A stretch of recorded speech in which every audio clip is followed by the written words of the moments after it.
Hi, welcome back guys. This is your friend, the Broccoli Fanfics. Back with amazing fanfiction. This is the series of What If Deku Had Hyperanalysis Quirk. Now before starting, please give this video a like and subscribe to the channel if you want more videos like this. Now let's get into the fanfic. You're starting at that high school tomorrow. Doll's voice is flat and chilled. Yomi hums, glancing over the edge of the rooftop to estimate the drop just in case they need a quick getaway. Yeah, I guess so. You guess? Crackles Tempest's voice over the comm, teasing. I mean, I don't see how it's any different than junior high.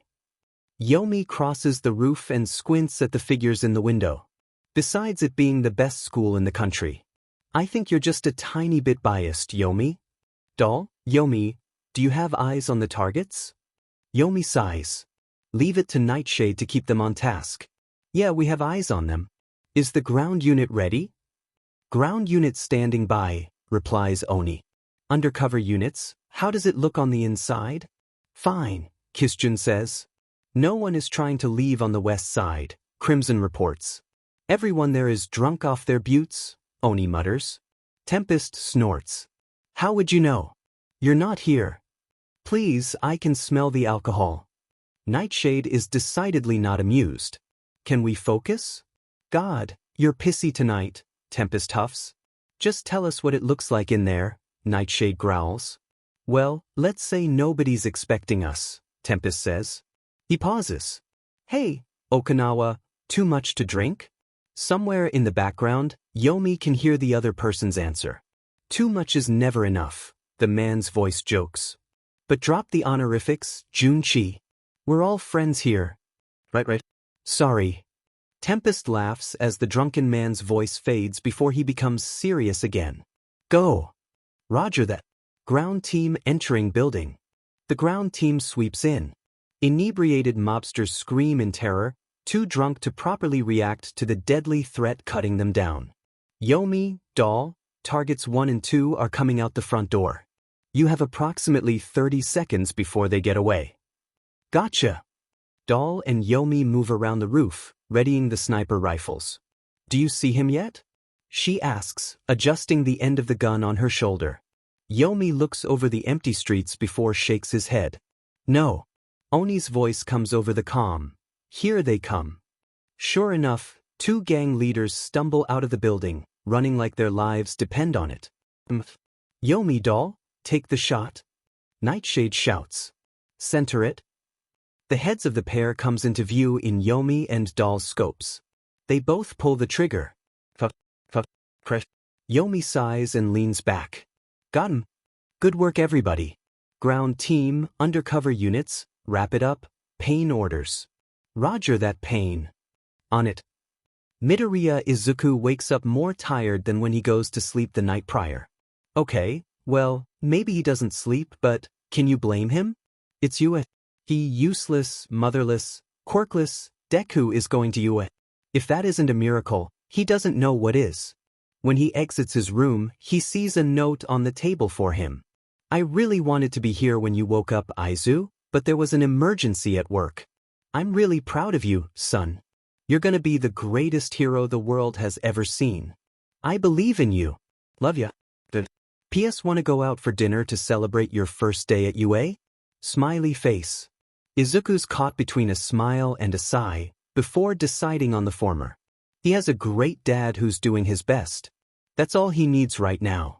Making a quick breakfast, Izuku forces himself to be still, but he's practically vibrating from excitement. As he eats, his legs bounce up and down. He washes his bowl in the sink, showers, attempts to drag a comb through his curly hair before it snaps, puts on his UA uniform and races out the door. The train squeals into the station and people flood through its open doors. Izuku finds a spot and hangs onto one of the overhead handles. He spends the first few minutes of the ride scrolling through the news as he listens to music. Hey, kid. Izuku glances up and takes one of his earbuds out. Why yeah? He's talking to a middle-aged woman with orange curly hair and bug wings. Interesting. I wonder if she can fly with those. You're a UA student? Izuku snaps out of it. Oh, yeah. Hero course. She smiles, nods, and then looks pointedly at his black armband. And you're in the Imperial Scholars Program? Izuku bobs his head, yes, and the woman PPS an eyebrow.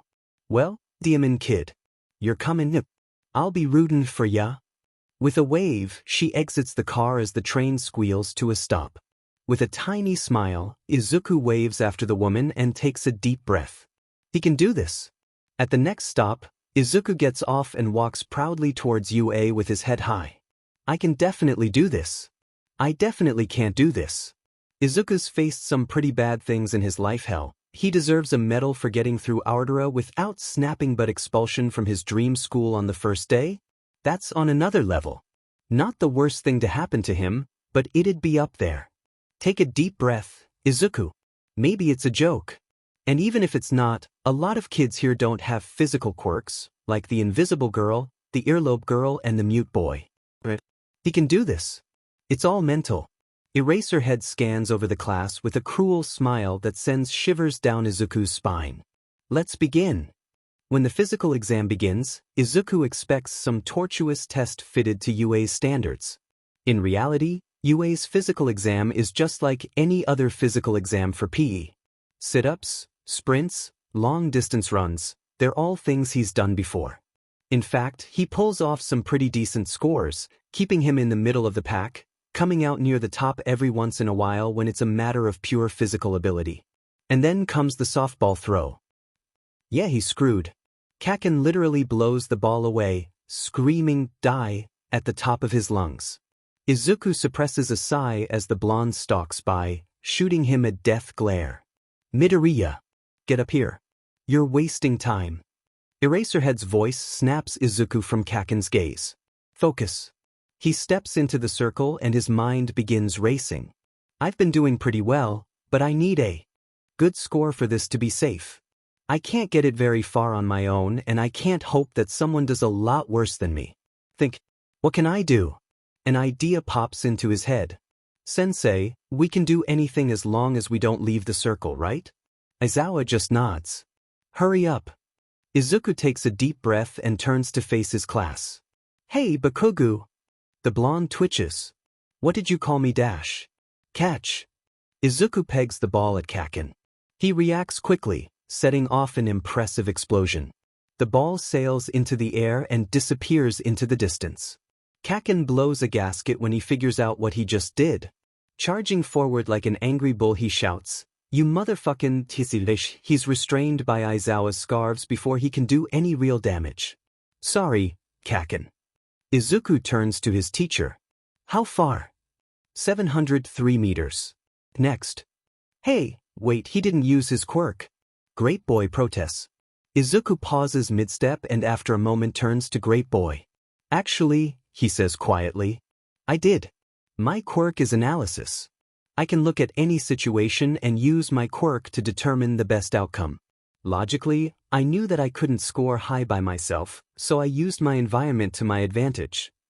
Izuku spins around and continues walking, leaving Great Boy with his jaw open. But that's not fair. Dash, Great Boy begins. Mineta, you're next. Stop wasting time. But Dash. Now. The pro-hero's tone leaves no room for argument.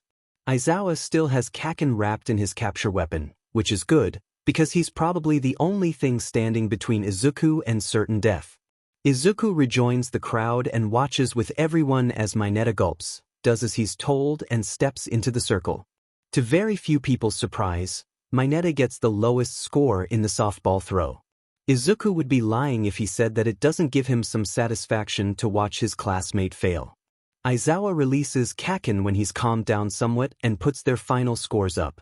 Hagakure and Mineta have tied for 19th, and the pair subsequently burst into tears upon seeing their placement. Ignoring their predicament, Izuku scans the list for his name. 9th Midoriya Izuku. Not bad. Calm down, the teacher drones, no one's getting expelled. It was a logical ruse. Now get back inside. Aizawa leaves before anyone can stop him, despite the loud protests and expressions of relief from his students. He's lying, Izuku thinks, watching his teacher retreat. He fully intended to expel someone. Just be glad you passed and didn't completely fail another day. Sighing, Izuku heads straight to the locker room to change, avoiding contact with his peers. And Kaken. Time to move on to the next class. Most of his classes just consist of teachers introducing themselves, giving an overview of what they'll teach this year and getting to know the students. Izuku only partially engages himself during the day. Lunch comes, and he finds himself an empty table in the back, takes out his phone and pops his earbuds in, drowning out the noise of the cafeteria with music. Then a purple-haired boy sits at his table, as far away from him as possible. Izuku pauses and removes one of his earbuds. Hi. He gets no response. The boy continues to scowl at his lunch without a word. Izuku decides to respect the boy's obvious wish to be left alone and continues listening to music, drifting into its lull. I pray for the wicked on the weekend. Mama, can I get another amen? Oh, it's Saturday night. A hand being waved in front of his face snaps him out of the music's trance. Hey. Infinity Girl says. Oh. Hi. Izuku pulls the earbuds out. It seems like he's doomed to have his music interrupted today. That's fine. The people interrupting his piece today have been considerably nicer than the usual offenders. This seat taken? She points to the empty space opposite him. Izuku glances over at the purple-haired boy who looks right back at him with a raised eyebrow. No, Izuku answers slowly, carefully gauging the boy's reaction. It's not. The other male at the table snorts and twists away. Oblivious, Uraraka says, Great, and drops her bento box at the spot. You were really great in the physical exam. It was so scary, but you acted so calm. And then you used Bakugu to get a higher score dash. Which he was not thrilled about, Izuku points out. Well, yeah, but he's been set off since we got here, so. She pops a rice ball in her mouth and shrugs. Anyway, it was cool. Thank you. You're Uraraka Ochako, right? She blinks. Oh yeah. I'm surprised you know my name. I didn't introduce myself. We met during the entrance exams, he reminds her. Am I that forgettable? And I heard it after your infinity throw and saw you on the scoreboard. You were pretty creative during the test. Well, she blushes and rubs the back of her neck. It was be creative or get expelled. But thanks, Deku. Izuku raises an eyebrow at Kaken's favorite label for him. My name is Midoriya Izuku. She tilts her head to one side. But Bakugu called you Deku during the test. The boy sighs and leans back in his seat. That's what Kaken calls me to bully me. Uraraka gasps and shakes her head in disapproval. That's so mean. She huffs before doing a complete, but I think it sounds like D. Kairu. You know, you can do it, vibes. It's cute. Deku it is. Yes, Izuku is weak. Shut up. She beams at him. Anyway, you said your quirk is analysis, right? It is. I remember you taking down the giant zero-pointer that was going to crush me, she says with a frown. How did you do that? This sparks a discussion on the entrance exam that spans the rest of lunch. Izuku lets Uraraka do most of the talking. She talks all through lunch and into English. Present Mike gives them permission to choose their seats and Uraraka moves in right next to Izuku. He casts her a questioning look, but she grins and gives him a thumbs up in return. She swaps seats in just about every class she can so that she sits by him. Izuku doesn't mind. Uraraka is pleasant and sweet, kind of bubbly with a brand of friendliness that he can't deny. The school day ends and Izuku begins packing up. Deku, let's walk to the train station together, she says, smiling brightly. Oh, all right. He shoulders his bright yellow backpack. Let's go. They navigate the packed UA halls while Uraraka talks about her family's construction business and how she used to help out. She asks Izuku about things he does with his parents, but he plays it off with a shrug and a corny joke. She giggles and continues on her story. They've reached the front gates when Izuku catches sight of two people he knows. Midoriya, you have a zing to today, Lana tells, the familiar lilt of her accent causing him to smile a bit. Vith ze program. Uraraka pauses and examines the pair. Wait, you guys are in the Imperial Scholars Program? Hiromi nods. Yep. Midori here is too. He reaches over and rustles the boy's hair. much to Izuku's irritation. He bats the older boy's hand away. In less than a second, Uraraka whirls around to face Izuku. You didn't tell me. I took my armband off earlier for the exam and I forgot to put it back on, he replies, rubbing his sleeve. Sorry. She sighs. It's fine. Walk with me tomorrow? Izuku glances over at the pair. Hiromi nods. Sure. We can walk together. Uraraka smiles again. Great. See you later. She walks away, waving behind her. The older boy turns to Izuku and smirks. You've got a cute friend, Midoriya, Kensei says with a sly look. Lana flicks him with her tail. Behave. Hey, I'm your senior officer and senpai, he teases lightly as they begin walking to the black limo waiting for them. You don't act like it, she mutters. Ah, young Kohai, I will get you to respect me someday. Hiromi opens the door and steps into the car. If you're a quiet done, we should be going, Jae-sung says coldly. Kensei Hiromi pauses and shoots him a cold glare. Sorry there, Parker. Jae-sung tenses and grits his teeth together. It is Park. Yeah, whatever, Spider-Man. Hiromi tosses his bag onto the seat and sits down at the back of the car. I fail to see what spiders have to do with me. Izuku climbs in after Hiromi and sits beside Saito. You are both childish, she says dully before turning to Izuku. Machi. She holds a green tea one in her chopsticks. He shakes his head. No thanks.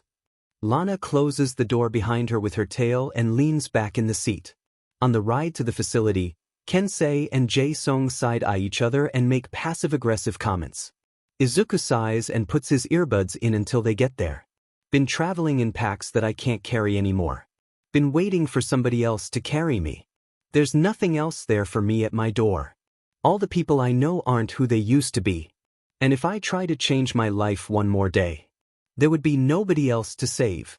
And I can't change into a person I don't want to be, so. Oh, it's Saturday night, yeah. He nods to the music while he stares at the buildings passing by. People are blurs through the window of the limo. Individual lives flash by and are gone in an instant as the limo leaves them in its dust. I pray for the wicked on the weekend. Mama, can I get another amen? Oh, it's Saturday night, yeah. Swear to God, I ain't ever gonna repent. Mama, can I get another amen? Oh, it's Saturday night, yeah. The car stops at the facility, a large gray building surrounded by trees. It's a nice sight, but Izuku knows about the secret security system that will incinerate anyone without identification on sight. The chauffeur shows her ID at the gate and the bar lifts. The limo drives up the road to the facility's front door. They file out of the car and pass through security. Agent Gonzalez is in conference room. He is waiting to brief you on the latest situation. The head of security informs them. Change into your uniforms and report there by 4:30. Izuku checks his watch and notes they have 10 minutes exactly to be in that conference room. He goes to the locker room and puts on the program's uniform. The outfit consists of a white dress shirt underneath a black blazer with white buttons. He ties a western black tie around his collar and puts on his slacks of the same color. Before he goes, he pauses by the mirror and looks over his appearance. Reaching into his backpack, he pulls out the red scarf he'd taken off and loops it around his neck before heading to room. Once everyone is seated, the door opens, but Agent Gonzalez isn't the one who walks in. Director Person, the head of their unit, says, raising an eyebrow. We were told Mateo was going to brief us. Director Arai Mamoru smiles a bit. Yes, that was the plan, but the situation has become a bit more dire, you might say. The tablets in front of them switch on. Arai turns on the projector and the room goes dark. You have all heard about All for One, at least one, I trust? Those are trainees' stories. Akagi, the vice commander of their unit, states. Well, I can see how you might think that, seeing as he has been relatively inactive for the last decade, but I can assure you that All for One is very much real and poses a serious threat to the whole of Japan, if not the world. If he's so big, then why are we the only ones being briefed on this? Kensei Hiromi inquires. That has a lot to do with how confidential this matter is. If need be, we will involve other units, But Unit 15 was chosen to take the lead on this case in part because of their highest amount of successful missions and because of Agent Midoriya. All eyes turn to Izuku. Me. The director nods once. All for One has always had a mortal enemy, whoever the carrier of One for All is. Previously, it was Shimura Nana, someone who worked closely with the Emperor, but she passed it on. Quirks that can be passed on? Pearson repeats incredulously. He schemes the information on the tablet. Is that really what we're dealing with? If the stories are true, then I would be more concerned with All for One's ability to take quirks. Park snaps. Apparently it will leave you comatose and quirkless. Yes, that is correct. All for One is also capable of giving quirks, which can also inflict brain damage, though this is not always the case, Arai says dismissively. Moving on. The current holder of One for All is Yagi Tashinori, better known as All Might, the symbol of peace. Everyone in the room pauses. Wait, so All Might has to fight this guy? Why are we getting involved then? Nishida Kenji jumps in. I mean, no offense, sir, but it's All Might. What exactly is One for All? Izuku asks, reaching for his notebook. Good question, Midoriya. One for All is a stockpiling quirk with enhancement qualities. It grows stronger as it is passed down and enhances the holder's quirk and natural abilities, he explains. Are the quirks of the previous holders passed down with it? Yes, but it does not always manifest in the current holder. Nishida raises his hand. Sir, what is All Might's quirk? Like, besides One for All? All Might is quirkless, Nishida. Without One for All, he would be counted as part of the quirkless population. Silence sweeps the agents.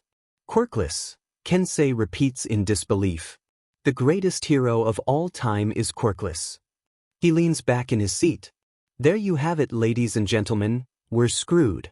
Careful how you speak, Park bites. He is still the symbol of peace. Kensei glares at him. What does all this have to do with Midoriya? Lana, sitting at the far end of the table, says, and all of Unit 15 returns their attention to the Greenette. All Might starts teaching at UA this year. Specifically, he will be teaching the Hero Corps students.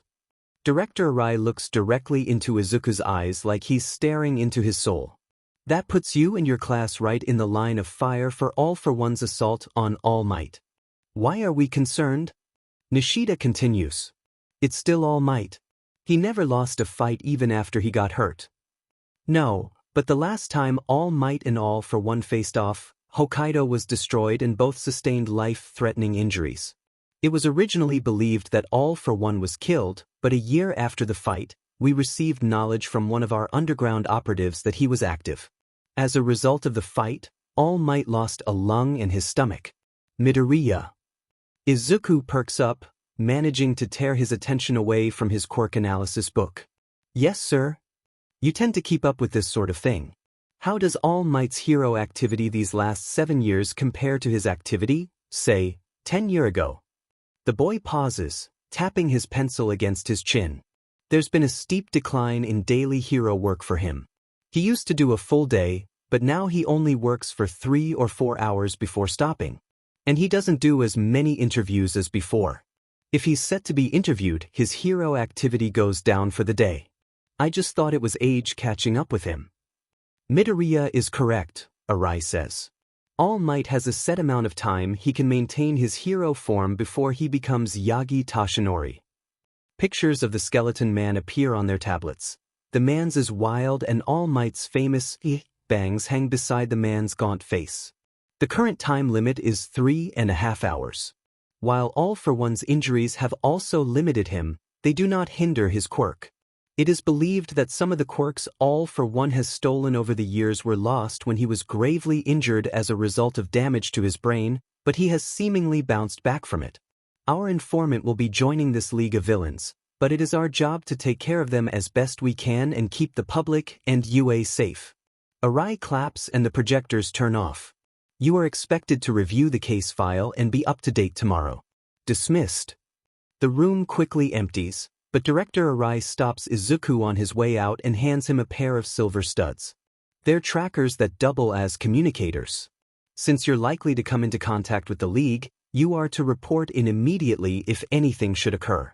You wear these as earrings. With a pat on the shoulder, Arai leaves and Izuku exits the conference room, shutting the door behind him. He changes his earrings out for the communicators that the director had given him. You guys want to grab a bite at the mess hall? Hiromi asks. Most of the group agrees. I'll ask the girls if they want to join us, Pearson says. I can't. My dad and I are going out to eat tonight. Why not just move into the dorms? Jae-sung asks as he puts his boots in his locker. It is easier and more efficient. Izuku pauses, having shouldered his bag and made it to the door. I like being close to family, he replies softly before leaving. All present exchange a glance, unsure of what just happened. Izuku unlocks his door and toes off his shoes. I'm home. The familiar sound of Hisashi ambling through the apartment grows nearer and nearer until he can see his father in all his exhausted, disheveled glory. Hisashi smiles at his son, smoothing a hand over his wild black hair. For a moment, his smile wavers at the sight. God, when did Izuku look so much like Inko? He forces the smile back to its original brightness. Hey there, Izuku. Where do you want to go tonight? Izuku shrugs. Oh, well, we can go anywhere, really. Hisashi shakes his head. No, today is special. You're going to UA. He rustles the younger Midoriya's hair. And I gotta show you I'm proud of you somehow. Izuku chuckles under his father's touch. I know you're proud. You say it a lot. Sorry? What? Can't hear you over my pride for my son. He teases before pulling back. Well, let me know where you want to go. I've got a few things to wrap up, so we'll leave in half an hour. Hisashi disappears back into his office. Dropping his bag on the ground, Izuku changes into more comfortable clothes and switches on the TV in the living room. He drops onto the couch and waits for his dad. Half an hour passes. Then a full hour. Then another hour. And then another. Around 9:30, Izuku decides to peek into his dad's office. Making his way down the hall, he notices a light underneath the door. Maybe he lost track of time? Izuku knocks, but there's no answer, so he opens the door. Hisashi's snoring quietly, slumped over his desk with papers scattered around him. The lamp above the desk is on and Hisashi's computer screen is dark. He must have been like this for a while. With a sigh, Izuku leaves the office and returns with a blanket. Carefully draping it over his father's shoulders, he hugs him and then goes to make himself something to eat. He'll let his father sleep. God knows Hisashi could use some rest after what he's been through. A while later, Hisashi stumbles out of his office, bleary-eyed and groggy. What time is it? 10:45, Izuku answers. I made miso, rice, vegetables and fish. There wasn't much in the fridge. Hisashi yawns. Sorry, Izuku. I fell asleep. It's okay, Izuku replies, picking up rice with his chopsticks. No, but tonight was supposed to be about you, Hisashi says seriously as he sits down. It's fine, Dad. Really? Izuku puts his food aside to look his father in the eyes. We can always do it some other time. I'll make it up to you, Junko's tomorrow night? I'll even take the day off. Hisashi almost sounds like he's pleading. You don't have to do that. Yes, I do.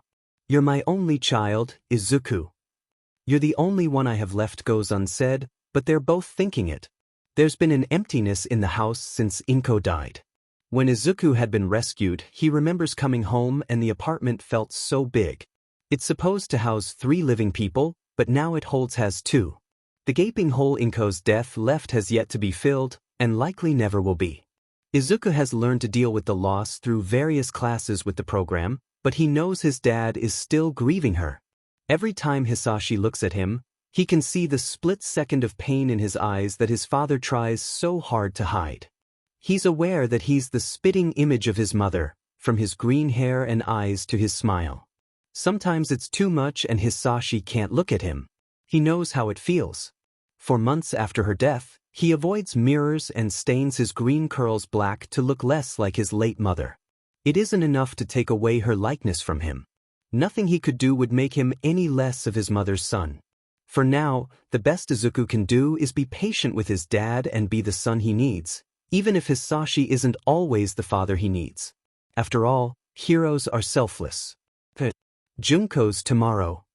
Izuku points his chopsticks at his father. I'm holding you to that. His tone has a teasing lilt to it, causing his dad to smile.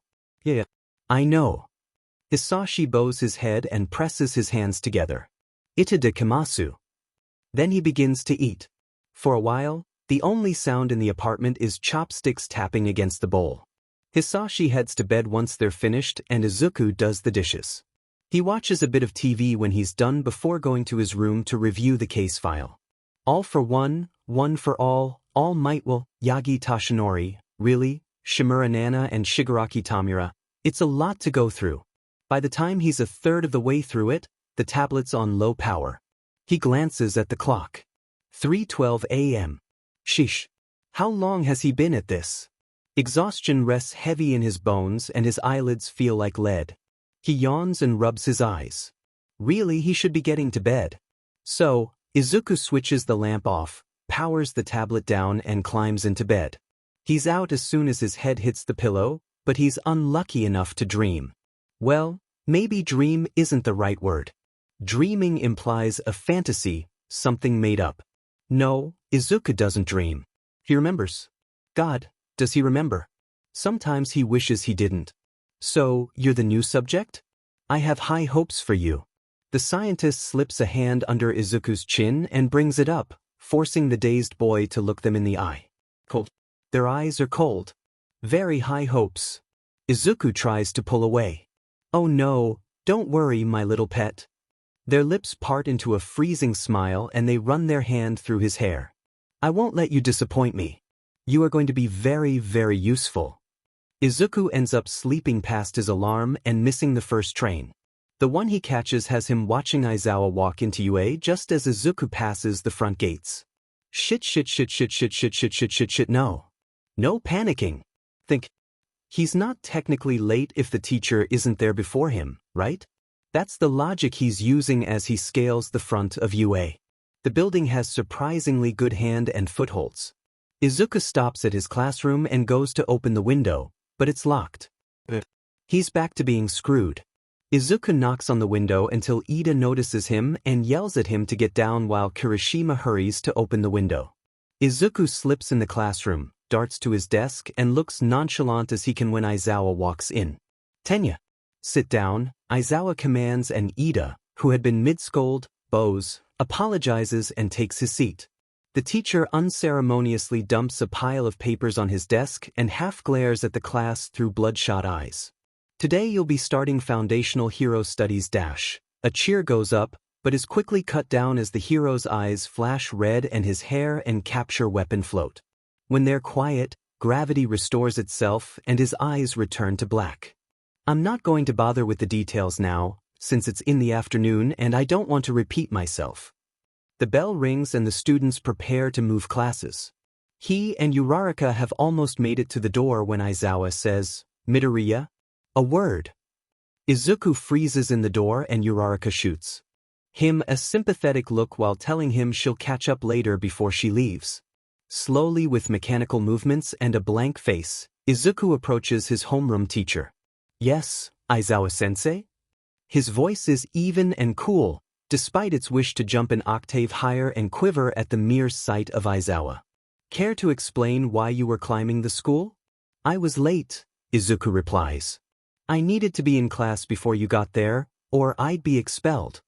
What gave you that idea? You were willing to expel us for being last in the physical exam. I didn't want to take any chances. Aizawa frowns, narrowing his black eyes. No one was expelled. I told you all it was a ruse. Izuku tilts his head to one side, letting himself really look at his teacher. Aizawa Shoyuta, 30 years old, probably lives with cats judging by the hairs on his pants and sleeves, hasn't shaved in roughly a week or more and got about 5 hours of sleep last night. He's surprisingly transparent if one looks. No, it wasn't. You've expelled at least 5 students at the beginning of every year, except for this one. It wasn't a logical ruse, you just changed your mind. His teacher stares at him, slightly wide-eyed, fighting a reaction to the statement. Dismissed. Izuku bows. "Thank you, sensei," and leaves. He can feel Aizawa's eyes on him as he exits the room. Aizawa Shoyuda has been a teacher for 6 years, and in all that time, he can confidently say that he's never had a class like this year's batch, nor has he had a single student that's anything like Midoriya Izuku. The boy is calm in the face of expulsion, climbs 3 stories in the air to avoid being late, and figures Aizawa out in less than a day. This year will be interesting, very interesting indeed. He'll have to keep an eye on that one. If Izuku could describe the mood of his class today, it would be restless. Kaminari and Kirishima are fidgeting in their seats and stealing glances at the clock through English.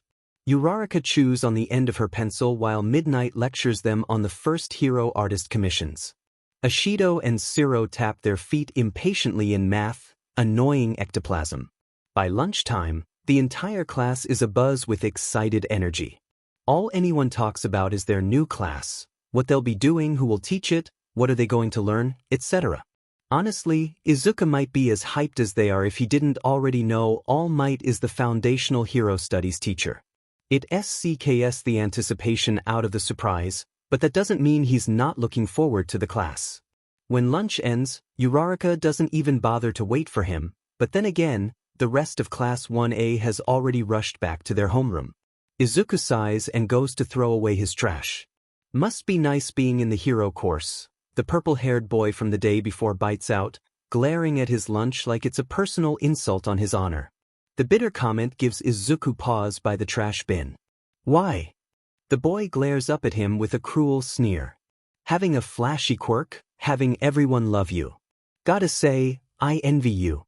Izuku is quiet for a moment.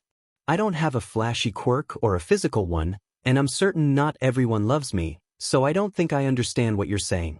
My quirk is analysis, and if you're suggesting that I'm in the hero course just because of my quirk, then you're wrong. I worked hard to get here. The boy across from him stares for a moment, stunned by his sudden admission before he goes back to eating the last of his lunch. You should go. Don't want to be late for your class. Neither do you. Do you want me to help you clean up? Why would you do that? Because it's the heroic thing to do. No. Because it's the decent thing to do, and I am trying to be polite. The general education student hands him some of his trash before he dumps the rest of it himself. Thanks, I guess. Sorry for sorta being an a-hole, he mutters under his breath. It's fine. Midoriya. Izuku extends his hand. Shinso. He shakes his hand. The warning bell sounds in the empty cafeteria. I've got to go, Izuku says. I was almost late this morning and I really don't want to push it with Eraserhead Sensei. Yeah, you should probably get going. Shinso puts his lunch in his bag. See ya around. Bye. Izuku watches the boy go before heading to Foundational Hero Studies. This should be interesting. All Might races into the classroom, striking a dynamic pose and laughing. Yes, it is I. Entering the classroom like a normal person. He bellows with his trademark grin. I am your Foundational Hero Studies teacher. While the class loses their minds over the number 1 hero, Izuku simply smiles as Uraraka grabs onto his sleeve, shaking him and excitedly babbling about All Might. The famed hero holds his hand up and silence sweeps the class in an instant. In this class you will be taught the foundations of being a hero. Yes, Izuku gathered that from the name of the class. All of your hero studies costumes are in the back. Report to ground beta once you have changed. All Might leaves as he came, dramatically. The class all but rushes to the back of the classroom to retrieve their costumes. In the locker room, young heroes in training open their cases and admire their hero costumes. Dude, where's the whole middle to your costume? Kaminari gestures to Kirishima, who's almost done changing. Kirishima laughs and shrugs. I just thought it looked cool. What? Izuku look at himself in the mirror. The support course has done a good job with his costume. Part of his outfit is a pullover with dark forest green sleeves that end at his elbows and a black middle with a high collar that's zipped up. Attached to the collar is a hood, the same color as the sleeves. His gloves, pants, neck gaiter and reinforced tabi boots are all black, the neon green stripe across the side of the boots withstanding. Across his waist is a utility belt, with the front and back lined with grenades and gas canisters. The tips of the gloves on the pointer and middle fingers had metal shells around them that released a powerful electric charge. It's a good surprise attack, and it's powerful enough to resuscitate someone. On the sides of the utility belt are small pouches that carry rope, tape, a retractable bow staff, and medical supplies. Sheathed on both sides of his hip are two modern swords with blue highlights running up the blade. He drapes his thick red scarf over his shoulders. It has the composition of Eraserhead's capture weapon, but Izuku took the visual design from Edge Shot's scarf. Yes, he is aware he's a hero nerd. His mask covers the top part of his face that the gator leaves open. The mask is white with a red and holes for the eyes that are modeled after traditional Japanese masks. The eyes are outlined with red on top and on the sides with black running underneath, and a red circle is the above the eyes. Izuku likes this design, but he can also appreciate the practicality of it. There are black pads on his elbows and knees to protect his joints during fights and hard falls. In the early days, years before UA, when he is drafting his hero costume, he doesn't include the padding. After a few missions with the program, however, he realizes how necessary they are and pencils them into his design. The pads aren't the only recent change, however. Izuku also has added a watch that doubles as a comm, recorder, and a voice-activated journal. Taking notes in a fight won't always be possible, but losing the information that could have been gained isn't an option. He wrestles with what to do with his perceived dilemma until he mentions it in passing to Saito. She suggests the watch, and it has been part of his costume since. He's aware that the grenades and gas canisters probably aren't up to snuff, but he is a hero in training. It would be a media disaster for UA if he accidentally kills another student. He'll just replace them quietly with his own concoctions and not say anything about it. That reminds him. He needs to finish his prototype wrist blasters and wait. Izuku shakes his head. He should stop staring at himself in the mirror and get out there. Izuku's far from the last person on the field, which is a relief. Aizawa stands by all might, glaring at everyone. Hey, Deku! Izuku fights a negative reaction and reminds himself that Kachibikogu would never talk to him with such a cheery tone. Hey, Uraraka! He smiles at her as she hurries over to him in her costume. You look cool. You think so? She blurts before backtracking. I like it, but I should have been more specific on the measurements. It's a little tight. To emphasize her point, she pulls at the spandex-like material and lets it go. The material snaps back into place. I'm going to ask the support course to make it a little bigger. He nods in understanding, ignoring Minetta's leering in the background. It's important that you're comfortable in your hero costume, Izuku says, maintaining eye contact as he not so discreetly kicks Minetta. The boy lets out a whine and skitters off like the little rat beast he is. But the color scheme is nice. And the space theme. You look a little like 13. The girl gives him a big thumbs up. That's what I was aiming for. They're one of my favorite heroes. They begin a conversation on 13 when Izuku notices Yaoyorozu standing off to the side of the group. The tall girl seems drawn into herself, covering herself up as best she can. Leaning back ever so slightly, Izuku sees the source of her concern. The purple source of her problem. Sighing in annoyance, Izuku excuses himself to help with the situation. Minetta Minoru doesn't know how Midoriya appears behind him, but the shift in Yaoyorozu's expression clues him in as to when Midoriya materializes. Do you really want this to be a year-long thing, Minetta? Midoriya says. His tone is polite, but Minoru can feel the malicious aura rolling off of him. The funny thing is, Yaoyorozu doesn't seem to notice. She actually looks relieved at the other boy's presence. Hey, I'm not doing anything wrong. Minoru protests. He turns to face the taller boy and instantly regrets it. The only visible part of Midoriya's face is his eyes, dark, green, and threatening. A chill runs up Minoru's spine. I think you're making Yaoyorozu uncomfortable. Maybe you should go. He knows that is not a suggestion and scrambles away from that creep as quickly as he can. How did a kid with a killing intent get into the hero course? Izuku watches Minetta flee with another sigh. Are you okay? He asks Yaoyorozu. She nods. The costume that when I was designing it, I didn't really consider. Yaoyorozu trails off, but she doesn't need to elaborate. Tapping on his chin, Izuku takes in her outfit, which isn't much. Have you considered a jacket? What? A jacket? You could unzip if you needed to make something you couldn't produce from your arms, he explains, miming a zipper while he talks. Maybe even shorts. Or a cape like Tokoyami. And instead of carrying an encyclopedia, have you thought of getting an arm guard with a computer interface? It would be faster to look things up. Or you could get a visor that could protect your eyes while doubling as a computer screen so you wouldn't have to look away from what you're doing. Or dash. Yaoyorozu watches with muted awe as the boy mutters ideas for her costume, weighing pros, cons, practicality, and performance. And maybe you could go for combat boots instead of heeled boots? Those are harder to run in and you're more likely to twist an ankle. I'll think about it, she promises as All Might begins to call attention. Aizawa-sensei, I thought only All Might was teaching this class, Kaminari says. The teacher huffs in response and crosses his arms. He's supposed to be, but someone apparently can't be trusted to take care of a class of minors. Aizawa glares at the symbol of peace in such a way Izuku thinks he can see the famous hero fidgeting under the Erasure hero's gaze. Not to mention they skip the meeting on how to handle hero classes and have no prior teaching experience. All Might coughs into his fist. We shall begin. The instant All Might announces that, Ida's hand shoots up. All Might sensei. Yes. Since this is where the entrance exam took place, will we be battling robots? No, young Ida.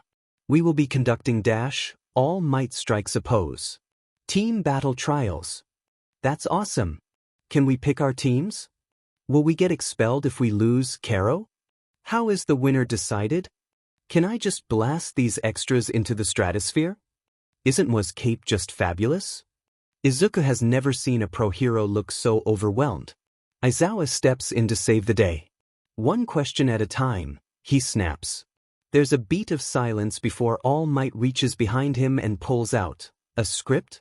Aizawa face palms. This is going to be fun. 1A gathers in the control room to watch the first match on the screen. Team A, Aoyama and Tokoyami, are the villains. Against them is Team C, Azui and Todoroki, the heroes. Each side is given 10 minutes to prepare for the match. The villain team is at a strategic advantage, Izuku notes aloud to no one in particular. He's pleasantly surprised when someone answers, why? Uraraka looks genuinely curious. The objective of the hero team is to find and capture the weapon, Yaoyorozu supplies.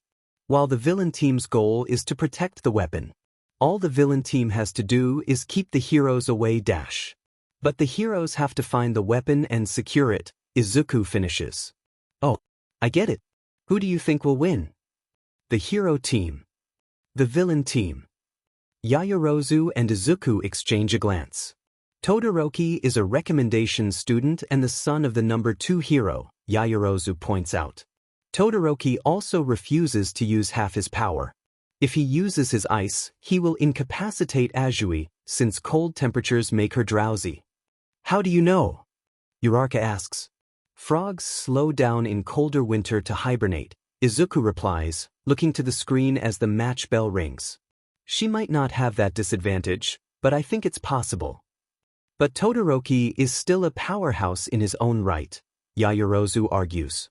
Yes, but so is Tokoyami. Aoyama can be in this situation if he plays his cards right. However, Aoyama's quirk will likely hinder Tokoyami's, as Dark Shadow probably has a weakness to light. How do you know everyone's quirk? Izuku shrugs, not tearing his eyes from the screen. Public knowledge. Look, Todoroki's going to use a big opener. Just as the words leave the boy's lips, Todoroki slams his foot against the ground and the entire building is encased in ice. Azui shivers and her eyelids begin to droop. There it is. Yaoyorozu purses her lips at the sight and shakes her head. Why would he do that to a teammate? He's not thinking about her. The trio watch in silence as Todoroki and Azui have a soundless conversation before the former walks into the building, with the arrogance of a king. Izuku switches his attention to another screen where Tokoyami and Aoyama are struggling with their current predicament. Aoyama, can you free yourself? Tokoyami asks. But won't that affect your quirk, mon ami? Aoyama gestures with his free arm to Dark Shadow. Dark Shadow and I have spent much time in the light. We shall survive this yet. Aoyama sighs. Cover your eyes, mon ami. He blasts the ice encasing him into little shards before freeing Tokoyami. Do you have a plan? The bird boy shivers against the cold. The darkness is strong in Todoroki. I believe he has abandoned his teammate outside. Abandoned? How rude. The other boy huffs. Dark Shadow and I shall confront the air, Tokoyami says. But we will need help. What do you need moi to do? They're not serious, Yaoyorozu says in disbelief. I think they are, Izuku replies. If they do this right, they'll win the match. Todoroki growls. Where is the weapon? A sparkling laser shoots by his head and Todoroki narrowly dodges it. He narrows his eyes. Todoroki sends a wave of ice in the direction of the laser, but the boy continues shooting. With a scowl, he puts up a thicker wall of ice, thinking it would hold longer. I've got to find the weapon dash. Something dark slams into him and Todoroki skids across the icy floor, slamming into his own wall of ice just as Aoyama begins to crack it. Tokoyami's quirk headbutts the wall and it shatters, sending large chunks of ice into the ground. Todoroki weaves in between them, but the ice falls so quickly he can only see right in front of him. It's over, Izuku announces with certainty. He lost. Yaoyorozu looks over at him and nods once. Todoroki never saw Aoyama coming.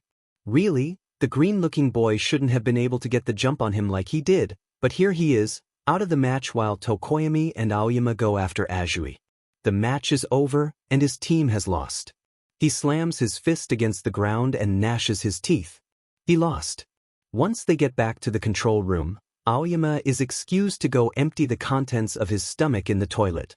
Class continues without Eam. It was quite a spectacular kickoff for the indoor battle trials. All Might booms. Can anyone tell me who the MVP of the match was? Midoriya and Yaoyorozu raise their hands at the same time. Midoriya looks at the girl for a moment and then lowers his hand. Young Yaoyorozu. Tokoyami was the MVP of the match, she says. He devised a plan that accommodated his teammates' abilities. Azui was taken out of the match by her own teammate and Todoroki insisted on acting alone. "See, call me to Karo," the frog girl says, shivering. Ashido takes her jacket off and offers it to her. All Might gives her a dramatic thumbs up. "You are correct, young Yaoyorozu." "Stop being so dramatic," Aizawa all but hisses and elbows the man in the side. The hero pays. Aizawa no mind and continues. Next up, Team B as the villains and Team D as the heroes. You have 10 minutes to prepare. Use them wisely. Izuku and Kuda versus Kirishima and Who? Bakugo makes eye contact with him and proceeds to burn 2 holes in his costume with his glare. Kaken. Kuji stands outside the building where the match will be held, shaking in his shoes. His partner Midoriya, he thinks is pacing in front of the building, muttering under his breath. Kuji really doesn't like the lineup for this match, don't get him wrong. He has no problem with Midoriya or Kirishima, but Bakugo's explosions are so loud. Kuji is a naturally jumpy person and he just he can't. Not today, not ever. He's not brave like a lot of his classmates or fearless. Kuji is ashamed to admit that he's a scaredy cat, but it's true. Nothing will stop his heart from racing when something happens or his hands from trembling or his breath from quickening. Kuji is afraid. He is very, very afraid. His mother always tells him that it makes him more relatable, that he'll be a more popular hero because of his fears, but honestly, who needs a hero that freezes like a rabbit in the face of danger? No one. Absolutely no one. What kind of hero is just as afraid as the people he's trying to save? Kuda. Midoriya calls his attention away from his terror. Are you all right? Kuda merely shakes his head and tries to force the lump in his throat down into his stomach, but it won't budge. Do you sign? Midoriya asks. He nods. I prefer this. That's okay. I'm pretty good at JSL, so we're fine. What's wrong? He hesitates before fingerspelling, EU and his explosions. They scare me and the animals. Your quirk, right? What's it called? An e-voice. I can talk to animals. That's very useful. Thank you, but it's not very helpful if I'm afraid. Kuda, the best heroes are afraid. They'd be stupid not to be, given their line of work. Fear is good in healthy doses. It keeps us sharp, alert, and smart. Izuku pauses before smiling. I'm fast. Seriously, when I'm scared I think I can beat All Might. Like when you climbed the building this morning? Izuku fixes Kuji with a dry, yet humored look. Don't tell me you don't find Aizawa-sensei scary. You think the first thing I want to deal with in the morning is being late to his class. Kuda laughs. Thank you, Midoriya. Call me Izuku. Okay, Izuku. What do we do? The next smile that passes over Midori, Izuku's lips, is nothing short of devious and downright terrifying. Do you happen to have any snakes and bugs? Kuji stares at him for a good minute before numbly nodding. Midoriya Izuku is evil. Nothing can change his mind. But he may be a good friend. Kun, the bird on Kuda's shoulder chirps. Let's take down that spiky bee. Kuda wishes that Izuku could understand what animals say, because he feels that Izuku and Kun might just share the same sentiments in the situation. Izuku quickly rattles off a plan and adjusts their earpieces so that instead of talking, they can send a series of Morse code sequences through the comms. It's fascinating to watch the boy take the gadgets apart, rearrange a few wires and then put them back together so quickly. After briefing Kuji on the plan, All Might announces the beginning of the match. Flashing one last smile, Izuku whips out 2 swords and starts scaling the building.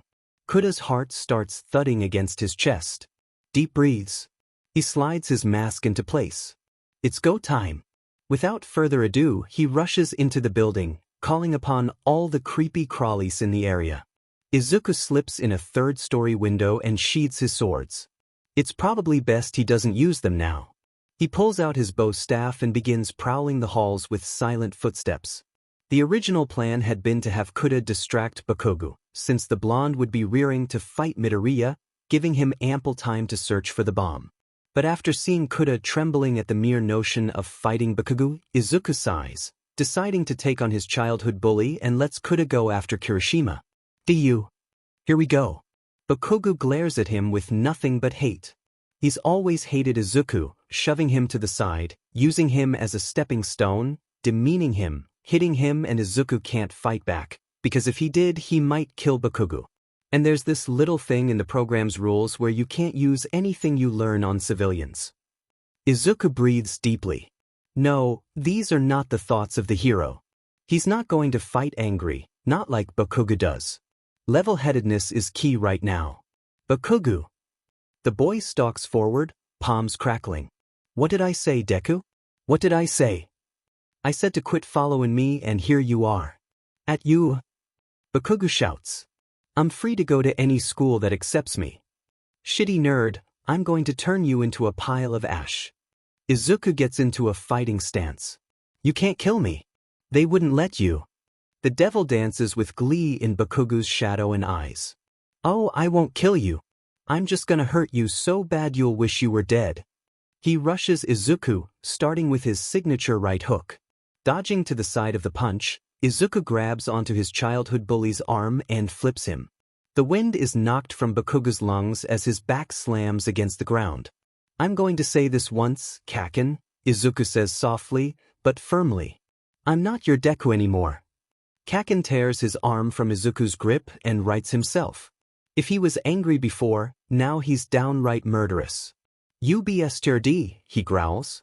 Acting all high and mighty when you got into you, looking down on me, hiding behind that stupid mask so I can't see you scared. You're more of a Deku than ever before? A terrifying smile spreads across his lips. I'm going to nuke your shitty but until there's nothing left to identify you by. Well, that backfired. He sends Kuda a signal, telling him he's running a bit behind schedule. Then, Izuku does the most logical thing in this situation. He runs. Do you get back here? Izuku skids on the corner as Bakugo lets out a massive explosion. He hopes Kuda is doing better than he is right now. The weapon is on the 5th floor in the right corner, Kun reports, fluttering back onto Kuda's shoulder. The boy nods and makes his way to the spot. Kirishima is pacing in front of the weapon, Quirk activated. "You're not getting by me, Kuda," Kirishima tells him, lowering himself into a fighting stance. "Are you afraid of snakes?" Just as he finishes signing the message, snakes sliver over the room, covering the light and the floor. The red-haired boy's strangled scream is quickly muffled. Kuda reaches out and places his hand against the bomb. Hero team wins. Kuda smiles in victory before he hears All Might's distressed cry, "Young Bakugu!" An explosion rips through the air, shaking the building. The earpiece in Kuda's ear screeches at a high pitch and both he and Kirishima are knocked off their feet. The ceiling crumbles above them. The other boy dives over Kuda and shields him with the use of his quirk. To Kuda's horror, many snakes are crushed in the destruction of the building. "Are you okay?" Kuji nods numbly, feeling a sharp pain in the back of his head. Kirishima picks himself up. "We should see if Bakugu and Midoriya are okay." He offers him a hand which Kuda takes. "Please let Midoriya be okay." He has a sinking feeling about all of this. It's a tricky journey down to the 3rd floor. He can hear All Might and Aizawa shouting something over the static in his earpiece, but they can't do much about the situation right now. They're trying to get a hold of Cementos and are ordering Kuda and Kirishima to stay put for now and to not look for the other boys. It's Kirishima who sees Bakugu first. The blonde is just standing there with his back to them. His arms are hanging limply at his side and he stares dead ahead. Kirishima smiles and hurries over. "Hey, Bakubro, what dash?" Something causes the red-haired boy to stop cold in his tracks. When Kuda catches up with him, he sees just why. He was supposed to dodge, is all Bakugu can say. Before them lays what's left of Izuku. His mangled corpse is several meters away from them, slumped against the wall. Much of the costume is burnt, his red peeling skin glistening with blood. His mask has been knocked clean off and his hood is torn. Midoriya's head leans against his shoulder, blood dripping from his lips like a grotesque faucet. His chest is lopsided with one side caved in, running his ribs through his lung. Burns mar his arms and the area around his eyes. The color has dulled in both eyes and in the left one, it is a milky color. But what strikes Kuda the most is his dull eyes that can only be described in a way that he can't bring himself to admit. Lifeless. Kuda isn't sure when, but he throws up.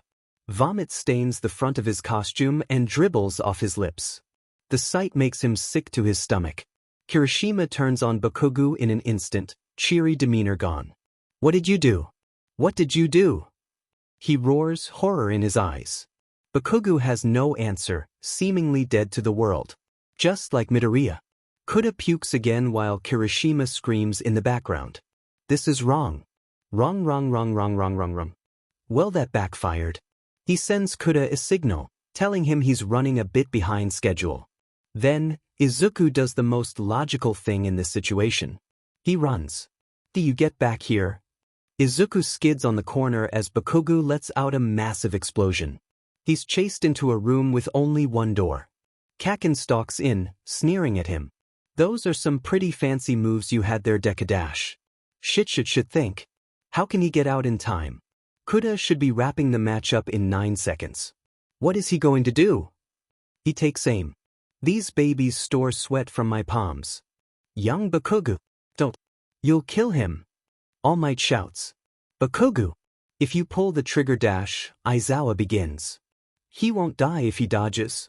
Laughing like a maniac, Bakugu pulls the pin. Izuku doesn't stand a chance, and he's much closer to the blast this time. This time he gets splattered across the wall in little pieces. "Do you get back here?" Izuku sprints away, trying to find another route, but ends up in the same room. "Seriously? Those are some pretty fancy moves you had there, Deku. I knew you were holding back all these years, looking down on me. You think you can get away with not giving me your best? I'll teach you." Bakugo levels his grenade at Izuku. "If those support fuckers did what they're supposed to, I could light up a whole building. These babies store sweat from my palms. You've been stalking me all these years. You know what that means, right, shitty Deku? Young Bakugu, don't. You'll kill him." All Might shouts.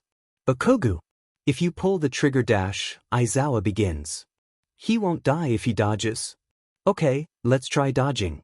Izuku throws himself out of the way as Bakugo lets loose a massive explosion. Ha! I did it! He thinks as he stands up only to see Bakugo looking at him in horror. Glancing down, he sees a metal rod protruding from his stomach. F-dash. Izuku drowns in his own blood. Do you get back here? Oh come on. Bakugo enters, glaring at him with nothing but contempt. Those are some pretty fancy moves you had there, Deku. I knew you were holding back all these years, looking down on me. You think you can get away with not giving me your best? I'll teach you. Bakugo levels his grenade at Izuku. If those support fuckers did what they're supposed to, I could light up a whole building. These babies store sweat from my palms. You've been stalking me all these years. You know what that means, right, shitty Deku? Young Bakugo. Don't. You'll kill him. All Might shouts. Bakugo. If you pull the trigger dash, Aizawa begins. He won't die if he dodges. Dodge where? Izuku quickly scans the room before his eyes land on the window. Desperate times call for desperate measures, right? Time to put his capture weapon to use. All Might announces the end of the match. Hero team wins. Young Bakugo. He sprints to the window and jumps out just as the explosion goes off. The force from the grenade throws Izuku farther than he expects. Okay, he's maybe 45 feet up. At 48 feet, the survival rate for falling is 50%. He's not risking it. Unlooping his capture weapon from his shoulders, Izuku slings it around a pole sticking out from another building. He yanks down on it hard and ties it so that he hangs. Don't let go. Don't let go. Don't let go. Okay, he's okay. He does need to figure out how to get down though. Hey, Midoriya. He looks up and sees Kirishima's head poking out of the opposite building's window. Dude, hold on. The teachers are coming. They said 10 minutes. Well, he's not hanging here for 10 minutes. Izuku slides down the pole and plants his feet against the side of the building. The next window is about 10 feet down, and he'd missed the tiny window ledge. But he could probably make the jump to the building where the match had been. He'll chance it. Izuku swings back and forth until he can't go farther and then jumps. He crashes through a second-story window, but he's alive. He'll take that. The teachers arrive with Cementos and get them out of the unstable building.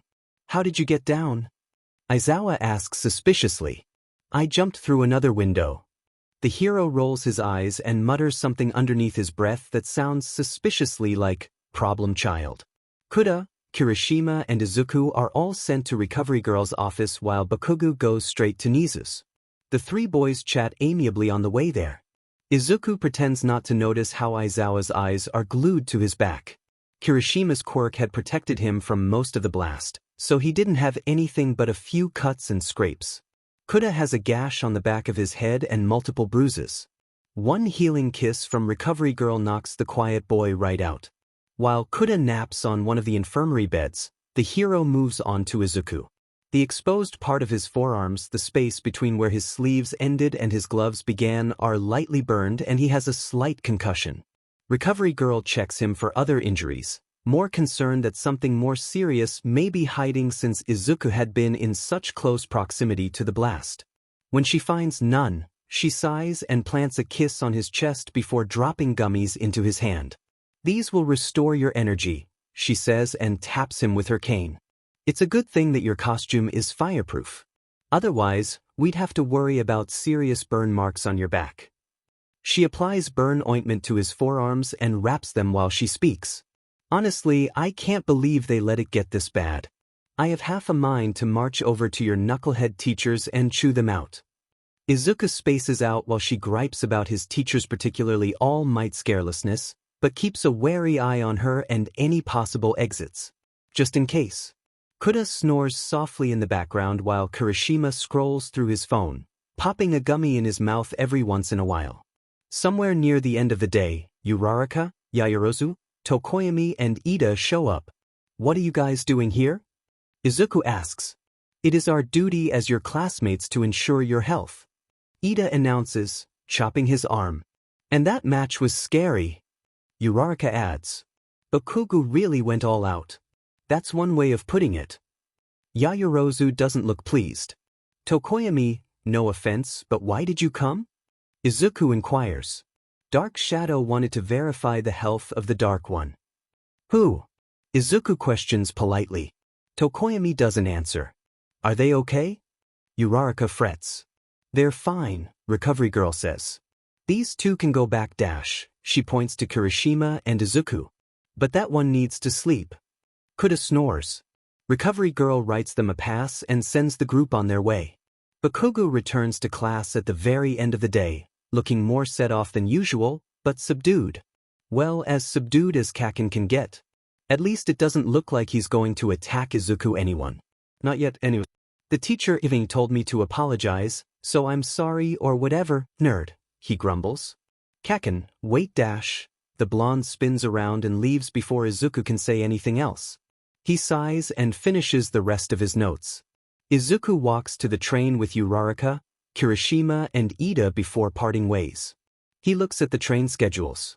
If he goes to visit her now, he can be home by 5:30 if he catches the first train back.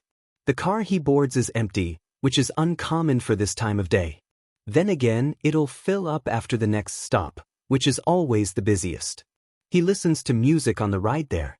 He gets off at the downtown Mizudafu station and forces his way through the swarms of people milling around.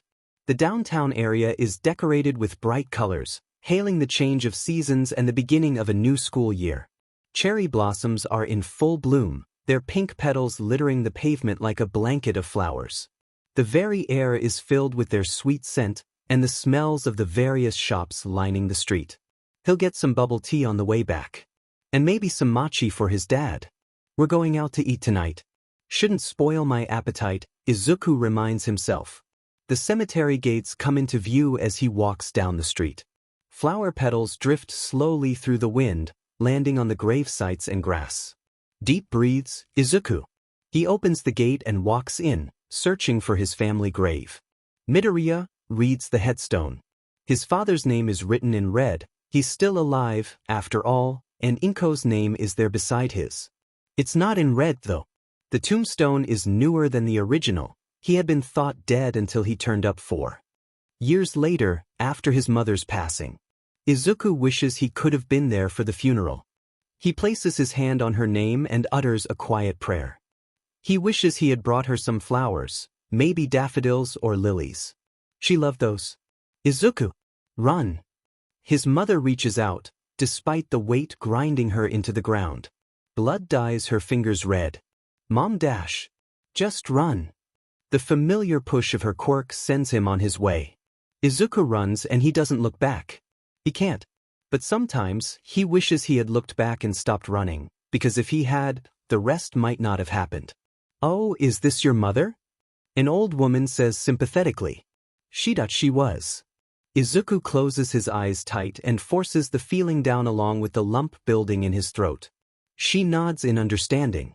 I'm very sorry for your loss, young man. Thank you. Quietly, he collects himself, bows and leaves the cemetery. He stops at a tiny shop to buy some bubble tea and mochi. On the ride home, Izuku stares blankly ahead. The tired people on the train home aren't much for conversation, so it's quiet. The only thing disrupting the silence is the sound of the train moving over the tracks. He puts his key in the lock and opens the door. Hisashi is there, waiting for him, on the couch with his shoes on. That's odd. Hey kiddo. Ready to go out? Something's wrong. Trying not to appear suspicious, Izuku throws away his empty cup and puts the mochi on the counter. Yeah, just let me change. Is that mochi? Yep. Aizu, buddy dash. Hisashi chuckles, patting his stomach. You're going to give me a potbelly. Izuku smirks as he removes his scarf and toes off his shoes. How do you know that's not my end goal? Hisashi never calls him Aizu, unless something bad happens. Huh, you little devil. Hisashi pops a green mochi in his mouth. So, get changed and we'll go to Rokino's. The statement causes Izuku to frown and turn to face his father. I thought we were going to Junko's. Oh, well, he is special and I thought we might go somewhere nicer. Something is definitely wrong. He'll play clueless until he figures out what's going on. Izuku ducks into his room and quickly changes into a t-shirt and jeans. When he re-emerges, his father ushers him out the door and they catch a bus to Rokino's, a restaurant they definitely can't afford. Make no mistake, the Midoriyas have never been poor, but they skate the line more often than not. Izuku can't count the amount of times he has wanted that toy, or to go on that field trip, but they just couldn't afford it. Hisashi's job works long hours and the pay isn't great, but it's what they can do. Izuku offers to drop the program in favor of getting a job, but Hisashi tells him not to. In response to the Midoriya's money troubles, Director Arai gets a fund for the program and creates an allowance for the agents. It's not much, but it puts a dent in their bills. The bus ride is noisy and crowded, but Hisashi still tries to make conversation with his son. Izuku listens with half an ear, trying to figure out what could be going on. They get off uptown and walk 2 blocks to the classy restaurant, where Hisashi has apparently made a reservation. Their waitress gets them a table next to the window. The spot makes Izuku frown. He likes sitting in the corner facing the door so he can see everyone come in. Just this time, though, he'll let it go, because something is obviously bothering his father. The nice lady takes their orders for drinks and leaves. Hisashi fiddles with his thumbs, starting sentences before breaking off into murmuring. Izuku sighs and looks around the restaurant. Each square table has a white tablecloth and a slender vase with daffodils and asphodels, fresh from their smell. The window faces out towards the city, and in the fading light, Izuku can watch it come to life. Neon lights have begun to pop up everywhere and it gives brightness to the whole picture. Izuku. He snaps his attention to Hisashi. Yeah. Hisashi alternates his attention between his son and his hands. Work's been going really well lately. Izuku blinks. Oh, that's nice. Really well, in fact, Hisashi continues, nervous. I'm getting promoted. He beams at his father. That's great, Dad. His father tries for a smile that ends up looking more like a grimace. There is one thing, though, What is it? The older Midoriya pauses for a moment and takes a deep breath. I have to move overseas for the promotion. Izuku stops. Oh. He says quietly. He swallows the lump in his throat. That's not great, Dad. I'm happy for you. You've really been hoping for a promotion. I mean, this is your dream job, right? Izuku tries to smile. It is, Hisashi replies, voice equally soft. When do you have to be over there? Despite the brave facade he tries to put up, his voice cracks at the end. By next month. Hisashi frowns. Kiddo dash. No, it's not fine. Really. I mean, I'll finally have the whole house to myself now. He attempts to make a joke, but it falls flat. Izuku doesn't want him to go, but he knows it would selfish to beg him to stay. By God, he wants to be selfish right now. He wants to scream from the rooftops, cry, throw a fit, do something. Midoriya Izuku has never once gotten what he wants, so can't he have it this time? Life has to take his mother, then put him through hell, so can't he have this one thing? But his father has to go, and even if he didn't, Izuku wouldn't complain. Hisashi has been dreaming of this promotion for years. He's worked a job he hates for the last 20 years, so this moment could happen. Izuku can't be the one to take that from him. Yeah, I guess you will. Hisashi can't even look at his son anymore. I won't go if you don't want me to. No go. I'll be okay. Really? Maybe Izuku will take Jae-sung's advice and finally move into the program's dorms. He'll visit his apartment in the weekends if he needs to. Couldn't stand being alone in it if he tried. The silence is too much. The pair sit in silence until the waitress returns with their drinks and asks what they want to eat. Izuku gets the smallest portion of the cheapest thing on the menu. He's not really hungry anymore. They don't talk for a while after they get their food. Izuku tries to eat some of it, but he pushes most of his dinner around with his fork. I'm sorry, Izuku. Isn't everyone? Izuku doesn't see much of his father for the rest of the week. Hisashi's running around like a chicken with his head cut off, frantically trying to find a place in the States near where his job is. His father packs his life into cardboard boxes and stacks them by the door. The phone is always in Hisashi's hand, or by his ear. Calls come in and out from Hisashi talking to prospective landlords or his bosses. Izuku watches it all from a distance and tries not to get underfoot. On the last day, he eats breakfast with Izuku, kisses him on the forehead and ruffles his hair before he picks up his suitcase and leaves for his plane. Izuku doesn't have enough time before school to accompany his father to the airport and say goodbye, so he quietly cleans up breakfast and gets ready for school. He's out the door earlier than he usually is, but Izuku doesn't feel like hanging around the apartment for another hour. He catches the earliest train to UA. In the wee hours of the morning, there are few crowds. The sky is a pale gray, but the horizon is golden as the sun peeks over the border between day and night. His car is relatively empty, save for the elderly couple sitting by the doors. They pay him no mind, speaking in soft, kind voices to each other and smiling in ways that smooth the wrinkles from their faces. Izuku sits down and pulls his phone out. He brings up his agent file. Normally, a higher-up only has the authority to change anything on the file, but he has a specific part that only he or Director Arai can alter. Name, Midoriya, Izuku. Age, 15yo, a first year in high school. To be, July 15th, XXXX. Height, 168 centimeters, about 5 inch 6. Eye color, green. Hair color, green. Ethnicity, Japanese. Job, undercover, junior field agent, sniper, assassin, stealth operative, information analyst, junior interrogator, reconnaissance, assistant strategist. Quirk name, Redacted. Quirk description, Redacted. Appearance, Agent Midoriya is average looking. Freckled face, small stature, curly green hair. Appears younger than he is. Few scars littered around body. One somewhat noticeable scar across neck. Usually wears scarf to hide this. Codename, Yomi. Kill count, 345. Unit, 15. Death count, 272. Cover Quirk. Analysis. Quirk description. Agent Midoriya is able to analyze any situation or person in a minimal amount of time and execute actions against them. Death count, 272. 275.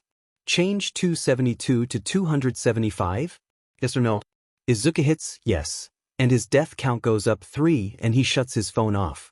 I've only been here for 2 days, let's hope this isn't a trend. The train stops a few blocks away from UA and Izuku gets off, opting to walk the blocks instead of getting off at the closer station. Ida jogs up to the school, slowing his pace to be beside him. Midoriya-san. It is unusual to see someone here so early besides myself. I commend you for your dedication to your academics. Ada, thanks. I see you are in the Imperial Scholars Program. You must be an excellent student. I guess. Did you try for it?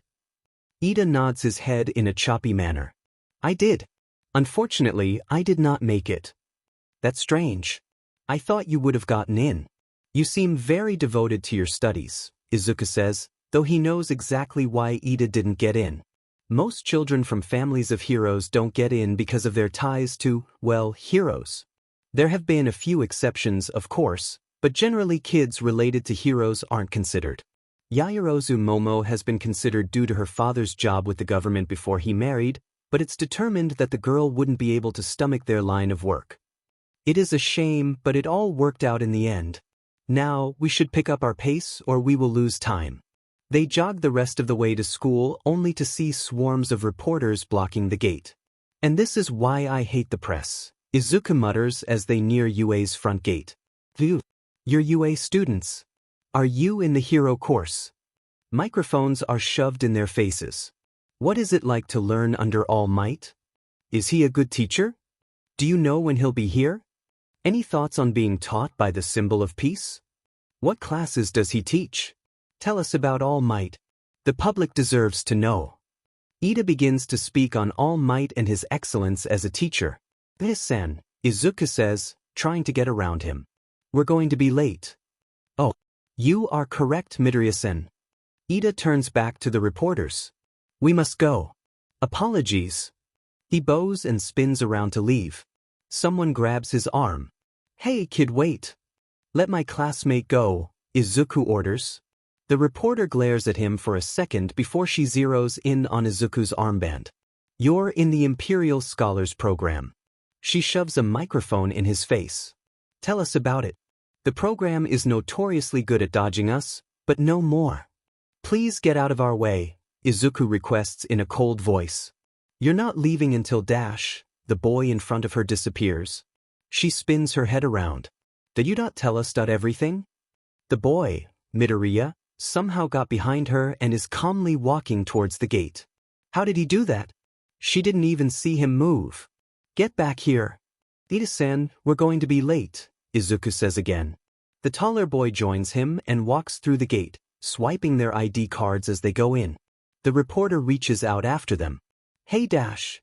Her coworker pulls her back just as the gate slams down. What was that? He shrugs. The UA security system. It locks out anyone without authorization. She growls. And kicks the ground. They can't do this to us. We will get in there. From the shadows, a young man with scraggly blue hair watches with interest. That he thinks can be arranged. Game on. Midoriya, I must ask, how did you get around the reporter? Ida asks as they walk down the hall to their homeroom. I'm certain you didn't move. A great magician never reveals his secrets. Izuku slides open the door and pauses, a sly smile twisting his lips.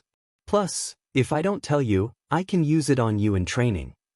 Ida says something loudly about he doesn't know. Izuku isn't really listening. He finds his desk and puts his head down as people slowly begin to trickle in. Aizawa finally enters, looking less than happy. I'll excuse anyone up to 10 minutes late, but don't let it happen again, he grumbles, slumping down in his seat. The situation outside is being handled.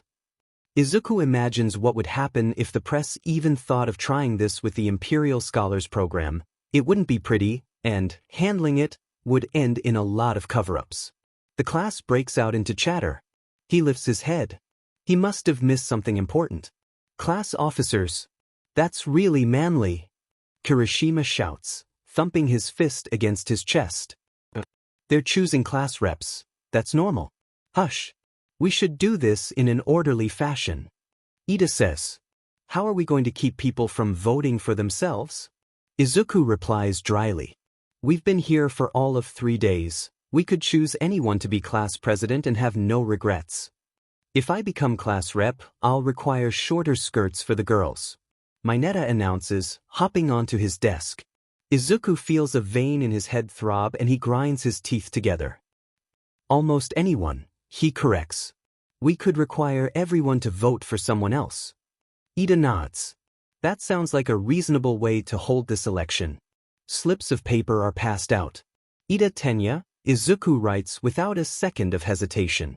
With how the boy already acts, he thinks Ida will win in a landslide. He is wrong. He is very, very wrong. How in the world did he win? As he internally panics, Izuku manages to save face in front of his class. He has been elected class representative while Yaoyorozu has taken deputy rep. Ida, having come in third, gets secretary. Azui snatches a close fourth as treasurer. Okay, he has some experience in leadership, so he'll be fine. Today can't get worse. It does. It does get worse. English class begins for real this time, instead of present mic going through a lot of American pop music. Now, before we start English today, I want to know if anyone knows any other language? French, German, Portuguese, Mandarin, maybe Espanol. A few raise their hands, including Izuku. Great. We'll go around to all the listeners and see what they know. Remember, you don't have to be fluent in it, you just have to know it well enough to carry a conversation. He dramatically points to Aoyama who says he's fluent in French, big surprise, but the flamboyant boy is not the only one who can speak the language. Yaoyorozu and Ida also do. A few of his classmates know at least a little English, like Jairu, mostly from Amarian rock bands, and Kaken, whose English vocabulary is solely comprised of curse words. He's the last one to answer. Oh, I speak French, Spanish and English. Russian and Mandarin I'm not as good at, but I'm more or less fluent. The class stares at him. Why didn't you take another language class? Present Mike asks. I mean, all the other ones they offered I knew, and I guess English would have made the most sense to choose? He replies quietly. Present Mike smiles at him. No worries, listener. We'll figure something out. But I gotta know, how did you learn all those languages? Oh, I have friends from all over, so I kinda picked it up. He chuckles. And I had a lot of time on my hands. A few people laugh and Mineta whispers something under his breath that sounds like, show off. Izuku ignores him. Lunch seems to be going normally enough, until one of the loudest alarm bells he's ever heard in his life goes off. The first-year students are concerned, but confused, while the second and third years immediately start fleeing the cafeteria. What's going on? Uraraka cries. That's a level 4 security breach. A second year replies. We have to get to the safe houses. People are stampeding towards the exits. We must go. Ida says, sprinting away. They follow but quickly find it hard to move. I've got an idea. Izuku tells Uraraka. Deku, what that? Where are you going? We have to Deku. Her shouts fall on deaf ears as Izuku hurries to the main office. He barges past the secretary and picks the lock on the PA room with a paperclip. Throwing on the headset, Izuku slams his hand down on the power button. Aizawa Shoyuta is racing through the halls to go calm down the students when he hears someone over the loudspeakers. Attention! Listen up. There is no serious threat. No one is in danger. The press just got onto school grounds. Don't panic, it's being handled. Everything is all right. The speaker is notably younger, the voice of a student. His student. Aizawa stops in the hall before spinning around and speed walking towards the office. In the PA room sits Midoriya Izuku, leaned back in his chair with his eyes closed as he mutters to himself. He checks the lock. Hizashi is very good about keeping the room shut tight, especially after the third year's prank a few years back. That had been interesting, and it's not broken, but it has been picked, if the bent paperclip hanging from it is anything to go by. With a sigh, Aizawa taps the boy on the shoulder, drawing him from his mutterings. Midoriya. Midoriya snaps to attention with wild eyes before settling. Sorry about the lock, sensei, is the first thing he says. Don't worry about it, problem child. I'll let it slide this time. Next time, don't pick the locks. I could have broken it. Midoriya suggests unhelpfully. Problem child, he mumbles. Go back to the cafeteria. He nods and rises from the chair. Aizawa lets the boy leave, staring at the lock. The police are called and the press are escorted off school grounds, and yes, UA is pressing charges against the various media companies that think jeopardizing their students' safety is worth a news story. Nizu wants to take a look at the front barrier the reporters insist they didn't destroy. It's little more than dust now. All the students are leaving through the back entrance to avoid seeing the ruined gate. To his surprise, one student is there, kneeling by the pile of dust with his back facing Nizu. Midoriya Izuku runs his hand through the dust and mutters to himself, like he's making notes. The principal examines the boy with curiosity before calling out to him. Midoriya, he says. What are you doing here? Midoriya starts at the principal's presence. I was curious as to what happened to the gate. Were you now? Is Nizu's response. He stands beside Midoriya and glances at the dust. Did you find anything? He doesn't expect the boy to answer yes, but Midoriya surprises him. Yeah. It looks like the work of a Quirk. They didn't do the greatest job though. He points at the solid remnants of the gate still attached to the barrier. I think this person wants to make a statement, scare you with. Midoriya blinks when he realizes Nizu is staring at him intently. But that's just what I think, so. He scratches awkwardly at his head. I'll go. Midoriya stands up and begins to walk away briskly. Wait, Midoriya. The boy halts in his tracks. Why yes, Principal Nizu? Nizu's tail twitches. This case has officially piqued his interest. Your Quirk is analysis, yes? Why yeah. Do you think you could help me and the police with this matter? Midoriya actually turns around this time. Help. He repeats. Nizu claps his paws together and smiles. Yes. It will be a very enlightening experience. Since you are in the hero course and your Quirk is not physical, We should resort to other methods of strengthening it. Present Mike came to me and told me you needed to transfer out of English, yes? Well dash. Wonderful. He chirps. Then instead of English, you can come to me and we will brush up on your analysis skills. I have been looking for a protege for some time now. But dash. Now move along. I must discuss the current situation with the UA staff. Nizu makes a brushing movement with his paws, indicating he wants Izuku to leave. The boy, still stunned, walks forward, wondering what happened. He passes his homeroom teacher, who looks at him strangely. Then he sees Nizu humming happily by the pile of dust and understands. He sighs and then waits for the rest of his colleagues to arrive. Izuku doesn't have to be here, but he doesn't want to go home yet.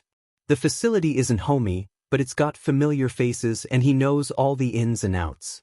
His feet take him to the roof. Up here he can see forever. The city seems so small from his spot on the roof. Take a swan dive. Pray for a real quirk. He ignores the memory. Oh. Hey Midoriya. Hiromi nods towards him. What are you doing up here? The older boy flicks ash off of his cigarette. Jae-sung rolls his eyes and takes another puff. Izuku smiles and shrugs, dismissing the odd sight. Dunno. Just needed to think. Don't get too close to the edge, Hiromi jokes. That's not funny, Jae-sung mumbles, shooting the other boy a half-hearted glare. It's odd seeing the pair nod at each other's throats, but Unit 15 and the rest of the program have accepted that the only time Kensei Hiromi and Jae-sung Park will ever get along is for a smoke break. I don't often see you up here, Midoriya, Saito says. She steadies her gun and picks a bird out of the sky. Do you do this a lot? Izuku asks. I find it relaxing. She shoots another bird down. Try it. Saito Naomi drops the gun into Izuku's hands. He sighs and takes aim. 2 birds fall with a single gunshot. And that's why Midoriya's one of our best snipers, Hiromi says, clapping. You can't be bothered to use honorifics, Jae-sung grumbles. Nah, we've all known each other too long for that. We're basically family. Yes, family who almost dies on a regular basis and tries to kill each other at times, Ogura Svetlana says, appearing in a cloud of smoke. Hey, you're free to move back to Russia if you don't like it here. You're the one who transferred, Hiromi points out, taking a long drag of his cigarette. But you've been here for 4 years, so you might as well get used to it. I will do no such zing, she hisses, letting her snake-like tongue flick over her lips. Your Japanese is improving, Saito notes, shooting another bird down. I've noticed it too, Izuku pipes up. You're getting really good. There's only a slight accent now. While Svetlana, Lana, is incapable of smiling, he's sure her lips curve upward as much as her face will allow. Thank you. Of the 8 people in Unit 15, 3 are foreigners. Ogura Svetlana is of Japanese and Russian descent, but she has been raised in Russia for most of her life. 4 years ago, she moves to Japan to live with her aunt. The commander of the unit, Ellis Gray Pearson, is an African-American male who moved to England before he was 1. At age 22, he's the oldest in the unit and in his 4th year of senior ranks. Ellis Gray has been in Japan for a little less than a decade, so his Japanese is fine, but every once in a while Izuku can hear the familiar lilt of his English upbringing. The next one is Jae-sung, a Korean native who moved to Japan 3 years ago. He almost immediately took to the new language, so not many people can tell that he's from the United Korean nation. They all manage to blend in well enough, but only Ellis Gray and Jae-sung work undercover. Due to Lana's distinctive appearance, she doesn't usually work undercover unless the assignments calls for it. With Lana's gargoyle appearance, occasional floating hair and fangs, she's memorable, and that's not usually what undercover work needs. Izuku, shoot that bird. I keep missing it. Saito hands him back the gun and he picks it out of the sky with 2 shots. Thank you. Sato's ghostly blue eyes send a familiar chill down his spine. Being near her feels like standing in a graveyard at night. Her hands are ice cold. He can feel the lack of heat on the grip. He gives her a shallow smile and returns the gun to her. The older, but much smaller girl takes it and reloads the gun with a new round of ammunition. She continues to down birds that dare to fly near the program building. You'll have to clean those up later, Hiromi tells her. Izuku will help me, she answers, not taking her eyes off her target. He sighs, knowing that, yes, he probably will. Someone opens the rooftop door. Hey, Midoriya. The director wants to see you, Ellis tells him. Everyone turns to Izuku. Somebody's in trouble out. What the hell, Jay? Hiromi hisses. And they're back to fighting. He said now, Midoriya. Don't worry. You can still help me pick up birds later, Saito says like it's reassuring. Yeah, fine. Izuku heads to the director's office, taking care to knock first. The director has a habit of impaling people who don't knock first. Come in. Izuku lets out a breath he doesn't know he's holding and pushes the door open. Arai Mamoru lifts his head and the door behind Izuku shuts with a click. At first the director says nothing. His red eyes run over Izuku in an examining way. For just a moment, Izuku feels like he's back in the lab under the good doctor. Izuku, he says. Why are you standing? Arai gestures to the 2 chairs in front of his desk. Take a seat. I'm fine with standing. Sit down. Arai's voice is more commanding this time. This is not a suggestion. Izuku obeys. You wanted to see me, sir? A few hours ago, you reported a breach to UA's security that may have been a move by the League of Villains. Yes, sir. Arai flips through a stack of papers, most likely a report on the damage. How he managed to get that, Izuku doesn't want to know. Turn to dust. Could be the work of a weapon. It sounds exactly like something Shigaraki Tamura would do, Izuku says quickly. Why you said in the briefing that Shigaraki is irrational and driven by emotion. He's working under All for One, who plans to overthrow All Might and One for All and rid the world of heroes, right? Correct. He nods once. So Izuku plays with his fingers, just a little nervous. Don't fidget, Izuku. It's distracting. Sorry, sir. The, gate was disintegrated while reporters were trying to get in to see All Might, Izuku continues. Besides the gate, nothing was destroyed, no one was hurt, no verbal threats were made. Verbal threats? Director Arai repeats. Explain. Well, I think if Shigaraki did this, he's implying that he's going to hurt UA and All Might and has the power to do it. It's like a warning, telling them, you're not safe and I'm coming for you. Izuku pauses. And I think that means he's planning something big soon. The older man falls silent for a moment before nodding. I will look into it. And, Izuku, I find it worth mentioning to you and your unit that 2 of our agents will be infiltrating the League as spies. Do I know them? Izuku asks. You will when you see them. They still have a month or 2 before they're able to join, but if your analysis of the current situation is correct, I believe you will be seeing them very soon. Izuku pales, but forces himself to remain calm. He can panic once he's outside of the director's office. And may I go? He rises, a little unsteady. Yes, but one more thing, Izuku. Izuku halts at the door, his hand hovering over the doorknob. Just open it. Yes, sir. I heard your father left to work overseas, didn't he? Why, yes. Will you be moving into the dorms? Izuku seks in a sharp breath. He has been thinking about that, but... Maybe. Not yet, though. The director nods. I understand. Dismissed. Izuku bows awkwardly as he's facing the door and quickly retreats from the office, hands trembling. He feels ashamed. Arai Mamoru has done so much for him. He's offered him a place in the program, gave him a chance to do right, taught him how to fight and helped him figure out his quirk. So why is he so afraid of him? Because he's too much like the doctor. Tichijodi dosito. Teichijodi dosito rwntsto hlpp. Teichijodi dosito rwntsto useyoutoh. Yelpp. Midoriya Izuku doesn't like the director because Arai Mamoru is too much like a bad man. Izuku feels dizzy and presses his hand against the corridor wall to steady himself. Breathe. It's not him. It's not. Breathe. Hello, my little pet. Are you ready to make the world a better place? A quirkless little boy, just what I need. You won't fail me, I won't let you. He goes to the bathroom and splashes cold water on his face. He's dead, Izuku mutters to himself, staring at the drain in the sink. Izuku's hands have a white-knuckled grip on the sides of the sink. He's dead, he's dead, he's dead. Dead people stay dead. You certainly didn't.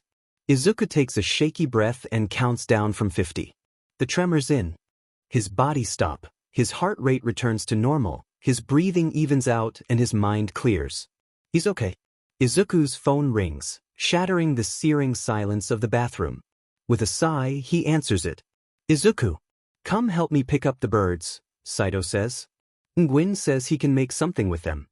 Where are you? Outside. He smiles dryly. Could you be a little more specific? Outside the west wing near the strawberry patch. And bring a cart. There are a lot. Saito hangs up. Izuku stares at the phone in his hand for a moment before pocketing it and going to find a maintenance cart for the dead birds. What a day. The cell is packed with other patients, all dressed in white hospital gowns. Their eyes are all dead, or in the process of dying, finally letting the last of their fight disappear. No one says anything, they just stare off into space with lifeless eyes and defeated posture. Their shoulders are slumped and they hold their heads low. Kino sits in the corner with Izuku, one arm looped around his small frame to keep him close. The smaller boy leans into Kino's side, clinging close to him. Izuku tries not to flinch at the sound of the bolted door being unlocked. The good doctor steps into the cell, two guards flagging him. Today, I need subjects 0224, 0265, 0311 and... He sweeps his gaze over the batch. All the patients inch away from him, terror in their eyes. The doctor sneers at their reaction and settles his gaze on Izuku. Subject 0321. The young boy's heart stops. No one besides Izuku fights when they are taken, but the little boy can only struggle so much in the iron grip of the guard. The subjects are taken to the lab. The cell door shuts with a loud bang behind them. Dr. Watanabe Isuru's shoes click against the cold, hard corridor floor leading to his laboratory. Young Izuku would scream if it would do any good. It never does though, because the people here are deaf to the screams of the test subjects. They've heard them far too often to be alarmed. In the Watanabe research facility, no one can hear anyone scream. Izuku sits up bolt right in bed, blood roaring in his ears. His eyes shoot around the room, searching for a threat, and he can feel the guard's bruising grip restraining his arms. Izuku launches himself out of bed, looking wild. Reality takes a few moments to catch up with him. Nothing, he says softly. Nothing. It's nothing. His heart rate slows and he draws in a slow breath. There's nothing. Sweat beads on his forehead and causes his sheets to stick to his body. He shakes them off and stands in the middle of his room for a minute. Nothing, he says again, like a reassurance. It's almost 4 in the morning. There's no way he's going to get any more sleep tonight. Izuku drags a hand over his face and squeezes his eyes shut. He needs coffee. Izuku slips a shirt on and shuffles through the silent apartment. The sounds of the city blare outside his window. It's dark and quiet, but he really doesn't care. He stands in the kitchen by the coffee maker with half-open bloodshot eyes staring at the little red numbers counting down. God, he's tired. He should sleep, but he knows that he'll spend more time staring at the ceiling than actually getting some rest. The coffee maker beeps to tell him that his drink is done. Izuku yawns and downs the cup in one go. He sets the cup down and exhales, letting his shoulders fall. The caffeine causes a familiar buzz in his veins, slowly waking him up. He leans against the counter, staring into the dark apartment for a while. The living space is still and eerily quiet. It's too quiet. The faucet's dripping becomes stronger in his ears. Water droplets smack against the sink, louder, louder, louder. Drip, drip, drip, drip. Izuku slams his hand down on the faucet handle. It's too loud. He takes another deep breath and steps back, inspecting his hand. A thin line of blood trickles down his palm from where his palm hit the faucet handle. The cut spans from almost one side to the other. He sighs and goes to the bathroom to clean up. He washes the cut and wraps the middle of his hand in bandages. Izuku can't keep doing this. He has school tomorrow. Normally, Izuku would be surprised that he has a field trip so early in the year, but this is UA. He's already gotten used to the freeway classes are taught. Single file line. No pushing, no shoving. Sit in alphabetical order, descending. Ida, Izuku says, tapping the taller boy. It's fine. Besides, I don't think the bus is built like you think it is. Ida spends the ride to USJ lamenting this fact. Izuku sits between Azui and Aoyama. Hey Mido. Ashido calls, standing up in her seat, much to Ida's disapproval. Where's your hero costume? It was. Izuku makes eye contact with Kaken. Damaged. I'm waiting for the support course to fix it up, so I'm going to wear my gym uniform for this. That is dude, but your gear is still pretty awesome. Kirishima points to the swords sheathed at Izuku's side and his capture weapon. But what are those? The red-haired boy refers to the grenade belt he's wearing and the silver bracelets around his wrists. High-powered tasers, Izuku answers easily. And grenades. Whoa, really? Kaminari pokes his head over his seat. Isn't that kinda dangerous? Only if they go off. Will they? The blonde asks. Probably not. The class laughs and Izuku feels himself smile. Outside of the program, and even there, his relationships with his peers is okay at best. He's never gotten on with many kids his age. It's usually because of his lack of an obvious quirk, but even if it wasn't, he doesn't relate to many of his peers in the slightest. He's always been rather aloof when it comes to making friends, despite his desire to be polite, and doesn't exactly give off a friendly vibe. No one really bothers with him. It's a lonely road we walk, but it is for their good, the director had said to him once. After what you've been through, can't go back to living among other people because you'll never fit in with them again. You'll be alone till the end of your life, whenever that may come. Midoriya, Azui says. Oh, yes. He smiles at the frog-like girl. I tend to speak my mind, Karo, she replies. Okay dash. Your quirk isn't well suited for heroics. Oh. Well, she did say she was blunt, he thinks, staring at the green-haired girl. Sorry. But you use it interestingly, she continues. You could be a great hero, Karo. Yeah. Midoriya's totally manly. Kirishima says. Guys, it's Dash. I mean, usually the most popular heroes have really flashy quirks, but Deku's got personality. Uraraka adds. Oh god. Guys, Dash. Bakugo has a strong quirk, but he can't be a popular hero with his attitude, Karo, Azui pipes up. Guys, Dash. What did you say about me, Frogger? See. She croaks. Azui, you really shouldn't dash, please, please, please don't let the bus explode. Call me Tsu. All my friends do, she replies. I'll blow all of you to hell. Take me on. Kaken continues his rage. Izuku sighs. Kaken, don't dash. But you call Blasty Kaken? That's so cute. Ashido coos. You raccoon eyes. Now don't be so mean, Kaken. She chides. While Bakugo threatens the lives of everyone on the bus, the class laughs and continues playfully digging at the blonde. Dear Lord, does everyone on this bus have a death wish? Izuku wonders. Kirishima cracks a joke and smacks Bakugo on the back. Apparently so. Hey, keep it down back there, Aizawa snaps, glaring at his students over the edge of his seat. Izuku enjoys the rest of the ride to USJ. It's filled with friendly banter and easy conversations. He's almost disappointed when the bus stops in front of a large glass-domed building, but is excited for the rescue training there to receive today. He steps off the bus and is instantly hit with a feeling of warning. He's trembling and his heart rate is speeding up. This isn't just an attack. Something is wrong. Midoriya, are you all right? Aizawa asks, appearing beside him. Just nervous. He lies, mind racing. Something is messing with his quirk and he knows something's wrong. Then keep moving, problem child. There's nothing to be nervous about. Aizawa pats him on the shoulder and then walks away. Izuku tries to steady his breathing. It's okay. Maybe it's nothing. Nothing at all, right? Maybe it is just an attack. His program-issued earpiece crackles to life. Midoriya. Midoriya. Stop them. Don't let them go into the Ligidash. Pain's voice cuts in and out. Direct, says informant Midoriya. Pain, pain, what happened? Izuku says in a low voice, desperately trying to get the message through. Midoriya, Aizawa calls, narrowing his eyes. Is everything alright? Whyus, but sensei, are you sure we should be doing this today? He asks nervously. Yes, now come on. Sir Dash. Midoriya, unless you have something life-threatening to tell me, we're going in.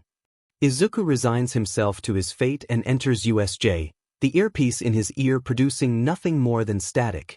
Once again he's hit with another wave of foreboding. Every part of him is screaming that something is going to happen and he will die because of it. All his limbs are taut with apprehension and they move stiffly.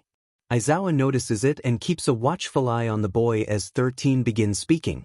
Uraraka doesn't notice his tension and excitedly talks about how number 13 is her favorite hero.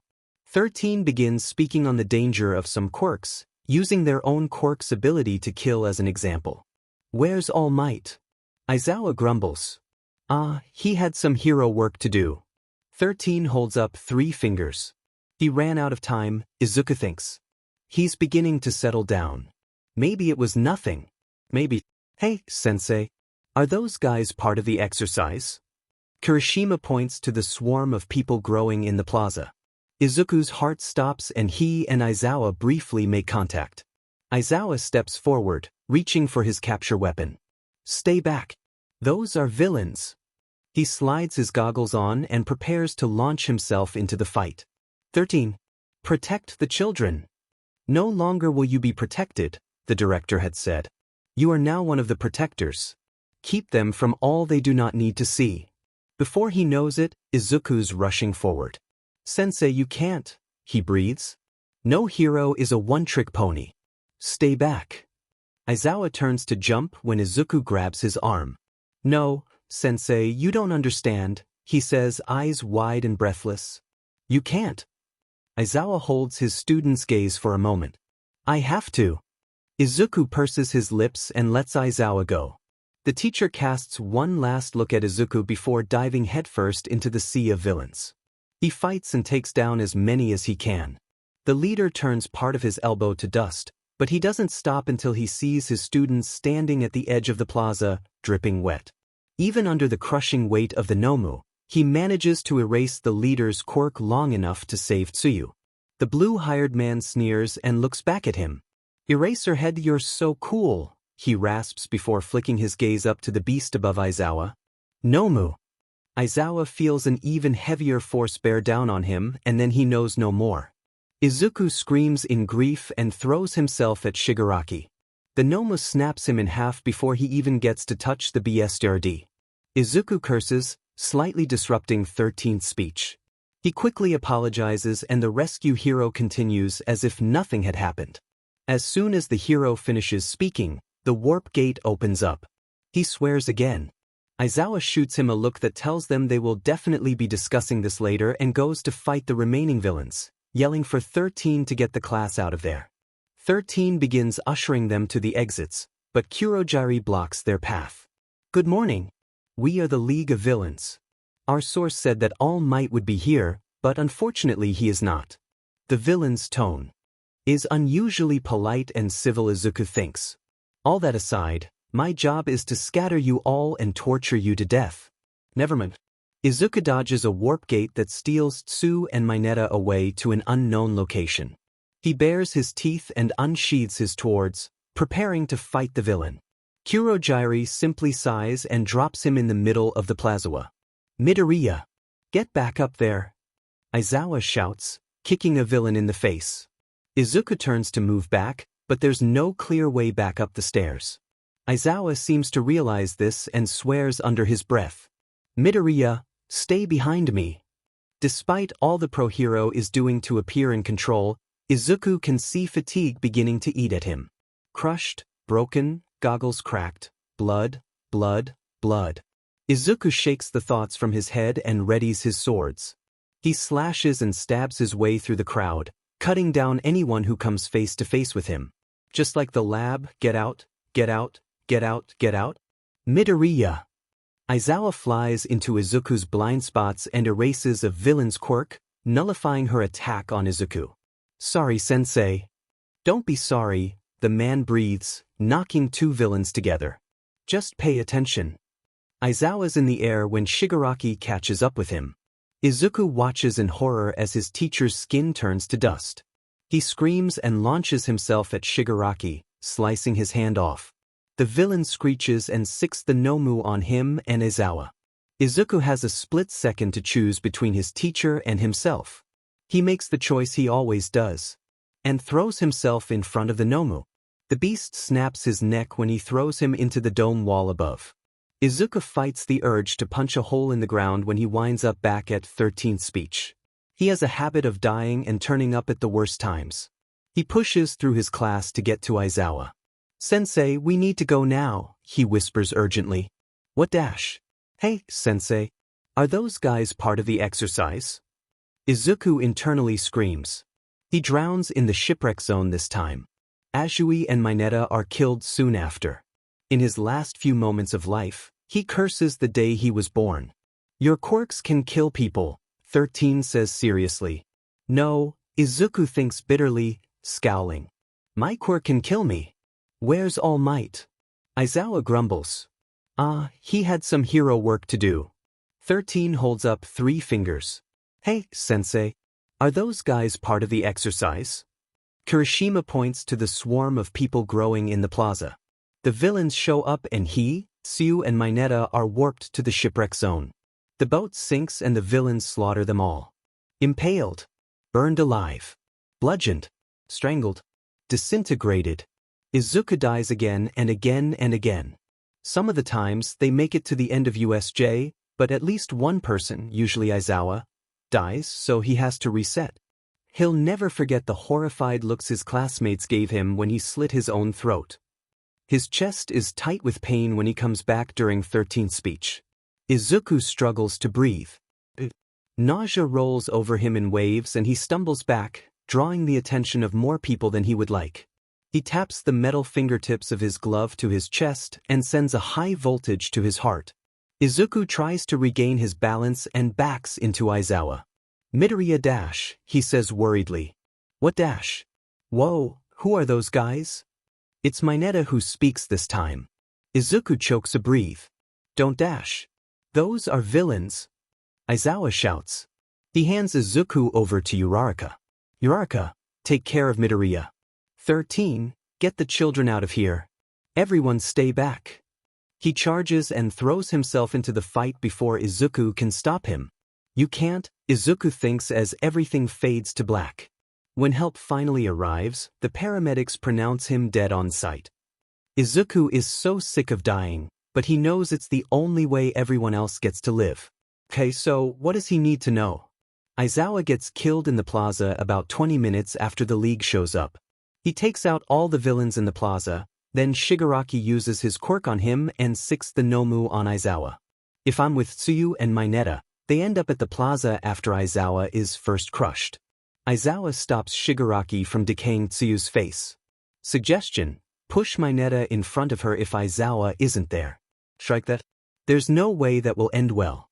After that, Aizawa is crushed again and is dead before help arrives. If I'm not with them, Tsuyu and Mineta usually die. I can't risk that, but I need to get them off the boat faster. A lot faster. Your quirks can kill people. Izuku's peers look solemn, smiles dimmed. Think, where's All Might? Aizawa grumbles. He had some hero work to do. 13 holds up 3 fingers. Izuku taps his metal-tipped fingers against his chest, sending a strong shock to his heart. The tightness temporarily dispels itself. Quirk exhaustion, he thinks. Stage 1. I've got to hurry. Hey, Sensei, are those guys part of the exercise? Aizawa's eyes widen and he briefly looks to Izuku. Those are villains. Stay back. He orders. Not long after his teacher has entered the fight, Kurogyri pops up behind them. Good morning. We are the League of Villains. Our source said that All Might would be here, but unfortunately he is not. He sighs. All that aside, my job is to scatter you all and torture you to death. Get back, children. 13 shouts, but Kaken and Kirishima are in the way. We won't go down that easily. Kirishima says to Kurogyri. Come and get some BSRD. Kurogiri shakes his head and opens several warp gates. Izuku allows himself to fall through one. When he opens his eyes, he can't breathe, which makes sense with him being underwater and all. A villain rushes him with a manic look on their face, teeth bared. There's little time to react when Tsuyu's tongue wraps around him and lifts him out of the water. She drops him on the deck just as the villain collides with the side of the boat. "Sorry, Karo," she says. "It's fine," Izuku replies between gasps. "We're gonna die." Mineta wails. Izuku winces. He's here too. "We're not going to die," he assures the smaller boy. "What are we going to do, Karo?" Izuku peeks over the railing of the boat. The villains below jeer at them, swimming just below the three students. "I don't know," he says quietly. "But it's not going to end well." Izuku dies 3 more times after his ominous statement to Tsu. Quirk exhaustion is beginning to affect him. Midoriya, Tsu croaks. "Are you alright? You look pale." "Why would he be alright? We're going to die." Mineta wails. "Fine," Izuku says breathily.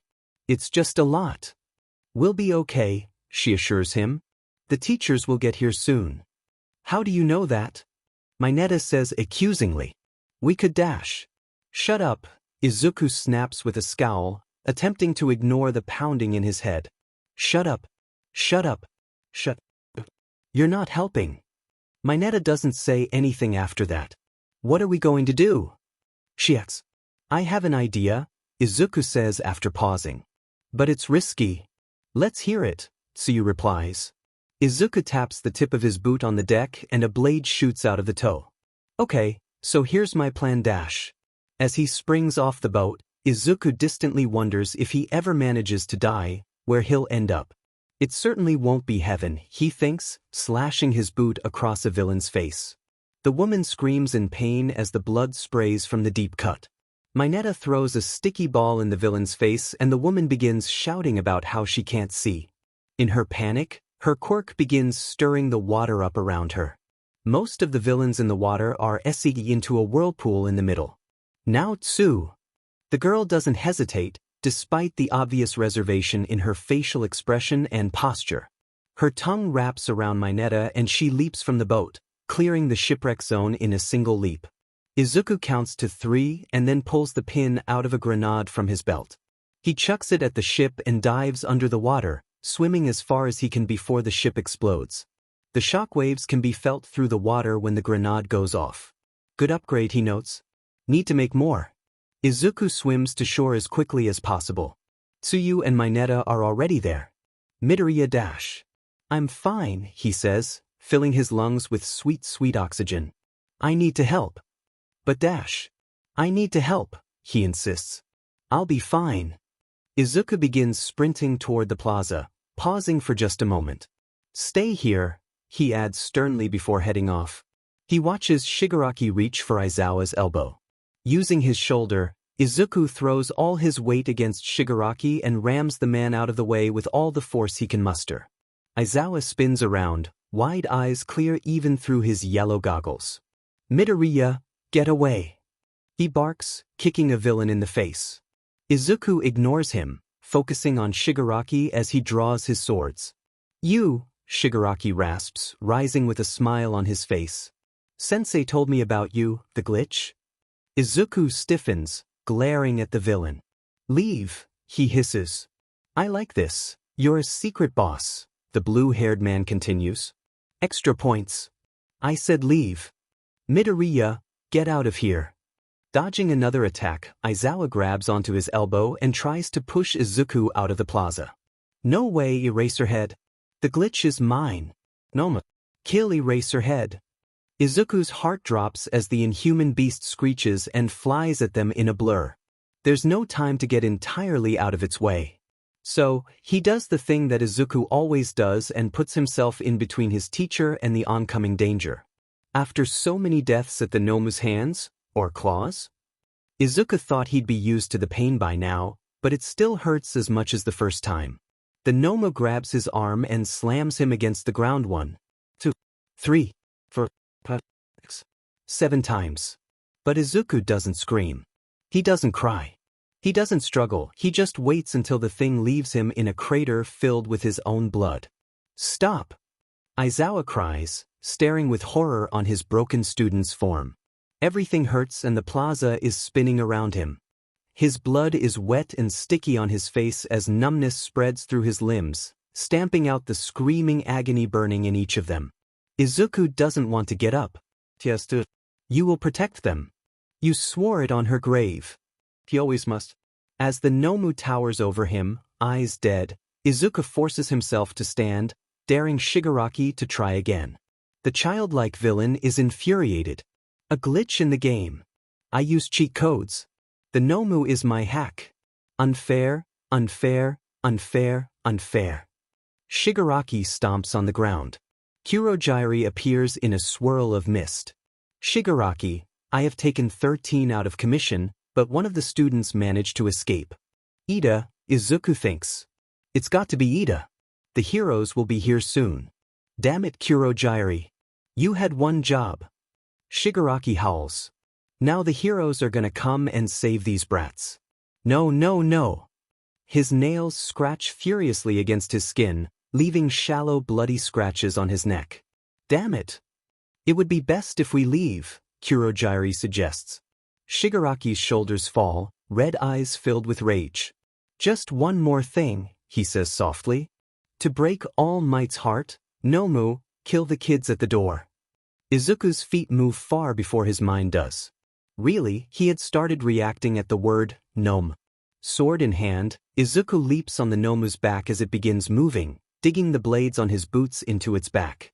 The beast paws at its back. He stabs his sword into its brain and it screeches, throwing him back into the pavement. Izuku winces, pain clouding his mind. In his fuzzy vision, he can see Izawa sprinting toward him, only to watch his teacher be crushed into the ground by the Nomu at Shigaraki's command. Izuku screams, slamming his fist into the ground. Not again. I've tried so hard. Kyuka, Yaoyorozu and Kaminari make it the front door when she hears an ungodly scream at the plaza. She whirls around and sees Midoriya fly back, crunching in a sickening pile against the ground. Her stomach turns. We've got to help. Kirishima shouts, but Yaoyorozu holds him back. You can't. Look at Midoriya. He's gonna die. In her ears, Kyuka hears Izuku's heartbeat slow, causing her own heart to stop. Kaken and Todoroki come at the right time. The bicolor-haired boy freezes the Nomu where it stands, buying them a few seconds. Kaken all but tackles Kurogyari, threatening to blow him to hell if he doesn't hold still. Todoroki rushes to Izuku's side. Midoriya, he says, supporting his head. Stay awake. Izuku blinks slowly, wishing he could just rest. Then he sees the Nomu rise up behind Todoroki's back and he shoves the taller boy out of the way, holding his hand out as the massive thing descends on them. All anyone can see is the monster collapse after it dives at Midoriya and Todoroki in a dull-colored, lifeless husk. Izuku drops to the floor, exhausted and unconscious. Shigaraki is livid that his toy is broken and threatens to murder every student in the vicinity. Todoroki raises his hand, ready to fight if need be. But it turns out he doesn't, because as he's swearing vengeance, Shigaraki walks through the warp gate and he and his mist friend disappear. All Might bursts through the door, ready to battle whatever villains dare to touch his students. What he sees before him is both concerning and shocking. 13 is lying near the front door with students surrounding them. The look on the students' faces is not something All Might will forget. He assures them that help is on the way and in one great leap approaches the plaza. Izawa is slowly crawling out of a small crater, bloody covering his face and arms. Nice of you to show up, he says in between labored breaths. I apologize, Izawa, All Might says, lifting him gently. Were any students hurt? What he really means is, I'm sorry I wasn't here. Me Midoriya. The underground hero's head rolls to one side and he closes his eyes. Stay awake. And the Tashinori sees him, lying in the ground. Midoriya's back isn't visible from the surface, with his shoulders hardly appearing above the destroyed pavement. The boy is a bloody, mangled mess. Enji's boy Todoroki Shuto is kneeling beside Midoriya, trying to wake him up, notes of desperation beginning to work itself into his voice. Young Bakugo stands at a distance, staring on in utter horror. Under his breath, All Might can faintly hear him whispering, "King-un." Across the plaza, there's another crater, filled up like a pool with blood. All Might's heart drops, guilt crashing down on him, because this wouldn't have happened if he had been here. Secretary Ida Tenya reporting for duty. And so the cavalry arrives. When Izuku is awake, he really wishes he wasn't. He doesn't sit up bolt right, just slowly opens his eyes and blinks a few times with indifferent acceptance. Better here than back in the shipwreck zone, after all. With any luck, he wouldn't have any permanent damage. Everything is throbbing with pain. The bright infirmary lights assault his eyes and stab at his brain. Sighing, he lays his head back into the pillow, shutting his eyes. God, he's so tired. The sound of the door sliding open convinces Izuku to open his eyes once more. "I'm very glad you're awake, young man," Recovery Girl says. "You gave us all quite a scare." "Sorry," he mumbles, rolling his head so that he's facing her. "Didn't mean to." She hums, nodding once before she shuts the lights off. "They seem to be bothering you," she explains. "Thanks." "Of course. Is everyone else okay?" he asks, forcing himself to sit up. The action causes him to wince as his bandages shift. The youthful heroine tuts. "Now be careful. I couldn't heal you all in one go, so you're still in bad shape." She drops a handful of gummies into his open palm as she scolds him. "You had the worst injuries." Miraculously, none of the other students had any serious physical injuries. That doesn't mean there's not any mental trauma. Izuku thinks that the emphasis she puts on physical. They should probably attend counseling. Recovery Girl stares at him. "Did I said that aloud, didn't I?" "Well," she sighs. "You're not wrong, dearie. You're all just children. It's quite a lot to take." "Yeah," he agrees softly, popping a gummy into his mouth. "Gross." "I know they're not the tastiest," Recovery Girl says, shuffling across the infirmary. "But they're all I've got." "No, they're not fine." Izuku forces himself to swallow it, grimacing at the taste. She laughs. "No need to lie, young man. What about Aizawa-sensei and 13? Izuku moves, pain shooting up his side. "Broken ribs," she says, pointing at his side like she's warning him. "Haven't fixed those yet." "Aizawa-sensei and 13? He repeats hopefully. "Please don't be dead. Please don't be dead." "They're fine, dearie. Both are at the hospital. 13's good as new and Aizawa might have a little trouble with his quirk in his right eye, but he's none the worse for wear." Izuku lets go of a breath he doesn't know he's been holding. "That's good." The door opens and closes again, this time bringing All Might into the room. "My boy. I'm glad you're awake. You gave us quite the scare." "Hush." Recovery Girl scolds, whacking the man with her cane. "Lower your voice." All Might rubs the sore spot on his arm, looking sheepish. "I apologize." Huffing, the elderly heroine shuffles away, grumbling not so nice things about the number one hero. All Might turns back to Izuku, his smile faltering at the sight of his many bandages. "How do you feel, young Midoriya?" "Fine," Izuku says. "I mean, I'm alive, right?" All Might's smile dies on his lips at Izuku's joke. Humor's never been his strong suit anyway. "Sorry. Bad joke." "No, it's quite all right. You had just rather worried for a few days." Izuku blinks. "A few days?" He repeats politely. "You've been out for 3 days?" Recovery Girl tells him. "We tried to reach your father, but couldn't get a hold of him." 3 days? Can I make a call?" Recovery Girl nods and ushers All Might out of the room to give Izuku some privacy. Sighing, Izuku pulls out his phone and calls not his father, but Director Arai. "Midoriya, where have you been?" Back to family names," Izuku thinks. "I'm in trouble." The boy slides out of bed. "I'm sure you've heard about the USJ attack." "Yes, that was quite a well-publicized failure of UA to protect their students. I'm assuming the League of Villains had something to do with it." "Yeah, well, how many times?" The director asks casually. "How many times?" Izuku repeats, voice soft. A lot. At least 50. You sound uncertain. It was a lot, and some of them ended really similarly, so I lost count. I will update your file. Now, report to the compound. For what? Well, I would hope that you have something to tell us about the league. And you have just had 3 days off. But Recovery Girl said dash. I don't care. Be here in 20 minutes. With nothing more to say, Director Arai hangs up. Izuku stares at his phone a moment before sighing. He opens the window and immediately knows the fall would kill him. There's no way he's getting out of here easily. So, he rings Lana. I am not taxi service, she hisses. Please. He begs. No. Please? No. Please? Fine.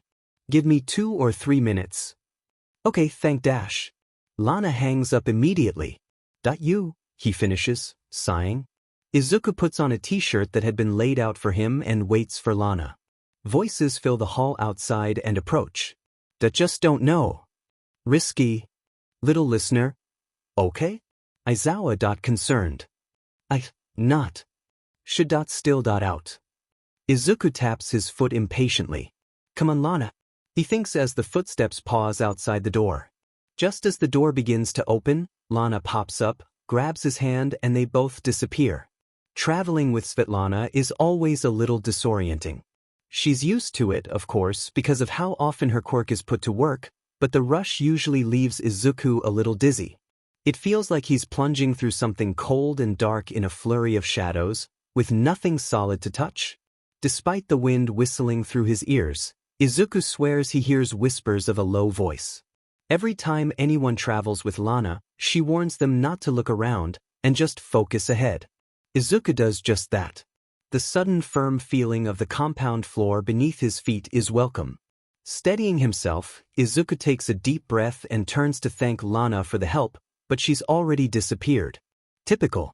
Izuku walks to the director's office, giving himself a mental pep talk while thinking through what the hell he's going to say for his report. He pauses at the door. What is he going to say? Izuku, come in, Director Rai says, though Izuku hasn't knocked. Too late. Bracing himself, Izuku opens the door and shuts it behind him. Field report. Reporting, Izuku replies, standing at the ready like a Roman sentry. During the mid to late morning hours, Class 1A of UA High School took a field trip to the unforeseen simulation joint for rescue training. I had a premonition before we entered, but went inside either way. Izuku swallows hard. Immediately after 13th speech on the dangers of quirks, they signed that All Might had run out of time and the League of Villains opened a warp gate via Kurogiri in the center of the plaza. What could have been done to stop all this? Director Arai asks, leaning back in his chair. The man's cold, sharp eyes flick over him like a whip. Nothing. Izuku feels an acute pain in his wounded side, like he's been jabbed by something. The telltale glow of quirk use in Arai's eyes fades. Nothing. He repeats innocently. I should have stopped them from going in, Izuku says through gritted teeth. I knew something bad would happen, and I knew at least I would die because of it, but I couldn't. Another stabbing pain cuts him off. Arai stands. But, he prompts. Izuku's on his knees now, breathing heavily. But I should have stopped them, he replies, trembling. It was my job to protect them and I failed. Yes, you did. But don't worry, Izuku, Arai says, walking around his desk to come to his side. We all make mistakes. Of course, yours must have cost quite a few lives if you were willing to die so often. How many times did they die? Uraraka? Bakugu? Aizawa? That Yayorozu girl? I know that class means a great deal to you. The man leans down, bringing his eyes to meet Izuku's fearful green ones. He slides a finger under Izuku's chin, forcing him to look at him. How many times did they die? Izuku tears his gaze away, shaking, his eyes wet with tears. Tremors shake his body and he feels sick to his stomach. Do you want me to go back? Arai straightens himself, brushing his suit off. No, he says. What we have now is fine, though very disappointing. Do you know why I put you on this case, Izuku? B because I'm a student at UA dash?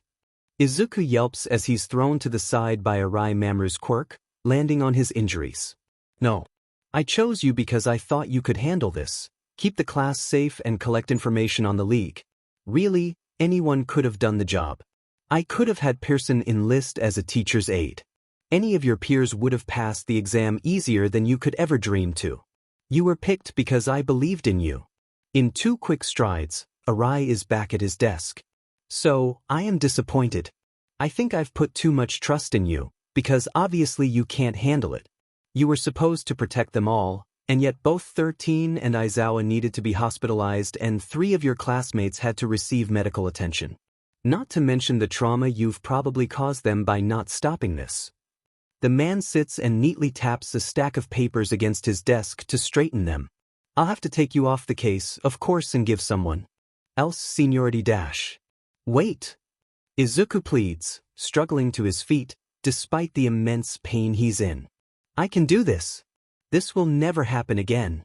I swear. Arai pauses, quirking an eyebrow.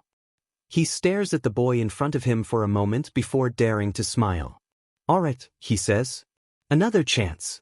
You have been tasked with keeping UA safe, and you are to do whatever it takes, no matter how many times you die. Chio opens the door to the infirmary, after having reluctantly given in to the teacher's plea to see Midoriya. Most had been present when his shattered form is carried away. 2 days ago, Aizawa's first words after waking up are a threat against the League of Villains for killing one of his students. It takes 3 teachers to keep him in the bed before he can be told that Midoriya did in fact survive. But he hasn't woken up yet. Today is the 3rd day of Midoriya's coma, and the 3rd day that they have failed to reach Midoriya Hisashi to notify him of the situation. That in of itself is worrisome. She sighs. Now, please keep your voices down. Midoriya has just woken up. Yamada ignores this and pokes his head in the infirmary, pausing. Hey, where is the little listener? Chio pushes the tall man aside, sweeping her gaze over the room. I don't know, she says. Chio blinks, approaching the bed Midoriya had been lying in just a few minutes ago. The UA staff starts muttering amongst themselves, suggesting a possible kidnapping by the League. The bed is empty, of course, but Chio notices a scrap of paper left on the pillow. Something came up. Had to go. I'm fine. Sorry if I worried you. Underneath the brief message is a number Midoriya had listed. Recovery Girl shakes her head. These kids. Shoyuta hears about the note and immediately whips his phone out. Or tries to. Really, he ends up pawing at the phone on his hip until Hisashi helps him out. He has to dial the number for him, because Shuta's fingers are still broken. The phone begins ringing, but thankfully Midoriya picks up on the first ring. Hello. Midoriya, what the he dash dot. Hisashi swats him in the back of the head, scolding him for language. Where are you? Aizawa bites out. I'm dash. The phone shifts and Shoyuta hears Izuku hiss softly, likely from pain. What the fuck dash? The signal cuts out for a second. Midoriya? Midoriya? Shoyuta curses under his breath, ready to go kick the butt of whoever decided to mess with his student. Home. Sorry, I'm at home. Midoriya's crackly voice gives Shoyuta a little peace of mind, because his student's okay enough to answer the phone. Is your father there? I called him. Midoriya replies, rather cryptically. He knows. Shoyuta scowls. Midoriya dash. I've got some things I need to do, Aizawa-sensei. I'm sorry, but I have to go. Before Shoyuta can protest, the kid hangs up. Bad luck. Hisashi says uneasily, lowering the phone. Probably. Shoyuta isn't so sure. Izuku sighs, staring at the phone as he sits on the cold floor of his bathroom surrounded by bloody bandages. Just his luck that the director had reopened some of his USJ wounds and he bled through the bandages. He's tied the new ones too tight, but with his record he can't afford to apply new ones, because he's probably going to end up needing them. God, he's tired. Izuku had originally planned to come home, shower, change the bandages and get something to eat, but all he really wants to do is sleep. Shutting his eyes, Izuku leans his head back against the wall and relaxes. He's so tired. To his annoyance, when Izuku wakes up, it's Monday. UA has been closed for 3 days, but of course he has to sleep through those, so he's almost right back to the grind. Nizu calls and assures him that he can take a few days off if he needs them, but Izuku declines politely, telling him he's fine. And he fears the consequences. Izuku comes in early, per Recovery Girl's instructions, and she completes what will be the second of his 3 healing sessions to close the wounds. She gives him a handful of gummies and writes him a pass to class. The second he opens the door, all the chatter in the room dies. Deku. Uraraka barrels into him, hugging him like she doesn't want to let go. I was so worried.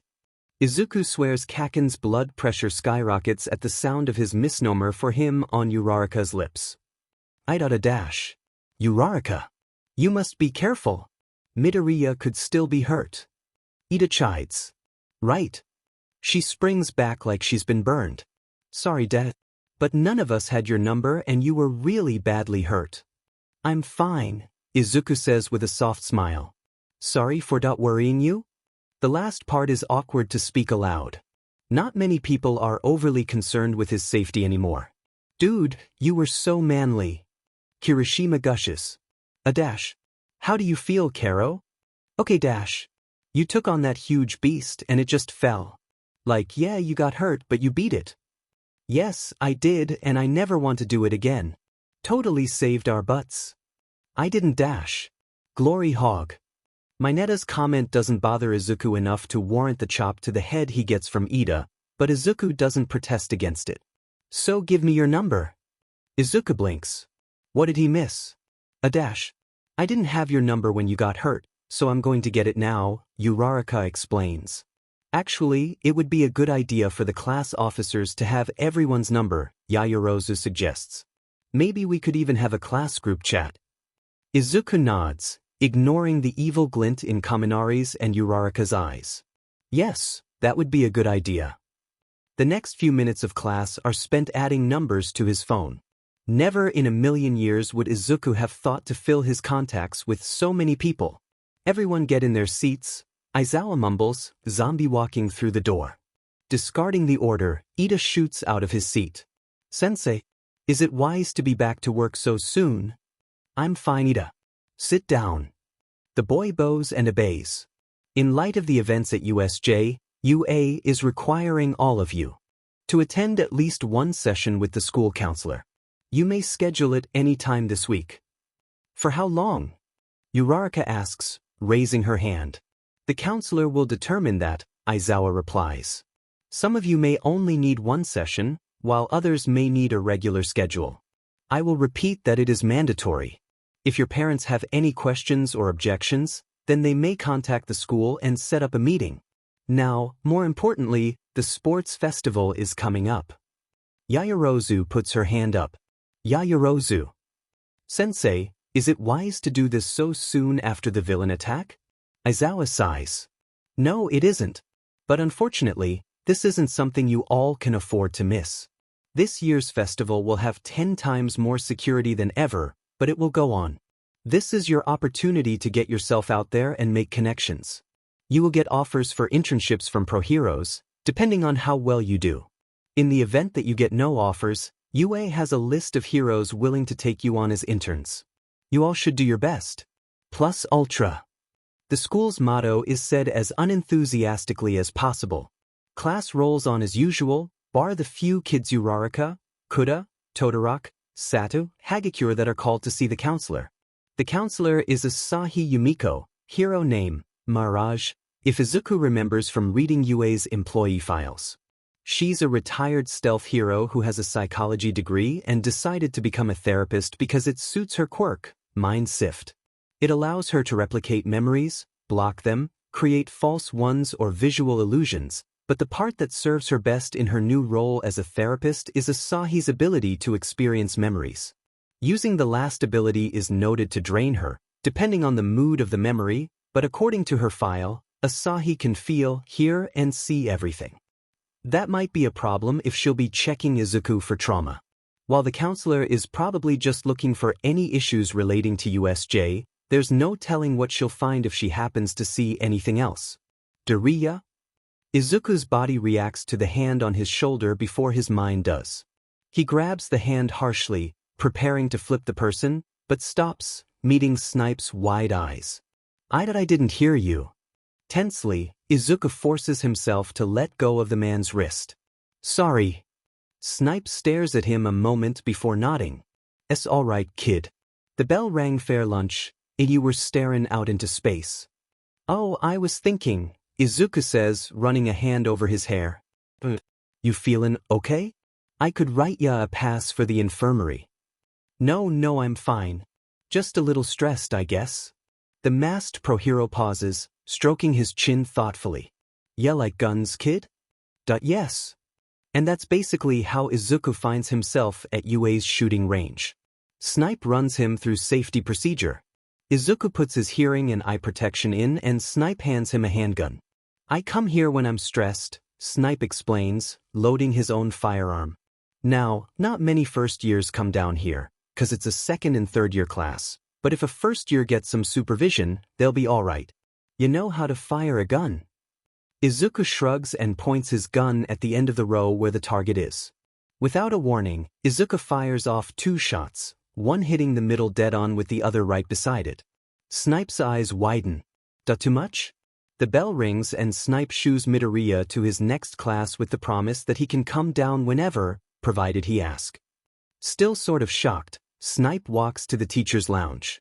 "If it wasn't for your mask, you'd have caught flies now," Aizawa says, flicking his gaze toward him. "How can you tell?" Yamada cries, gesturing wildly at Snipe. "You can see no part of his face. That's just how Sho is." Kayama teases, draping her arms around Aizawa. "Get off of me." Aizawa growls and shrugs her off. Kayama huffs and feigns offense before smiling and making her way towards him. "So, Snipe, what's got your locks in a twist?" "He's a wonderful shot," he whispers. Aizawa blinks. "What?" "Aizawa, tell me, are you aware that one of your students has near-perfect aim?" Aizawa rolls his eyes, groaning. "Which one started the food fight? Bakugo? Kaminari? Mineta? God, give me a reason to expel that little dash." "Midoriya," Snipe interrupts. "It's Midoriya." "Midoriya started a food fight?" Yamada says, confused. "That little listener is an angel." Under his breath, Aizawa mutters something that sounds like, "That's what you think." "No, not a food fight. We were down at the shooting range. I thought only the second and third years were allowed down there." Snipe shrugs. The kid looked like he had a lot on his mind. Thought it'd do him some good. Aizawa inhales and exhales slowly in annoyance. "Of course you did. Beginner's luck?" Kayama suggests. "No, we were down there for most of lunch." He never missed the center's inner circle once. Yamada lets out a low whistle. "Where'd the kid learn?" "Well, he's part of the program, right?" Kayama says. "I hear they've got great self-defense classes." "A teenager with a gun, Namuri?" Aizawa scoffs. "Self-defense? That's ridiculous." The woman shrugs, ignoring Aizawa's obvious bad mood. "Still, I'm going to ask Nizu if dash." "I am here, listening to your conversation," Nizu announces, riding in on Yagi's shoulder. "Now, what did you want to ask me about?" How did you never mind?" Snipe shakes his head. "I'd like to request firing range sessions for Midoriya Izuku." "Oh, may I ask why?" "The boy is a spectacular shot, one of the best I've seen in a long time." "Young Midoriya?" Yagi seems perplexed.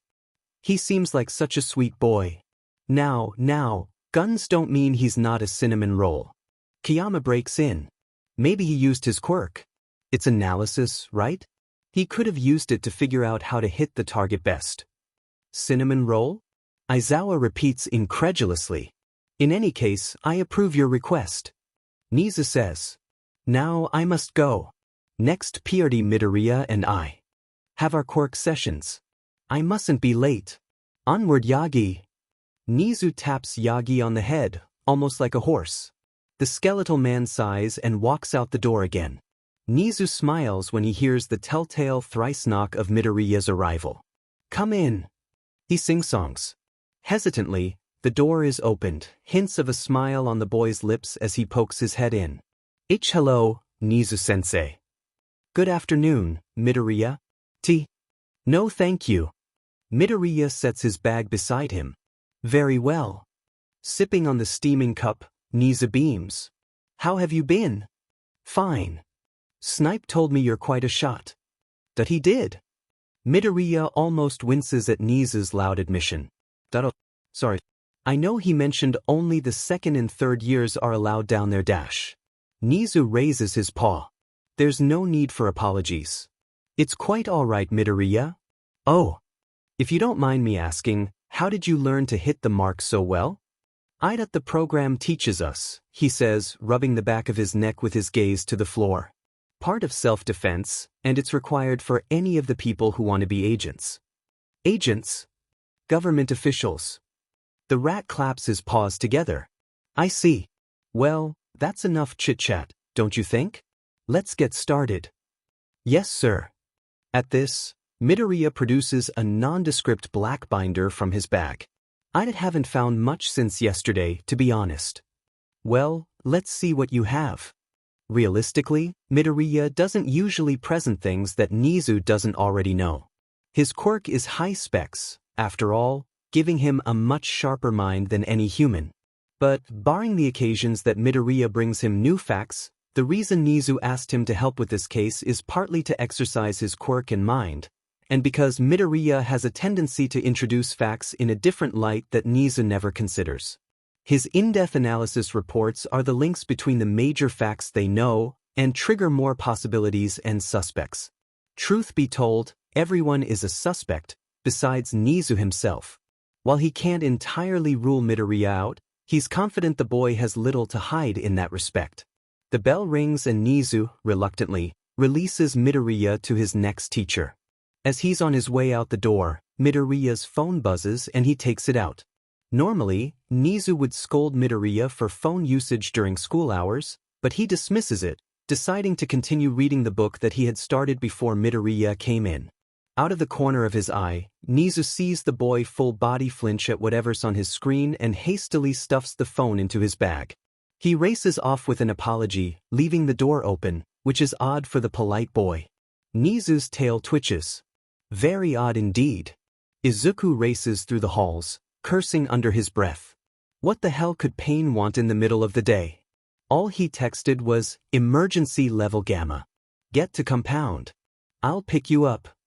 The last time this happened is when Draco, a fire-breathing villain, lets loose on the town and they are called to neutralize the threat. Izuku won't lie, it felt kind of wrong shooting his father's brother down from a third-story window, but it had to be done. Even Endeavor couldn't compete with those flames. Izuku sprints around a corner and runs face first into the less solid form of Yagi Tashinori. The man seems surprised, if the spurt of blood from his lips is any indication, but braces himself enough to keep from falling, only stumbling back a few steps.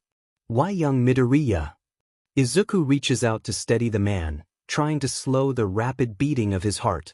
Sorry, Yagi, he says before internally cursing because, shit, he isn't supposed to know All Might's real name. The giant's eyes widen ever so slightly, but he brushes the look away and smiles.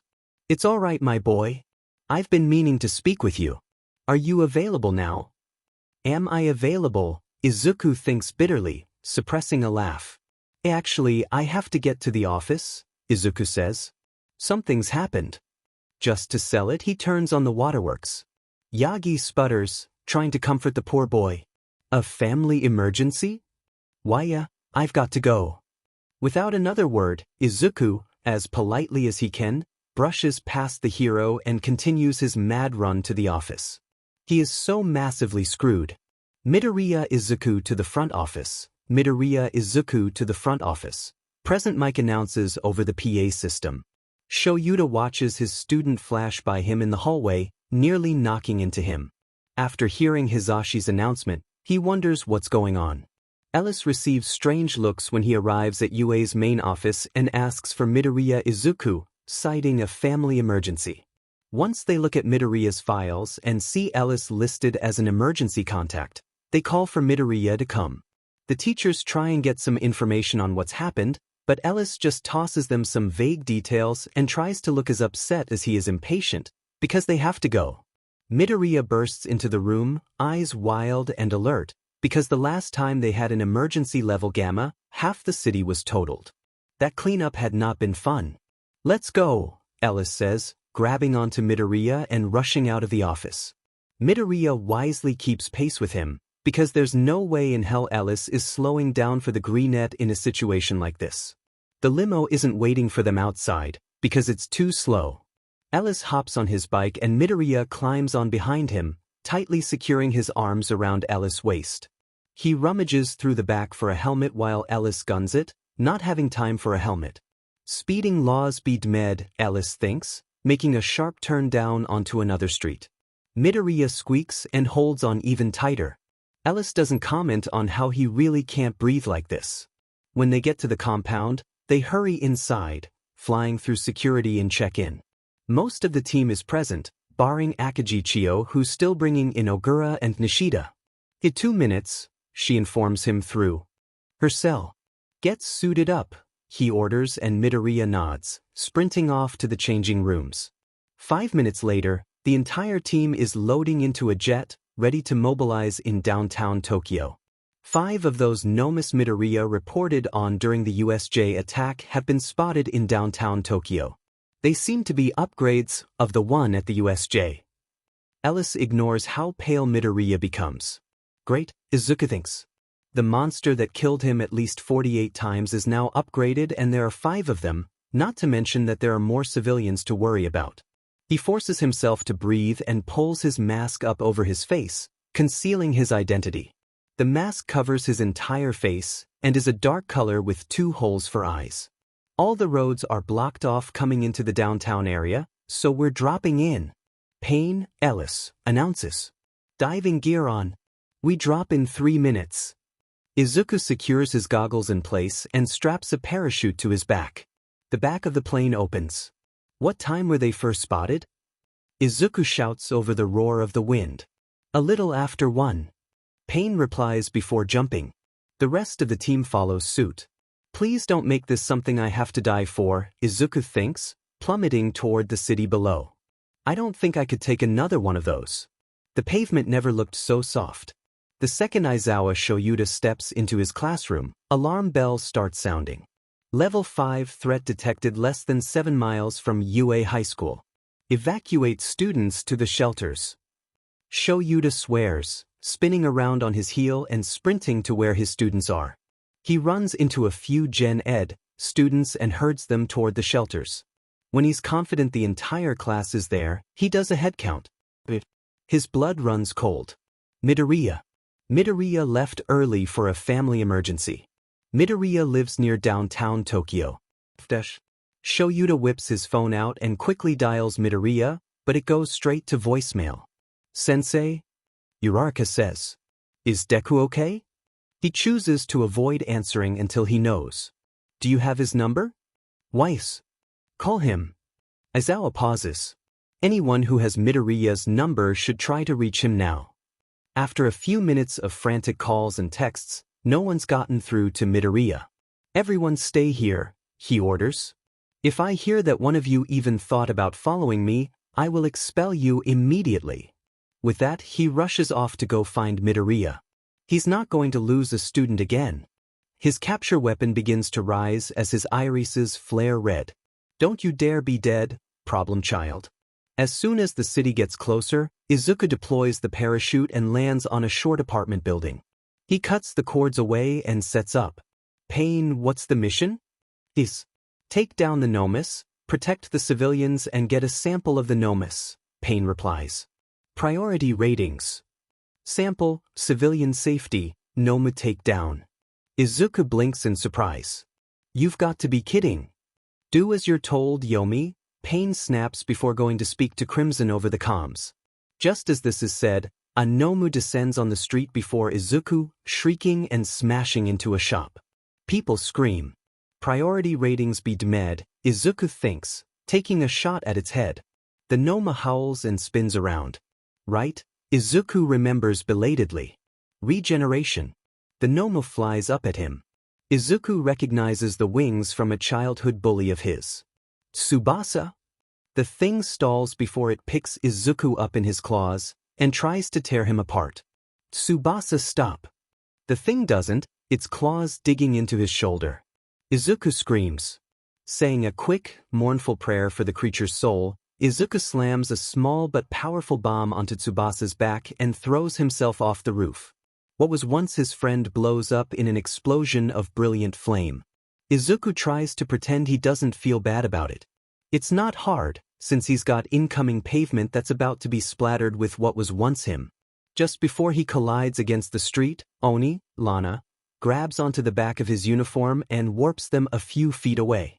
Idiot, she hisses. Yeah, sorry, he says, somewhat earnest, some sarcastic. They begin helping the people from the ruined shop. My son, a man sobs. He was going to the bathroom and I haven't seen him dash. We'll find him, sir, Oni promises. What's his name? Izuku asks. Chiharu. H's name is Chiharu. She taps Izuku on the shoulder and waves for him to follow her in. They proceed cautiously through the rubble of the unstable building. Chiharu.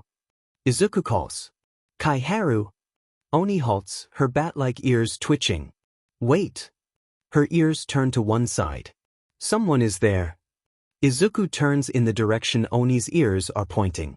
Sure enough, a boy maybe a little older than Izuku is half visible under a pile of rubble. They sprint over, ignoring the unsteady ground. Izuku kneels beside the boy and slips his hands under his head. Chiharu. Chiharu, Izuku says, gently shaking him. Wake up. A low groan passes over the boy's lips. He's alive, Oni says. Yeah, no shit, Izuku snaps. She glares at him and begins shifting the rubble so Izuku can slowly pull Chiharu out. The building trembles and what's left of the ceiling falls. Oni curses in Russian and grabs onto both Chiharu and Izuku. One moment they're in a crumbling building, the next they're midair in front of the building Izuku blew the Nomo up on, and then they're on the ground, several yards from the shop. I didn't get good look around, Oni says between heavy breaths. Chiharu still half-conscious in Izuku's arms. The boy's father sees them before they see him. Chiharu. Oni teleports Chiharu and his father to one of the medical units racing around the scene. Izuku curses the fact that he's left his weapons on the roof. Clutching his injured shoulder, Izuku begins to go for the roof before he hears another cry for help and comes face to face with Tsubasa, who should have been dead. As the thing shrieks, Izuku realizes that it's going to be another long day. It's been one hell of a day, Izuku mutters to himself as he drags the decapitated head of a Nomu to Pain. He's covered head to toe in blood, some his, most not. Either way, when he gets home, he's taking a long hot shower. Pain only nods silently, helping Izuku move the head into a cooler. We'll take this to the lab once we get back, he tells him. Let's go, Yomi. Izuku begins to leave when his comm crackles to life. Yomi, Ghost says. There's a man looking for you. Izuku groans. Can it wait, Ghost? I dash. He says his name is Eraserhead. He pauses. God damn it, he sighs. He'll be there, Pain replies before turning to Izuku. Your teacher can't see you like this. Go get cleaned up. Change in the back of the jet. The jet is parked on an abandoned, ruined street. Izuku changes into civilian clothes, only taking time to wipe away some of the blood. His shoulder burns at every movement. Might want to get that checked out. Izuku leaves the jet and when he's halfway down the street, he hears the jet take off. Great. Finding a ride to the compound after this is over is also something he's going to have to do. He wanders the streets looking for his teacher, Midoriya. Before he can fully turn around, Eraserhead's capture weapon wraps around him and yanks him forward. Izuku yelps at the pain that shoots through his body. Aizawa immediately loosens his grip on his restraints and drops Izuku right in front of him. You're hurt, he says almost critically. Izuku offers a sheepish smile. Only a little. Aizawa scowls. Have you gotten checked out yet? No. His teacher sighs and spins around on his heel. We're going to recovery, girl. With any luck you didn't reopen any of the wounds from USJ. He hadn't even thought of that. Aizawa hails one of the buses leaving the downtown Tokyo area. He's silent the entire time, lower half of his face buried in his capture weapon. Izuku notices a few scattered bruises and cuts on his teacher's hands and face, but what's most prominent is Aizawa's glare. Best not to ask. Izuku checks the time. It's almost 3 o'clock, which means he's been out for 2 hours. School should be over soon. Speaking of which, Sensei, is everyone okay? His teacher huffs. Everyone was evacuated to UA's shelters. They're fine. You were the only one unaccounted for. That you didn't have to come and get me. Yes, I did. I am your teacher and it is only logical that I ensure your safety. Sorry for the trouble. Aizawa rolls his eyes, flicking the center of his forehead. Forget it, problem child. Izuku hums and pulls out his now cracked phone, DMN, which explosion did this.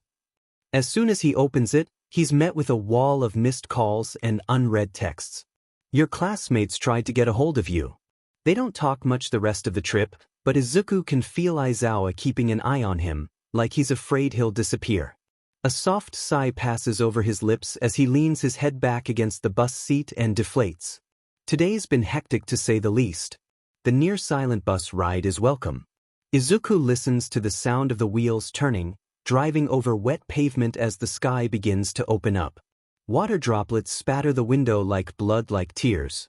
Aizawa shifts into a more comfortable position and tucks his head into his capture weapon, eyes shut. Between teaching and hero work, Izuku would like to know how the man stays awake. Lord knows he can hardly manage to between school and the program and the nightmares. Izuku stares out the window at the bleak sky. It's days like these he wishes Kino were here. The older boy always loved the gray days when he could look up and see the vast expanse of the heavens above him, let the rain fall on his face and wash him clean of every horrible experiment. Midoriya. We're here.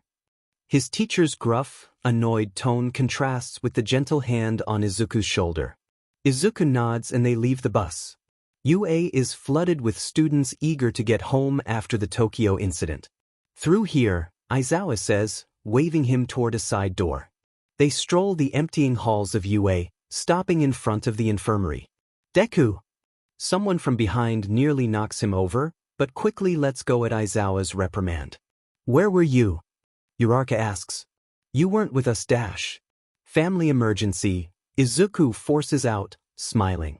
But it's fine now. Oh, what happened? Uraraka asks, tilting her head. It's not personal. Feigning sadness, Izuku hopes Aizawa's not getting suspicious. Phone number, Shinso says, shoving his phone at him. What? The wild-haired boy bites his lip and glares at the ground. We were in the shelter and I didn't know if you were okay. Give me your phone number. Are you Su? Just give me the DMN number. Midoriya. Izuku obliges, smile a little more genuine this time. Satisfied, Shinso and Uraraka leave. If you're done, the old lady's ready to see you, Aizawa drones. Izuku is hesitant to enter the infirmary, but he really doesn't have much choice in the matter. So you're back. Recovery girl spins around in her chair like she's been expecting them. Glad to see you back in one piece, dearie. Glad to, be back in one piece. Thankfully, he hasn't made any of his USJ injuries worse. One kiss from recovery girl, and all of the wounds that spawned from the downtown Tokyo incident are, relatively, healed. Of course, now he's dead on his feet. I'll take him home, Aizawa offers. His house is on my patrol route anyway. Recovery girl casts a skeptical look at the hero, but says nothing about it and sends them on their way with a bag of gummies. Izuku would probably be more surprised that Aizawa has a car if he wasn't so tired. The idea that his teacher has a house or apartment and doesn't just sleep at UA is strange. He had read Aizawa's file, of course, had logically known that the pro has an apartment, and a rather nice one at that, but after meeting him, the fact just seems a little out of character. Izuku climbs in as Aizawa starts the car. He glances around, his eyes falling on a stack of CDs. You like Taylor Swift? The American singer is popular in Western countries, but she doesn't strike Izuku as the kind of artist eraserhead of all people would be interested in. Aizawa doesn't answer for a moment, instead keeping his eyes trained on the road. No one will believe you. No, they wouldn't, Izuku agrees silently with a hum. Shinso might, but that's just speculation with no proof. Now if he had a camera, Midoriya, what are you? Put your phone down. After pulling over and threats of expulsion, Izuku agrees to delete the pictures. They drive in silence for a bit, pausing at an intersection. Hey sensei, do you think dash? Just as the light changes, tires screech and the entire car lurches at the impact. Izuku's brain doesn't have time to process what's happening. The car flips, he's not sure how many times, coming to rest upside down. Distantly, Izuku can hear sirens blaring. That's not what he's concerned with. What's bothering him is his teacher. And Aizawa isn't moving. Sensei? Sensei. Aizawa's hanging limply upside down, blood dripping from a gash in his head. Someone opens a car door and casually walks around to the passenger side of the totaled vehicle. You ruined my life, she growls. Yeah, I tend to do that a lot, Izuku snaps. You killed my brother. She bares her teeth, unadulterated fury in her eyes. I hate you. I want you to die. She PPS her gun, hands trembling. The bullet enters right between his eyes, spraying the inside of the car with his brain and blood. Lifeless, Izuku hangs upside down next to Aizawa. Izuku remembers the first time he died all too well. You're just like the rest of them, Watanabe growls, holding him by his hair. Fat tears roll down his cheeks. I'm sorry. The good doctor throws him down, scowling. I have no use of you anymore. Still sobbing, Izuku hears a gun PP behind him. It goes off and pain explodes in his head. Izuku falls forward, unable to move, his limbs like lead. Darkness sweeps his vision, closing the curtain on the final act of his too brief life. And then he opens his eyes the day before, sleeping next to Kino. God knows no one can blame him for waking up screaming.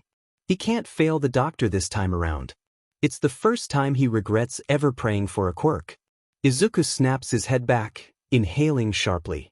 Aizawa glances over, giving him a questioning look.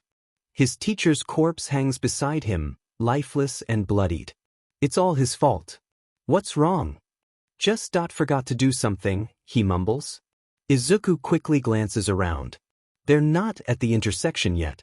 Can you take a right here? Why? Aizawa asks as he makes the turn. I have to get some groceries. A simple lie that makes enough sense given the scenario is going to save both of their lives. Aizawa sighs, muttering something like, I'm not your driver, as he pulls up to the grocery store. The murderous woman drives by. As they step into the store, Izuku considers his options. Tell Eraserhead. Pros. I don't have to deal with it. Eraserhead is a pro hero and he can probably handle it. 'Cause she might talk when caught. Even if she doesn't, he's going to want to know why she's after me. Aizawa might get hurt. I will feel extremely bad and the director might kill me if that happens. Okay, so that one's a maybe. Deal with it myself. Pros. I get to decide how to do it. No one has to get involved. Aizawa doesn't have to know. 'Cause I have to decide how to do it. Someone's probably going to get involved. I'll most likely end up dying and resetting. How am I going to get away from Aizawa to deal with her? If she knows about the agency, I'll have to kill her or bring her to the compound. I am very tired and want this day to be over, so I don't actually want to deal with her myself. Okay, option 2 is also a maybe. Fake my death and get the hell out of the country. Pros. Fresh start. Running away from problems is an A+ method of dealing with them. 'Cause Director Arai still knows about my quirk and is going to come looking for me. High school student no money. That last one is drastic, but he can't lie. Izuku's quietly considering it in the back of his mind. Midoriya. You've been staring into space for the last 3 minutes. Are you okay? Option 1 or 2. Option 1 or 2. Option 1 or 2. Chancing a glance outside, Izuku sees the woman sitting in her running car, watching them carefully. She averts her eyes when he looks at her. His teacher is dead. He's never going to expel another student, complain about his class, watch a stupid cat video or patrol the streets at night. Izuku blinks and turns to smile at Aizawa. It's nothing. I was just thinking about what I need to buy. The man nods. Hurry up. Izuku scurries off with a basket, filling it with miscellaneous groceries as he tries to formulate a plan. Where does he know that woman from? Electric blue hair, green eyes, familiar. He knows he's met. It hits him all at once. Dr. Watanabe, one of the subjects, isn't cooperating. Please, allow me to oversee his punishment. You should have never been born, you worm. Everything hurts. Legs covered in bruises. Broken bones. Lacerated arms. The blood from his body moving independently as he writhes in pain. Blood on his lips. Blood in his teeth. Blood in his hair. Please, stop. Please dash. Screams. No more. It hurts. My name is Dr. Ejiri Dai. Step out of line, and I will kill you. Izuku believes those cold green eyes. Blue hair matted with an ugly, warm red. Izuku standing over the body, eyes cold. The other doctor's gun is in his hand, the chamber one bullet from being fully loaded. He raises the gun and fires again into a vital spot. Just to be sure. Izuku realizes he's been staring into space and quickly finishes gathering whatever small things can justify coming to the store. He'll lead her to his house and inform the program of the situation. She'll be dealt with accordingly. After paying for his groceries, Izuku gets back in the car with his teacher. On the way there, instead of taking the backroads Aizawa wants to, Izuku lies and has them drive through the busier part of the city that's a shortcut. It kind of is, as long as they catch the lights, and they do sometimes, but in the process Izuku learns a few things about how his teacher feels about the other Mizudafu drivers. This is it, Izuku says and goes to open the door. Aizawa stops him. Don't get out of the car. We're being followed. I know you've noticed. But were you going to get out and try and deal with it yourself? What if they have a weapon? What would you do then? I can't answer this question honestly. Nothing. Izuku drops his head. Sorry, sensei. Problem child. The police have been called. Just sit here until then. I don't need to bury another student. The last part is added quietly, probably something Izuku isn't meant to hear. So they sit and lapse into a very uncomfortable silence. Aizawa scowls every time Ejiri's sister's car circles around the block. Do you know her? Izuku doesn't look at his teacher. No. Aizawa says nothing else until the police arrive and arrest her. Ejiri's sister maintains her silence as she's put in the police cruiser. Izuku stays in Aizawa's car alone, as the pro has gotten out to speak with Tsukachi. League of Villains? No. Run her name through the database to get back to you. Soon. Interview? Save. Tomorrow. Problem child, long day. Alright, school. Aizawa turns and knocks on the window. Problem child. Izuku gets out. Yes. Don't get into trouble. Yes, I mean sensei. The man pauses, eyes slowly boring into Izuku. Is your father up there? I'd need to talk to him. Izuku frowns, tilting his head. Didn't you get my letter? My dad moved to America for work. Aizawa blinks, but Izuku's already climbing the stairs to his apartment. Forget going to the compound. He's going to sleep. The second Midoriya enters Asahi Yumiko's office, she knows something's off. Midoriya's eyes are too dull for a child, too dead and distant. She has a feeling he'll be a frequent patient. I am one of UA's therapists, specifically geared toward trauma. I know. Yumiko doesn't comment on that. My quirk will allow me to experience memories as you do. I'm asking permission to use it on you. Her eyes roam the boy's face for any sort of reaction. If that's all right with you. His face betrays nothing. It is. Ignoring the boy's obvious red flags for now, Yumiko extends her hand to the boy, eyes turning white. Then let's begin. He takes her hand and the world fades to black. The first thing that hits Yumiko when they enter Midoriya's memories is the all-too-familiar scent of blood. It's not a good sign, but taking into account Midoriya's confrontation with the villains at USJ, it makes sense. Or it would if they were at USJ. Yumiko stares at the half-visible body of a green-haired woman, buried under a pile of rubble. Izuku! Run! The bloodied woman reaches out. Midoriya stands in front of her, trying to push the rubble off. Mom dash. Just run. Yumiko watches as younger Midoriya is pushed forward by some unseen force. A villain sweeps over the street, bringing the rubble down. Young Midoriya runs. Where are we? Yumiko asks. A villain attack on Jabami Street. Happened almost 9 years ago, the boy replies, eyes glued to the scene with a distinct sadness Yumiko has come to associate with older heroes. Is that woman your mother? She was, is all he says in an unreadable voice. I'm sorry. Don't be. Asahi turns her attention back to the younger version of the boy, who's desperately scrambling through the streets. He turns into an alley and ducks down as another explosion rocks the buildings around him. Fat tears roll down over freckled cheeks. He sobs. Midoriya Izuku, right? Yumiko and past Midoriya snap their heads toward the voice. If she had still been watching the current Midoriya, she would have seen how he balled his fists and glared at the ground. Who are you? The young boy asks in a watery voice. He brings his hands to his face to scrub away the tears. I'm a hero, the man tells him, and I want you to help me help others. In an act of wisdom unusual for a child of young Midoriya's age, he backs away. Leave me alone. The smile falls from the stranger's lips.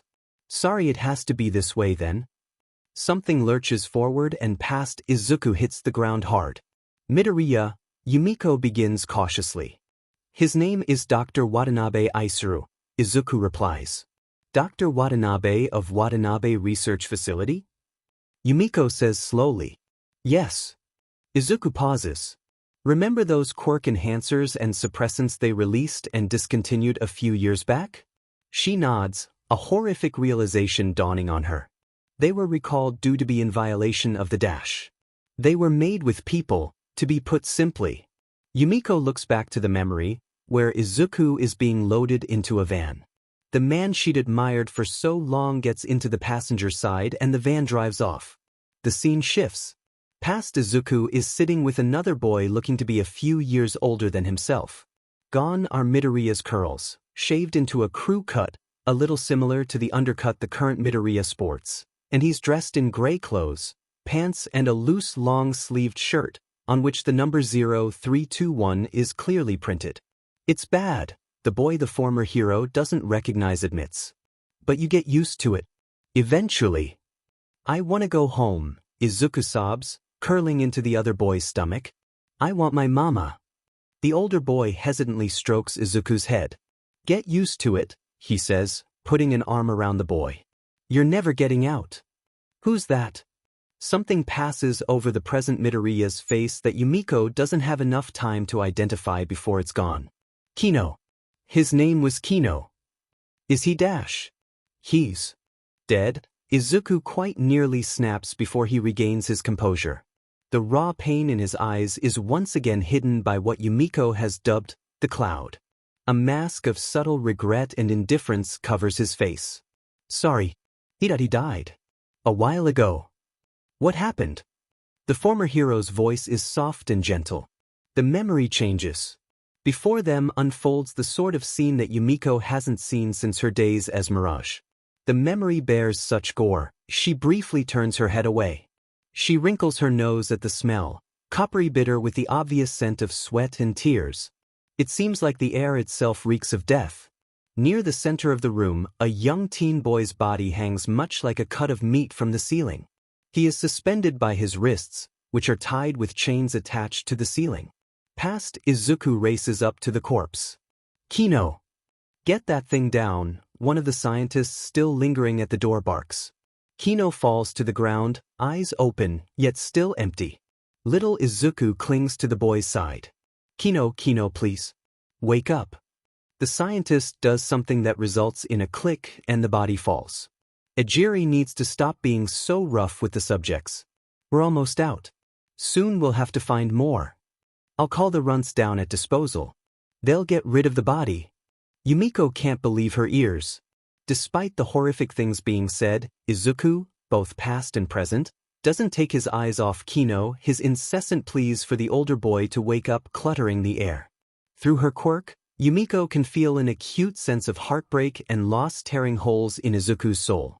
Her very heart feels as if it's been violently ripped from her chest.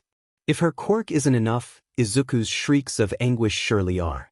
The painful feeling in her chest only increases as her throat becomes raw from all the screaming past Izuku does. How old was he? She asks, voice hoarse. 14. She pauses. How old were you? 0.9.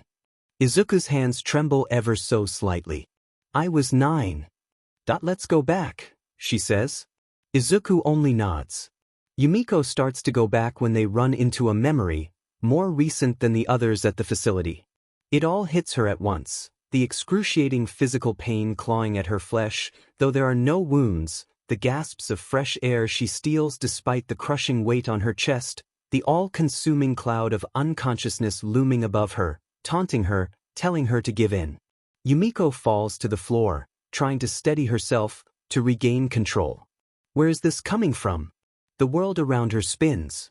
Flashes of a broken body, that of Midoriya Izuku, hanging from the ceiling. Midoriya stares over the barrel of the gun. A limping sprint through a suburban neighborhood. A screaming man calling 1-1, being restrained at the hospital. Screaming. Crying. So, a well-dressed man says, extending his hand. What do you say, Midoriya Izuku? Will you join the program? And finally, blackness. When they open their eyes again, Yumiko inhales sharply, tears stinging her eyes.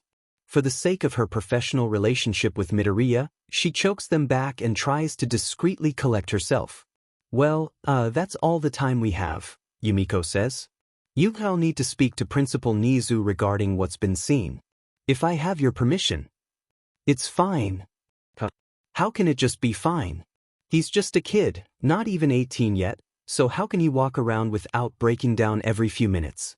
This can't have taken place all that long ago. Well, thank you. We'll be in touch shortly. Midoriya nods, gathers his things and bows before he leaves. Alone in the quiet of her own office, Asahi Yumiko finally breaks down. Nizu's ears perk up at the sound of Midoriya at his door. Come in, Midoriya. The door opens, but the boy pauses at the sight of Nizu and Aizawa sitting at one of the couches.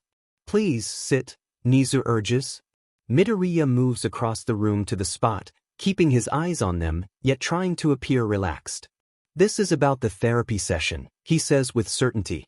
Nizu feels a spark of pride in his chest. The boy's face is carefully blank, as Nizu had taught him. Not that Nizu had wanted him to use this method against him.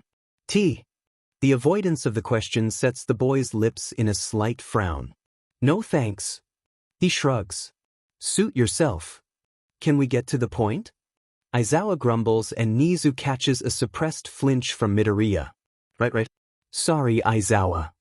Nizu sips the steaming cup of tea. To answer your question, Asahi did voice very grave concerns about what was seen during your session, none of which were mentioned on your file. Truth be told, this sort of thing hits a little too close for him. What do you want to know? Whatever you're comfortable with telling us. Midoriya reaches behind his head and awkwardly rubs his neck, one of the telltale signs of nerves. Tea. Nizu offers again. This time, Midoriya quietly requests some and Nizu pours him a cup. So, he says, passing the cup over to the student. Why don't you tell us about it? And so he speaks. How did you escape? Aizawa inquires as the boy's story draws to an end. Izuku winces, visibly this time. It was after a punishment session. I escaped using one of the doctor's keycards. I ran and ended up in a neighborhood. Eventually, I found someone and they called the police. He swallows thickly, raising the cup of tea to his lips again. Both Nizu and Aizawa sit in stunned silence. Why wasn't it on your file? Aizawa repeats softer. All of the drags made from this branch of the Watanabe facility were recalled, but they said all research done by Dr. Watanabe at the time was independent and did not reflect the beliefs or the methods of the Watanabe family or their facility. Izuku pauses. Dr. Watanabe Isuru and his associates were all arrested. Whatever subjects lived were freed. But Watanabe Research Facility wasn't shut down? Nizu presses. Watanabe Research Facility had recently been signed to do government-assigned work. It would reflect badly on the Japanese government if this came out. Izuku sets his cup down, appearing rather calm. Nizu is no fool, though Midoriya hides it well. The decision obviously left him seething. Best not to mention it now. They're here for information at the moment. That woman who was following you yesterday Aizawa begins. I know her. Aizawa narrows his eyes. How? Her brother was Dr. Watanabe's right-hand man. So what does that have to do with you? I killed her brother. Izuku steps into the office. A man with dark hair and rectangular glasses smiles politely at him. The man is seated behind a great desk with files stacked in piles on it. He looks normal, but something about him sets off alarm bells in Izuku's head. Take a seat, Izuku, he says and gestures to the chair in front of him. Izuku wordlessly sits down, keeping a very sharp eye on him. Now, Izuku, before we begin, I want to acknowledge that you've been through something very terrible. I'm sorry for that. All he does is nod. The man stands and begins pacing the room in slow, deliberate strides. Do you know why I called you here? Izuku shakes his head. No, sir, he says softly. A sly smile spreads across his lips and he pauses. Izuku, I want you to join the Imperial Scholars Program. The statement startles Izuku. What does that have to do with anything? Why? He nods and resumes his rounds around the room. The general population of Japan thinks that the program is used for students of the highest caliber, and in part, that is true. But there is another side to the program. Having made his way back to his desk, he opens a file and hands it to Izuku. We train the students to be top-of-the-line agents for the government. Our students learn to fight, use their quirks to their full potential, hack, negotiate, etc., etc. The man halts, looking Izuku in the eyes. And of course, kill. Izuku instantly drops the folder like it burned him. No, he says, voice stern. Ignoring his outburst, the man picks up folder, maintaining eye contact with him. Ah, he says almost apologetically. You don't want to kill anyone, do you? He glares in response. The man sighs. Well, a lot of our kids are like that in the beginning. Tell me, Izuku, what happened after you were kidnapped? Silence. The man continues, tone easy and nonchalant. I'll bet you were tortured. Experimented on. I heard they tried to kill you. Numerous times. He leans in close. But you just kept coming back. The intensity in his eyes fades and he walks to the window that overlooks Mizudafu. Izuku, would you mind coming over here? Warily, Izuku gets up from the couch and slowly walks to the window beside the director, keeping ample space between them. The dangerous man stares out the window at the city. You see all those people, Izuku? They live their lives as happily as they can. They never know when disaster will strike, but they trust in us to keep them safe. Those people will never understand what happened to you. You have had your eyes opened. Theirs are still closed. The sudden hand on his shoulder startles Izuku, but the man doesn't tear his gaze from the city below. We try to keep it that way, keep them happy, that is. Ignorance is bliss, after all. He's not wrong. The man turns, glancing down at him with something akin to sympathy. You will never be like them. After what you've gone through, you can't go back to an ignorant, happy life. He turns back out to the window. Try as you might, there will always be a lurking shadow over your soul. You've seen darkness, and it's gotten a hold of you. You will never be the same. You're less trusting, harder, and more bitter towards the world. But, despite all that darkness you carry, you'd never want anyone to go through what you did, would you? He nods once, trying to deny the fact that this man is making sense. The man has caught on to this and presses harder. My job is to make sure that no one ever has to go through what you've been through, but sometimes, I can't stop it from happening. Izuku, you can't go back and change what happened to you, but you can decide what to do with it.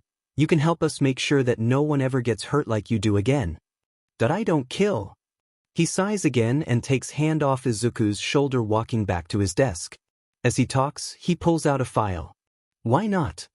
People don't deserve it. And a hero would never kill someone. Of that he's sure. If he could go back, he never would have killed Dr. Ejiri. As terrible as that man was, he probably had a family that would miss him. But didn't it feel good to see him dead? Izuku, the man chides like his mother used to. We don't kill people who don't deserve it. Take a look. This man was whoring out, raping and selling children for their quirks. With a broad gesture of his hand, the man places photographs on his desk. Izuku recoils in disgust. One of our snipers took him out 2 months ago. Do you know how many children we saved? How many? Hints of a smile begin curving the man's lips. Over 200. I don't know about you, but saving over 200 people seems pretty heroic to me, doesn't it? Izuku pauses but slowly nods. 200 people is 200 people more than he'd ever saved. The man extends his hand and Izuku goes to shake it when a pair of scissors fly at him. Instincts kick in and Izuku dodges and catches scissors before tackling the man. Even pinned to the ground, the man doesn't react. Izuku holds scissors to director's throat, trying to catch his breath, his eyes wild. You have the killer instinct. It's not because you're not good, Izuku. It's because you see a threat to what is good and right and you need to eliminate it. It's an itch beneath your skin that your experience has only strengthened. It will never go away. You are a survivor, and survivors do whatever it takes. He stops before a slow smirk twists his face. You want to kill me, don't you? His eyes widen and Izuku freezes like a rabbit. That's not wrong, I tried to hurt you. But by your logic, doesn't that make you bad? Aren't you a villain? Instantly, he drops scissors and retreats towards the door. The man brushes himself off and approaches. Those happy people out there aren't like you. You aren't like them. They will never understand your experience. They'll tell you to move on when you know you can't. Bad things happen in life, don't they? You should let it go. But you know you can't. He's right in front of Izuku now. Where they see people, you see enemies at every corner. Where they see peace, you see a million little roaches crawling beneath the surface. You see deeper than they ever will. Do you miss what you used to be? You don't know what you're talking about, Izuku hisses. The bliss, the happiness, the security, do you miss it? He should run. He should get out, go home with his dad, and never, ever, ever come back. But something in him answers. Yes. He gnashes his teeth and ball his fists so tightly the blood flow is restricted. You won't stop missing it. You had it and now it's gone, but it's not coming back. But they dash, he points out the window to Mizurufu. They still have it. They can still be happy, secure, blissfully ignorant, not like you. Izuku, do you want to save the world? Yes. The man's brown eyes seem to burn through his very soul. Then keep it ignorant. To save it, you need to protect the wall it's built around itself. They aren't safe, they don't know the dangers of the real world like you and I. But, after what we've seen, we know it's better to stay stupid. It's safer. Easier. Of course, for them to stay that way, someone must give up their innocence to suffer on their behalf. I want you to help me keep them blissful, Izuku. We're the unsung heroes. We do what's necessary for them. Everything we do is for the good of the world. Against his will, tears begin to well up in his eyes. Before he knows it, he's on the verge of crying. The man appears empathetic. I know. None of us do. But we give up our souls so that the rest can see heaven. Instead of facing the window, the man gently places his hands on both of Izuku's shoulders and points him toward the city. We light ourselves on fire so that they can be warm. You'll never be able to live among them.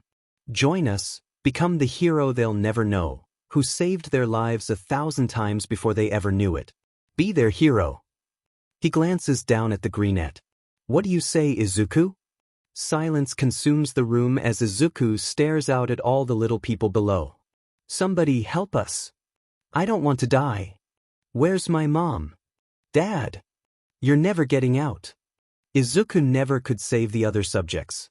Not Miri, not Suda, not Kino. So, if he could save someone, just one person, could this be worth it? Could he redeem himself? The director stands beside him with a knowing smile on his lips. Kino stares at him with dead eyes, emotionlessly carting his hand through the growing green fuzz of what was once his curls. We're all going to die here, Izu. Each and every one of us. Okay. The tension and fight bleeds out of his body. He slumps his shoulder and unballs his fists. For the good of all. For the good of all, Izuku slowly repeats. The man pats him on the shoulder. Excellent. Now, let's start talking about this program. You're a little young for it, so you can't declare yourself a member just yet, but we'll get to that. He takes a seat behind his massive desk. But welcome to the Imperial Scholars Program, Agent Midoriya. Izuku goes back to his chair. Thank you, sir. The man smiles. Call me Director. Director Arai. If Izuku could go back that far, he'd strangle his past self for ever making that decision instead of trusting his instinct and running for the hills. Midoriya, Akagi says, appearing out of seemingly nowhere.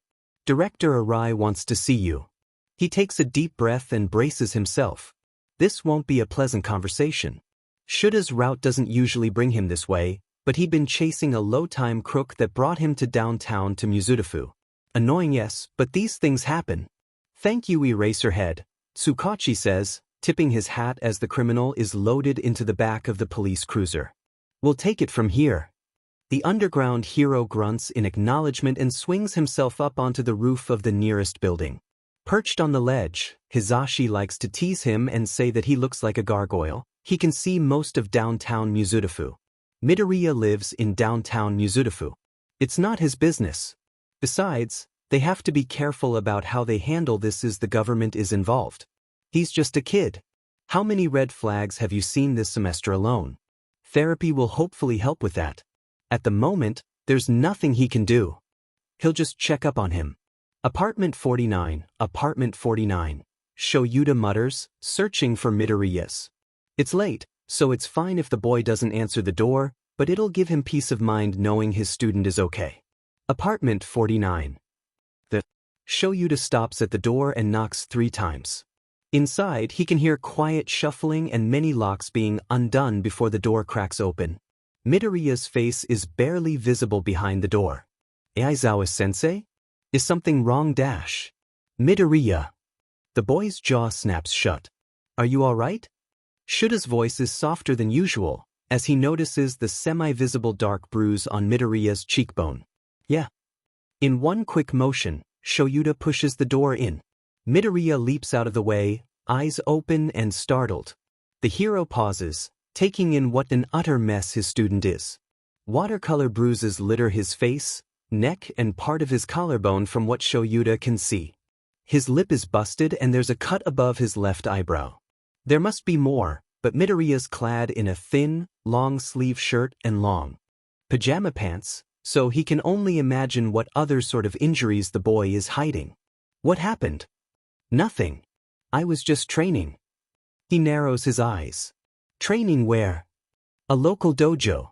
They had an open gym. I just tripped onto some weights.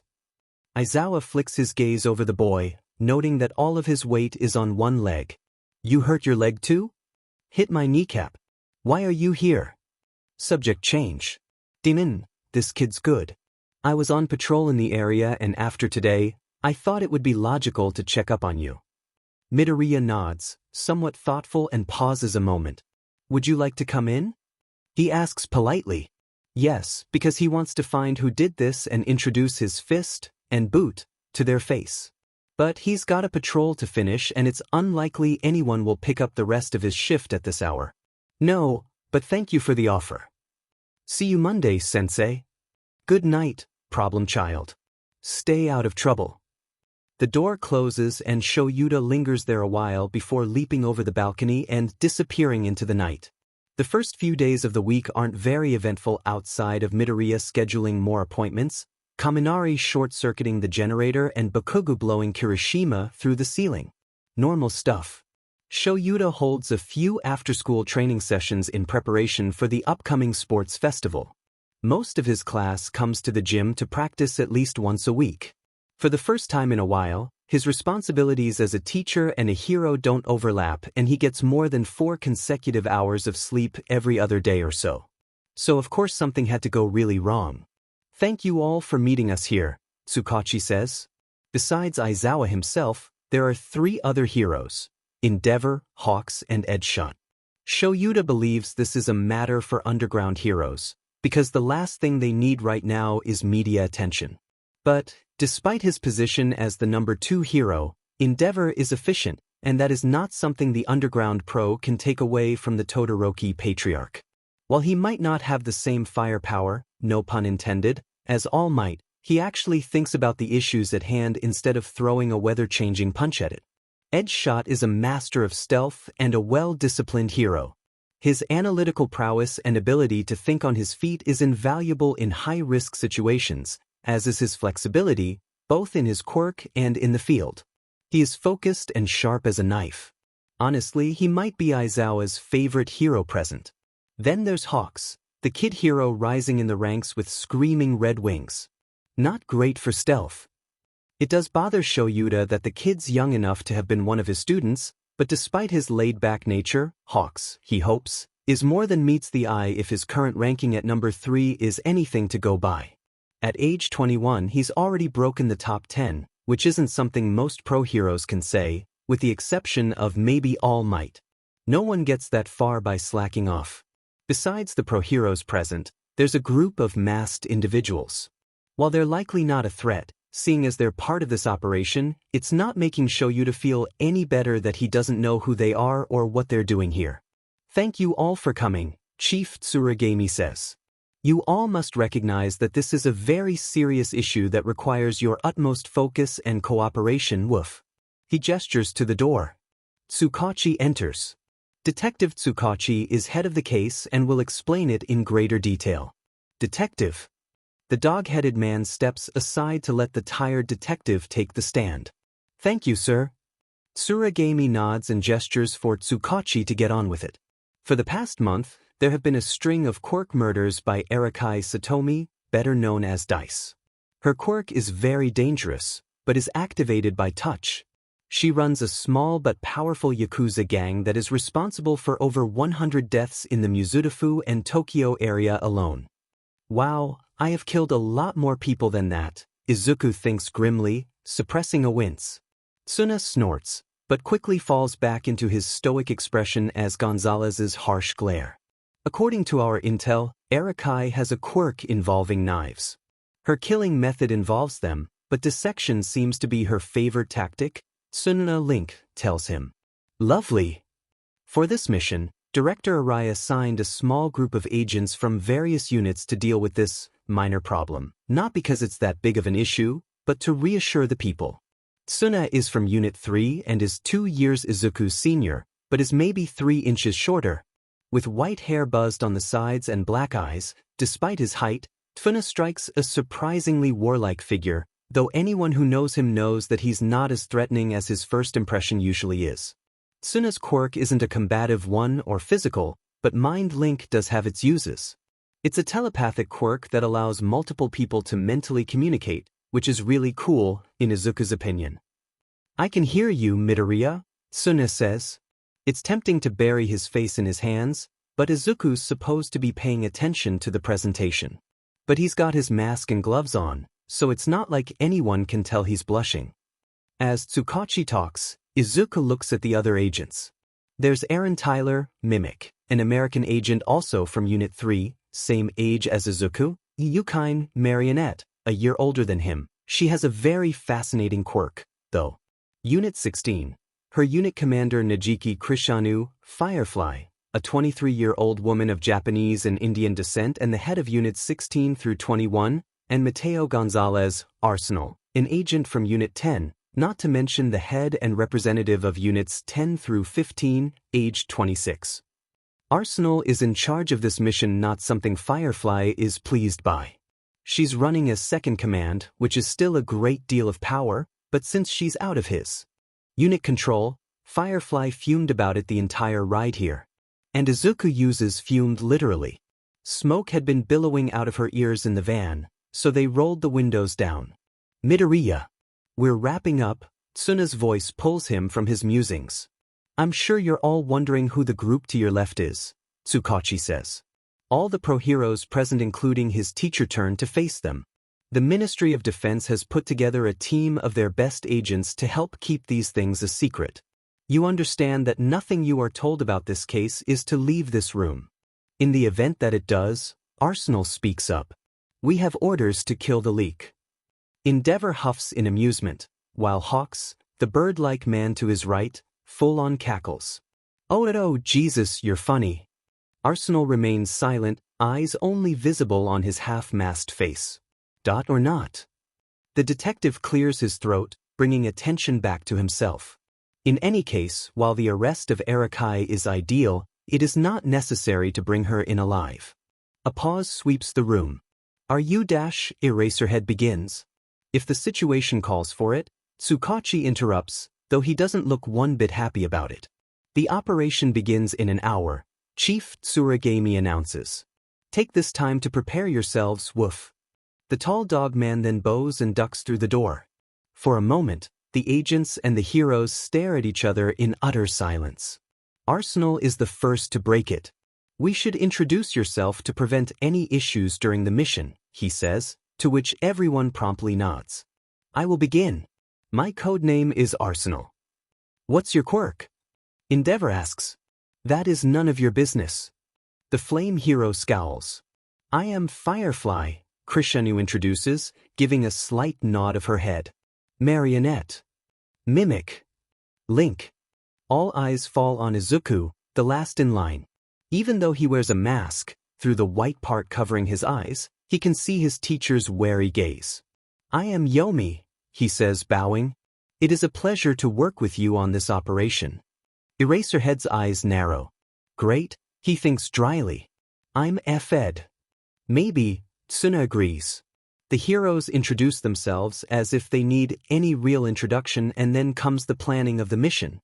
While the heroes are not told their quirks, putting them at a disadvantage, they're given enough of an idea to dispel any possible complications later on. You. Endeavor looks at him. What's your quirk? Izuku pauses. I'm sorry, but if I told you, you'd have to be shot in a back alley. Two things happen very quickly. Endeavor lunges forward, grabbing Izuku by the front of his outfit and slams him against the wall. I don't know what any of you are trying to play at, he growls. Dropping in unannounced, not telling us a DMN thing, but you're sure as hell not going to dash. You were warned, Endeavor, Arsenal says, pressing a newly made gun to the back of Endeavor's skull. He pulls the trigger and the flame hero falls dead. Blood splatters across Izuku's mask. As the other pro-heroes in the room get into fighting stances, Arsenal sighs. The things you do to prove a point, he says, pointing the gun at Izuku. Honestly, you're a handful. So I've been told. A bullets to the head put an end to him before anyone else's blood can be shed. Distantly, he hears someone say his name in a whispery, horrified voice. Hat's your quirk. A form of precognition, he replies. I know the future. Endeavor winces sharply, bringing one hand up to massage his temple. He grumbles something and moves away from Izuku. Does that mean you know how tonight's going to end? Hawk says. Yes, Izuku bluffs. Arakai will be killed. The heroes fall silent. It's not really a lie, since they have orders from Director Arai to kill Arakai Satomi, as she's killed more than a few of their agents, but that doesn't mean Izuku knows any of the specifics like how, when, where, etc. He'll probably be finding out soon though. Yomi sets up his sniper from his little perch on the roof. Eraserhead stands by him. Is this necessary? He gruffs. Ah, yes, Yomi replies, trying not to be nervous. He puts the scope into place. So in your picture of the future, you shoot her, is his flat remark. One of the snipers shoots her, Yomi corrects, because he doesn't want to be that specific in the event that it turns out to be wrong. While Aizawa might not be usually identified as brilliant, he's pretty diamond sharp and Yomi is not about to mess with that. We have a perimeter surrounding the building in case she gets out, Yomi continues. Of snipers in high vantage points. I am one of two. The other is Link. I don't like this. None of us do. The hero raises an eyebrow before Arsenal's voice sounds in the government team's comms. Alright, he says. West stealth move in. Yomi pauses. You should go. Eraserhead slips his trademark yellow goggles into place and his capture weapon begins to rise. Without a word, he leaps over the side of the building and swings towards the warehouse. Yomi sighs, sitting back on his haunches and watching his teacher disappear over a rooftop. What is the director thinking, putting him on a mission with that guy? Does he want him caught? Stealth team has returned. All units prepare to attack. Yomi presses 2 fingers to his comm, Roger that, Arsenal. Sniper 1 active and ready for assault. Soundlessly, Yomi moves across the roof and sets himself up with his gun. From the building he's on, there's a nice view of the warehouse before him. Through the scope he can make out most of the scene and the people present.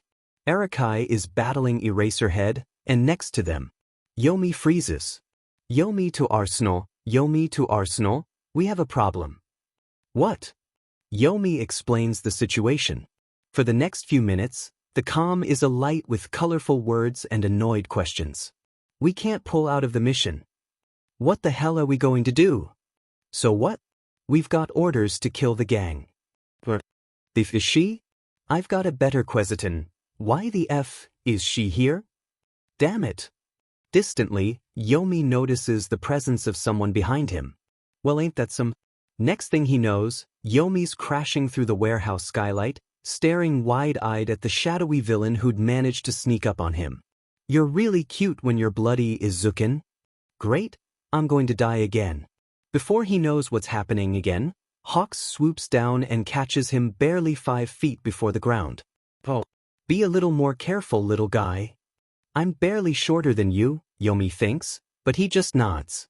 Hawks drops him on his feet and Yomi is soon thrown into the fray. Yomi, what are you doing down here? Arsenal demands as they're back-to-back. Unforeseen circumstances. Arsenal growls, a long machete appearing in his hands. Without a word, he tosses it to Yomi and dives into the crowd of villains, 2 katanas at the ready. Izuku. He whirls around, machete ready, but the girl has already leapt back. Yomi quickly searches for his teacher, but Eraserhead doesn't seem to have noticed. Don't call me that, he hisses under his breath. Ah, Yomi, you're no fun. She pouts, stabbing one of her knives forward. You're not supposed to be here. He dodges under one of her jabs. Oopsie daisy. Her blade grazes his shoulder, slicing through his sleeve. He hisses in pain. You've always had such pretty blood, Yomi.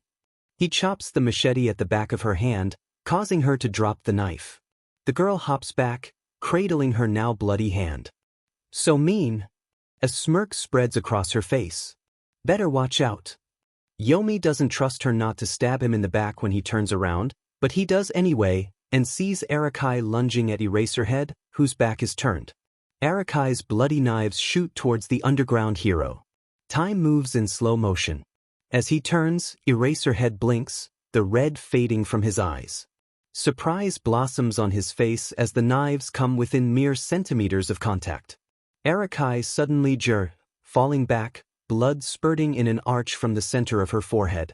Yomi stares in shock, eyes wandering to the gun in his hand. When did he shoot her? Eraserhead casts a grim look his way, accompanied by a gruff nod before he steps over the body and attacks another villain. In the end, there are only 2 casualties, Arakai Satomi and 1 gang member. None of the heroes are especially worse for wear. Nothing all that serious, anyway. Edgeshot has a few light burns, but he'll be fine. Eren has a concussion and a small gash on his forehead, Gonzalez needs some iron to munch on, Suna needs some aspirin, and Krishanu needs to take an ice-cold shower to bring down her body temperature. Everyone's relatively okay. As they're leaving, Gonzalez grabs onto him, scowling. You talk to her, he growls angrily, throwing a finger towards the shadowy figure at the end of the alley. Because I will shoot her otherwise.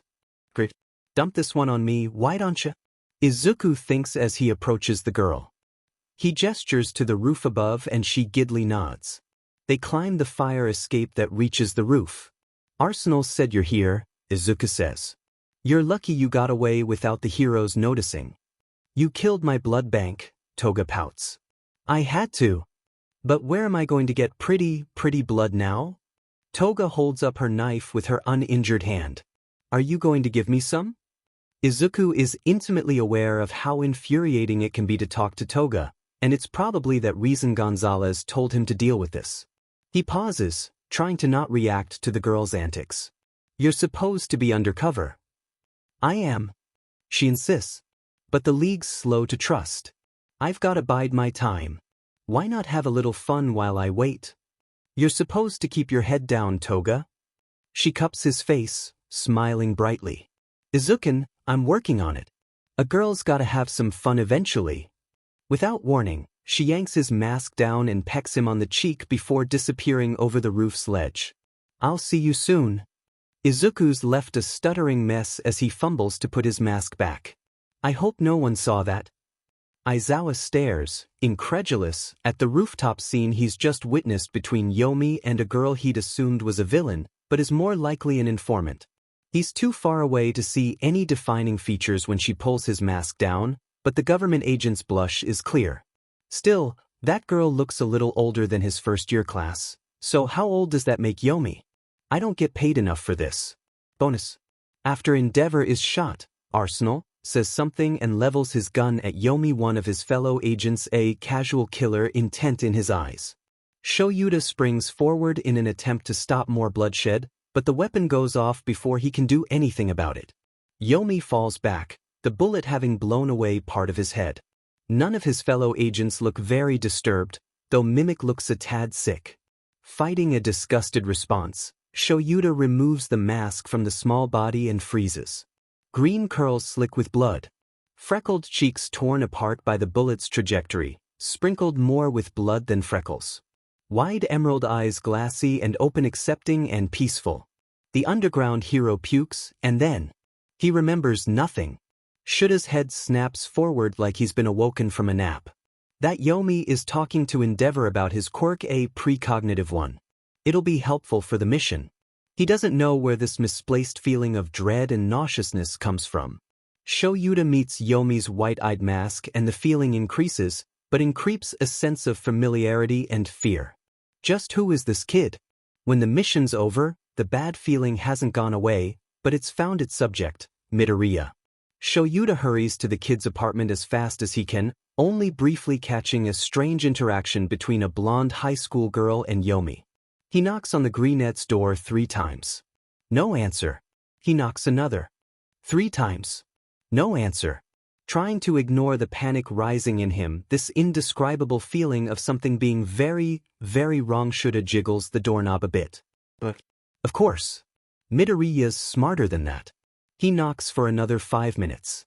Just when he's about to break out his lock-picking set, the door is flung open, not cautiously like it was last time, and Midoriya meets him.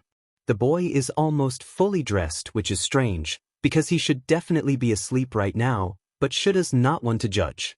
Sensei? Is something wrong? All his instincts scream, but Midoriya's right here in front of him, unharmed and safe. His kid is okay. No. Just checking up, he says as the feeling begins to fade. Sorry for waking you. Have a good night. As he's returning home, that odd sense of danger lurks in the back of his mind. Whatever, he thinks, crawling through his window. I'll deal with it tomorrow. He flops into bed and sleeps. If he had stopped to notice, he would have seen little glass shards littering Midoriya's curls, a fresh bruise on his face, and a small cut on his arm. But at the moment, he had just been happy to see his student alive. The sports festival comes before anyone's as ready as they'd like to be. 1A is sitting in their waiting room, alive with eagerness. This is going to be so cool. Kaminari cries. Jiraiya flicks him. Don't short-circuit before the actual thing starts. Izuku leans against the wall, casually sweeping his gaze over the class. He's still sore as hell from last week's mission and exhausted with the paperwork it spawned. So, being at the sports festival, a battle royale between superpowered teenagers, fighting tooth and nail for the crown? No thanks. Besides, he doesn't even have today off, so if he breaks a bone, his neck, most likely. Whether it's intentional or not is for someone else to decide. There's still program work to be done. Izuku sighs. The sooner this is over, the better. He just wants this to go as easily as possible. Midoriya. He flicks his gaze up, locking eyes with Todoroki Shuto, youngest child of Endeavor, but generally considered his heir, Quirk, half hot half cold, oldest brother Todoroki Tuya, otherwise known as. Izuku stops himself, biting a curse. He's doing it again. Do you need something, Todoroki dash? In terms of power, I'm stronger than you, the other teen says bluntly. Okay? I'm going to beat you. Izuku blinks. All right. Hey man, it's not cool to single a classmate out. Kirishima butts in. Explosions pop on the other side of the room, the telltale signs of Kaken losing his temper. You icy hot, you should be focusing on beating me. While Kirishima tries to keep Kaken at bay, Todoroki huffs and sharply turns away, walking in swift strides to separate himself from the group. Everyone watches him go. That was weird, Kaminari says. Izuku shrugs. It's fine. The festival has everyone acting a bit strange. Let's all just do our best and show the world who we are. Not literally, of course. Izuku glances up in time to see Kirishima staring at him with large glassy eyes. The redhead sways a bit, appearing moved. Bro. Kirishima sniffles, hitting his fist against his chest. That's so manly. He turns around to address the entire class. I'm gonna do my best. Kaminari hops to his feet, sparks of electricity leaping from his skin. You better watch out, dude. I'm gonna be doing my best too. Before anyone knows it, 1A is making declarations of war on each other. Izuku and Jairu just passively watch the chaos from the corner. They're gonna die before graduation, she mutters. Izuku silently nods, not getting into the fact that he'll be the first to go if that's ever the case. Hisashi smiles at Shoyuta, sitting at his side. The raven-haired man's arms are still heavily bandaged from USJ, brutal reminder of how they're never really safe. The fear he'd felt when Ida burst into the teacher's lounge had nearly stopped his heart. Of everyone, Hisashi is one of the most uneasy about continuing with the sports festival, but it's the kids' chance to show off their abilities and get internships. After everything that's happened, they deserve at least that much. Hey, Sho, who'd you think will win? He asks casually as he does every year. Shoyuta never answers. Hisashi knows just how much Sho hates the festival, and with the recent events, he has all the right to. Midoriya, Shoyuta replies without skipping a beat. Hisashi PPS an eyebrow. The little listener with the analysis quirk? But usually dash. Midoriya, Shoyuta repeats, not budging. He's going to be on the podium at the very least. His quirk isn't suited for fighting. But he is. Are you willing to bet on it? Hisashi inquires, interest now piqued. It's something he suggests every year, and Shoyuta always declines, never really invested in the festival. Yes. Izuku watches Kaken walk up to the microphone and deliver his passionate, but short speech. I'm gonna be number one. Everyone boos at him. Ignoring him, he stalks toward the crowd. This is not sportsmanlike behavior. Ida shouts, chopping his hands. It is, Izuku says. Kaken would never say anything like that unless he thought he might lose. When he's not threatened, it's just assumed that he'll win. I see. Then I applaud his speech. How dash. Judging by his barely contained excitement, Ida's not slowing down anytime soon. Izuku just hums in agreement to anything that's said and waits for midnight to start explaining the rules. The first round is an obstacle course. The student body begins anxiously chittering, especially the general education students hoping to move up to the hero course. Shinso, most notably, is scowling and glaring at the ground. Izuku approaches him. Shinso, he says in a quiet voice. You know, you should get some students to carry you through the obstacle course. It would show your quirk off. The boy's eyes widen before a wicked smile. Curves his lips. Who's to say I won't use you? You could, and I wouldn't mind, but I'm definitely not the best choice. Might I suggest someone like Satu or Shuji? Shinso raises an eyebrow. Are you setting your own classmates up, Mr. Class Rep? No. They'll pass the finish line same as you and will get a chance to show their quirks off later. Izuku shrugs. Either way, it's your choice. Do what you want. Oh, and watch out for Todoroki. He's going to start with something big. As midnight announces the beginning of the event, Izuku walks away far from Todoroki. Shinso wisely listens to his advice. Midnight cracks her whip, a sadistic smile on her lips. Start! The student body springs into action. Just as he predicted, Todoroki freezes nearly everyone to the ground in one fell swoop. It's not enough to keep them there forever, but it's enough of a stall for those who weren't expecting it. Unfazed, Izuku takes off. This shouldn't be too bad. And the first event is off. Todoroki Shuto of 1A has frozen most of the competition. It's gonna take some time to get out of that ice. Can anyone compete with the number 2's air? While Hizashi tracks the course, Shoyuta keeps a close watch on his students and Shinso. Remarkably, the majority of the ones to avoid being stopped early on are 1A students and Shinso, but Shoyuta doesn't know how the boy figured that out. Besides Todoroki, Midoriya is very close to the front of the pack, sprinting at a high speed without straining. In a twist nobody saw coming, Shinso Hitoshi of 1C is gaining. Hold on to your seats, hero course. You might just lose them to this dark horse. Shuta's eyes dart back to the general education student, who's currently riding on a throne of students, all dead-eyed. He fights the temptation to smile. Even if Shinso doesn't make it, Shoyuta might approach him with the offer of private training. And right now Midoriya Izuku, representative of 1A, is coming up on the chasm. Don't fall or it'll take you forever to get out. The boy shoots something of a dirty look at the booth, something Shoyuta finds mildly amusing, and takes a few steps back. What is he doing? Hizashi asks dramatically. He's doing the smart thing and waiting for someone with a better suited quirk to get across, Shoyuta says, because obviously Midoriya can't. Oh god.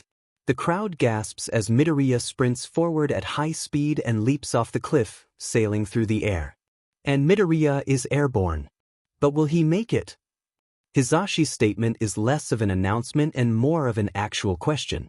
Shoyuta stands abruptly, pushing his chair back, heart thudding in his chest. Though he isn't showing it, he knows Hizashi is quietly panicking too, because a landing from that far up could easily break something important. Midoriya lands on the first platform and keeps going, repeating the same long jump sequence over and over until he's reached the other side. By now, Todoroki has already reached the robot section of the course, easily breezing through it. Shuta's beginning to see the telltale signs of Todoroki's hypothermia setting in. And Todoroki Shuto destroys the entrance exam's 0-pointers. One as student representative dodges under the robots, only pausing to pick up a metal sheet, and follows, growing closer on Todoroki's heels. The die. Bakugo uses his explosions to propel himself forward. Points for resourcefulness, but Shoyuta will still have to talk to him about his temper. And our frontrunners are coming up on the minefield. These mines aren't strong enough to kill, but if you step on one, they'll make you pee your pants. Both Todoroki and Bakugo stop at Hizashi's words, which is good, because it proves there's still hope for teaching them common sense. While Todoroki Shuto and Bakugo Katsuki hesitate, Midoriya Izuku steals the lead from them. What? With horror, Shoyuta watches as Midoriya doesn't stop or even slow down, but instead charges forward, metal sheet held out underneath him like a boogie board. He hits the first mine in a brilliant explosion that sends him flying forward. The boy keeps a tight grip on the pseudo-surfboard as he repeatedly hits mines. Todoroki and Bakugo seem to get the idea and follow after him. When they begin to reach him, Midoriya hits the last mine and the first finisher of the obstacle course is class representative of 1A, Midoriya Izuku. Todoroki takes second and Bakugo third. Shinso breaks in somewhere around the 10th spot. Students begin to trickle in until place 42, where the cutoff happens. Nemuri struts back onto the stage and cracks her whip to get everyone's attention.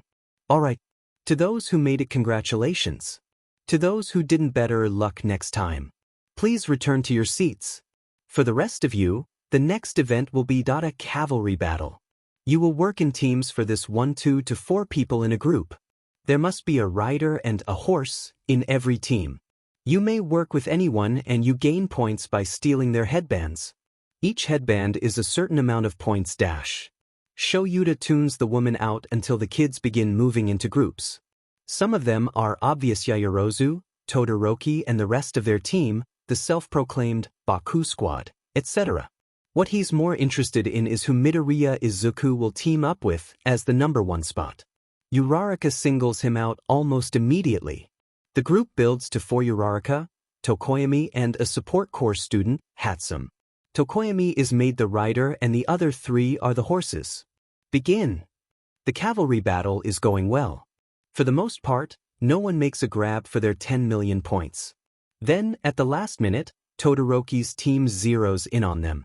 They're on Izuku before he can really do much, but as Todoroki sweeps down to take their points, Izuku uses the opportunity. Was that a nerve strike? Hisashi whispers as Todoroki stops, pain clear in his face. Shoyuta watches as Todoroki's arm breaks out into flames when Midoriya tries to use one of Hatsum's gadgets to grab his headband. I think so. The remaining time is spent dodging other teams or desperately trying to get enough points to be put on the board. The sound of the buzzer marks the end of the second event. Midoriya's team ends up taking first, with Bakuga's team coming in a far second, Todoroki in third and Shinso in fourth. Nemuri announces an hour-and-a-half-long break and the kids head to lunch. He's got a student to talk to. Izuku is almost to lunch. When Todoroki stops him. Midoriya, I need to talk to you. The cold, angry look on the boy's inexpressive face surprises him. Is something wrong, Todoroki-chan? His tone is polite, but it somehow makes Todoroki's demeanor grow more hostile. I need to talk to you, he repeats. Uraraka pops in. Hey, Deku, you okay? Cautious, she eyes the dual hair-colored boy, the smile still on her face. Yes, he replies. I'm fine. Todoroki and I have something to talk about. Izuku faces the boy. Let's go. The taller boy leads him to the tunnels on the ground level of the stadium. Outside, Izuku can faintly hear the chatter of the crowd, but they're in far enough that no one can hear them. No one except Kaken, go away, Izuku says aloud, a sigh on his lips. The blonde sputters, peeking his head out from behind the corner. Todoroki twists his head to glare at the boy and Kaken storms off. You made me break a promise today, Todoroki says, ever blunt. Izuku leans against the wall, sweeping his eyes over Todoroki. I'm sorry. I swore never to use his fire. 2 different colored eyes stare intently at his own left hand with disgust. You made me break that promise. Izuku pauses, trying to figure this out. What dash? Midoriya. Todoroki suddenly looks up. Have you ever heard of Quirk marriages? Yes. Todoroki tells him of Todoroki Rei and Todoroki Enji's abusive marriage, the training, and subsequent neglect of the other Todoroki children to the point where the oldest runs away. Endeavor's relentless grooming of his heir. Izuku hears it all. And he likes none of it. Izuku can't remember the last time he was this angry. The desire to kill Endeavor is more than tempting. Blood pounds in his ears and his vision tints red. His fists turn to ball and he trembles with pure rage. So, I have one question. For the first time since the conversation's beginning, Todoroki meets his eyes. Are you like me? He purses his lips into a tight line. What do you mean? The way you act and fight. Were you trained like I was? Get up, Midoriya. They'll die if you don't get up. A hand grabs his hair, pulling him up by the curls. Tears blur his eyes. Do you want them to die? You have no time for tears. The instructor's foot collides with his side, sending him flying. No, he replies evenly, reining his temper back in. I wasn't. My mum died a while ago and my dad's in America. Neither of them were heroes. I see. Todoroki's face becomes unreadable. I don't know why, but you're at the top of our class and I must surpass you without his power. I'll prove I can be a hero without him. Todoroki. It's not his power, Izuku says. You don't have your mother's hailstorm or your father's hellfire. Your quirk is your own. If you don't use both sides, you'll only hurt yourself and others. Todoroki glares. You wouldn't understand. I might not, Izuku agrees, though he really does. But I have a question. What? Do you want me to take care of your father? The boy's head whips up abruptly enough to give him whiplash. Did I beg your pardon? Do you want me to take care of Endeavor? He repeats, calm. You really can't mention this to anyone, but would it make you happy? Are you going to kill him? Todoroki asks, cautious. His right hand twitches minutely, ice beginning to coat his fingertips. Izuku shrugs, humming. Probably not. But child abuse and neglect are not things to be taken lightly. He checks his watch. We still have an hour of lunch left. You should eat something. I've got a call to make. Bonus. The director sighs.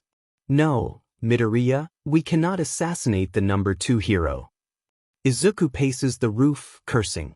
We can't just let this continue. No, but Endeavor's assassination would plunge Japan into fear.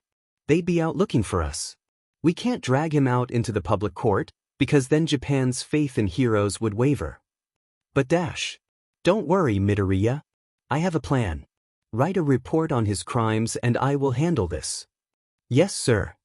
Arai Mamura hangs up and sets the phone down. It seems I have a visit to make. Izuku spends most of the lunch break typing up a report on Endeavor's abuses. Never in his life has he written a report so quickly, but this is important. His fingers fly across the keys, almost slamming on the enter button. Enji's searching for his son right before the end of the break when he gets a call. Todoroki Enji, good afternoon. Endeavor scowls, gripping his phone tightly. Who is this? The head of the Ministry of Defense and right hand to the former emperor. I'd watch your tone. He grits his teeth. What do you want? Well, it has come to my attention that you have been up to some potentially career-ruining activities such as child abuse, spousal abuse, neglect, conspiracy, assault, battery, false imprisonment. All right. He booms. What will it take to keep you quiet? The man on the other end sounds delighted. Oh, absolutely nothing. This is blackmail from the government. All you have to do is stop or possibly retire. The man on the other end pauses. But we will know if you don't. We are watching, Todoroki Enji. Without another word, the line goes dead. He crushes the phone in his hands. Where did that bastard get off on telling him how to handle his children? More importantly, how did he figure this out? Izuku smiles when he receives a short confirmation text from the director. If Endeavor is smart, he'll think twice about everything he does from now on. Izuku descends the staircase from the school's roof, only to run into his teacher. Oh, hello, Aizawa-sensei. Problem child. Aizawa narrows his eyes. What were you doing on the roof? He leaves out the question of, how did you get on the roof, Izuku notes. Izuku lifts the laptop in his hand. Just getting some work done, sensei. It's quieter up here. The man nods, movements slow and contemplating. Did you need something, sensei? Yes. I'll talk to you after the festival ends. Aizawa turns around and walks back down the stairs. I'm expecting a lot from you, problem child. Don't disappoint me. And now, onto our final event of the sports festival.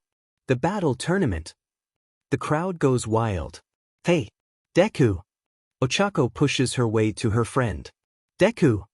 The greenette turns to her, a small smile on his face. Cute. Hey, Uraraka. Deku. Poutily, she punches him in the arm. I told you to call me Ochako. Oh. He chuckles, rubbing his arm. Sorry. Aren't you excited? She points to the matchups. I'm going against Bakugo. Ochako pauses.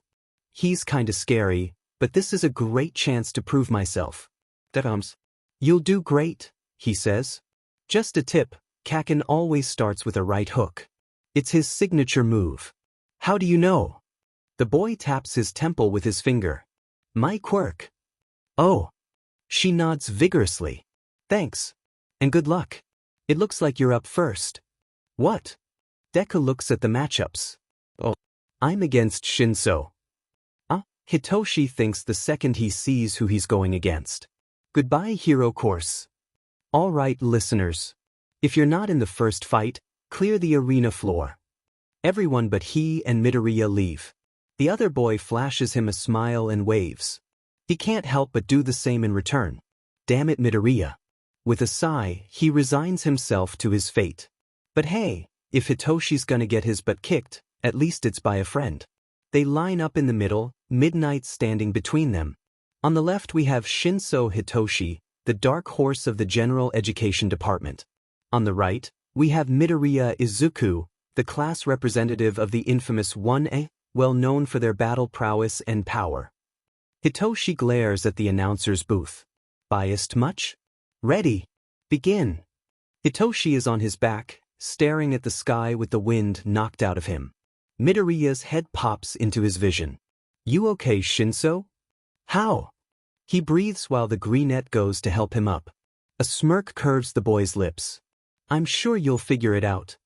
Hitoshi grins madly as his quirk seizes control. Midoriya's eyes glaze over and he stiffens.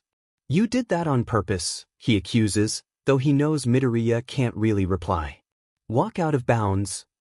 The crowd watches with bated breath as the hero course student approaches the boundary line. One more step and Midoriya will be out of bounds.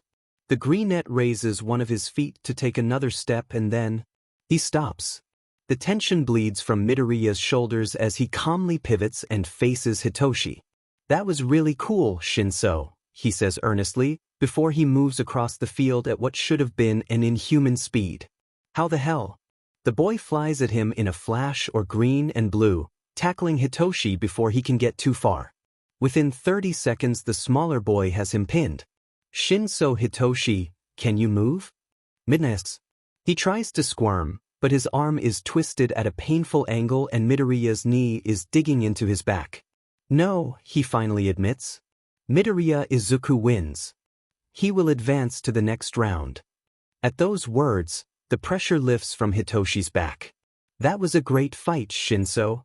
Midoriya, too pure for this world, extends a hand to help him up. Says you, Hitoshi snorts, accepting it.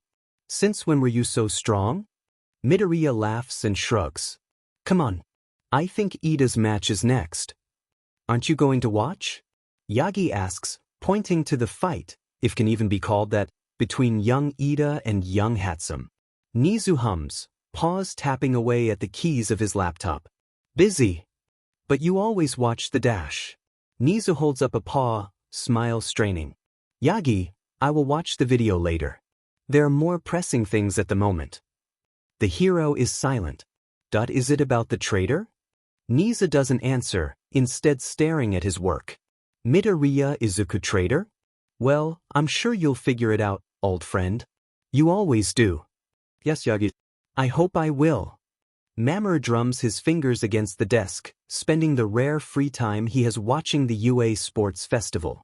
Midoriya is holding back obviously, because if he isn't, Mamoru will have to arrange for more remedial lessons when he fights the Shinso boy. Honestly, Arai regrets not having scooped Shinso up when he was younger, but perhaps it is not too late. With a year or two or intensive combat lessons and lots of cramming on Shinso's part, he could be considered an asset in the League of Agents like Kensei, Akagi, Pearson, Ogura and Hajime. Maybe with lots and lots of training, he'd even come near Midoriya's ranks. Not equal, but near the boys' league. Shinso's quirk appears to be voice-based, if his file information is correct.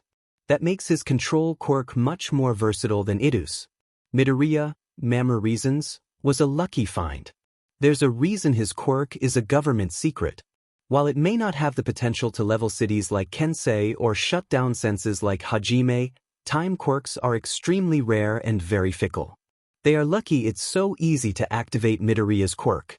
Normally, Mamoru isn't allowed to have favorites, but this is his DMN organization and he's the one playing high-stakes poker with powerful cards. Midoriya Izuku is his favorite card in the deck. The first round ends with the expected results, though Izuku is disappointed that Ochako didn't win.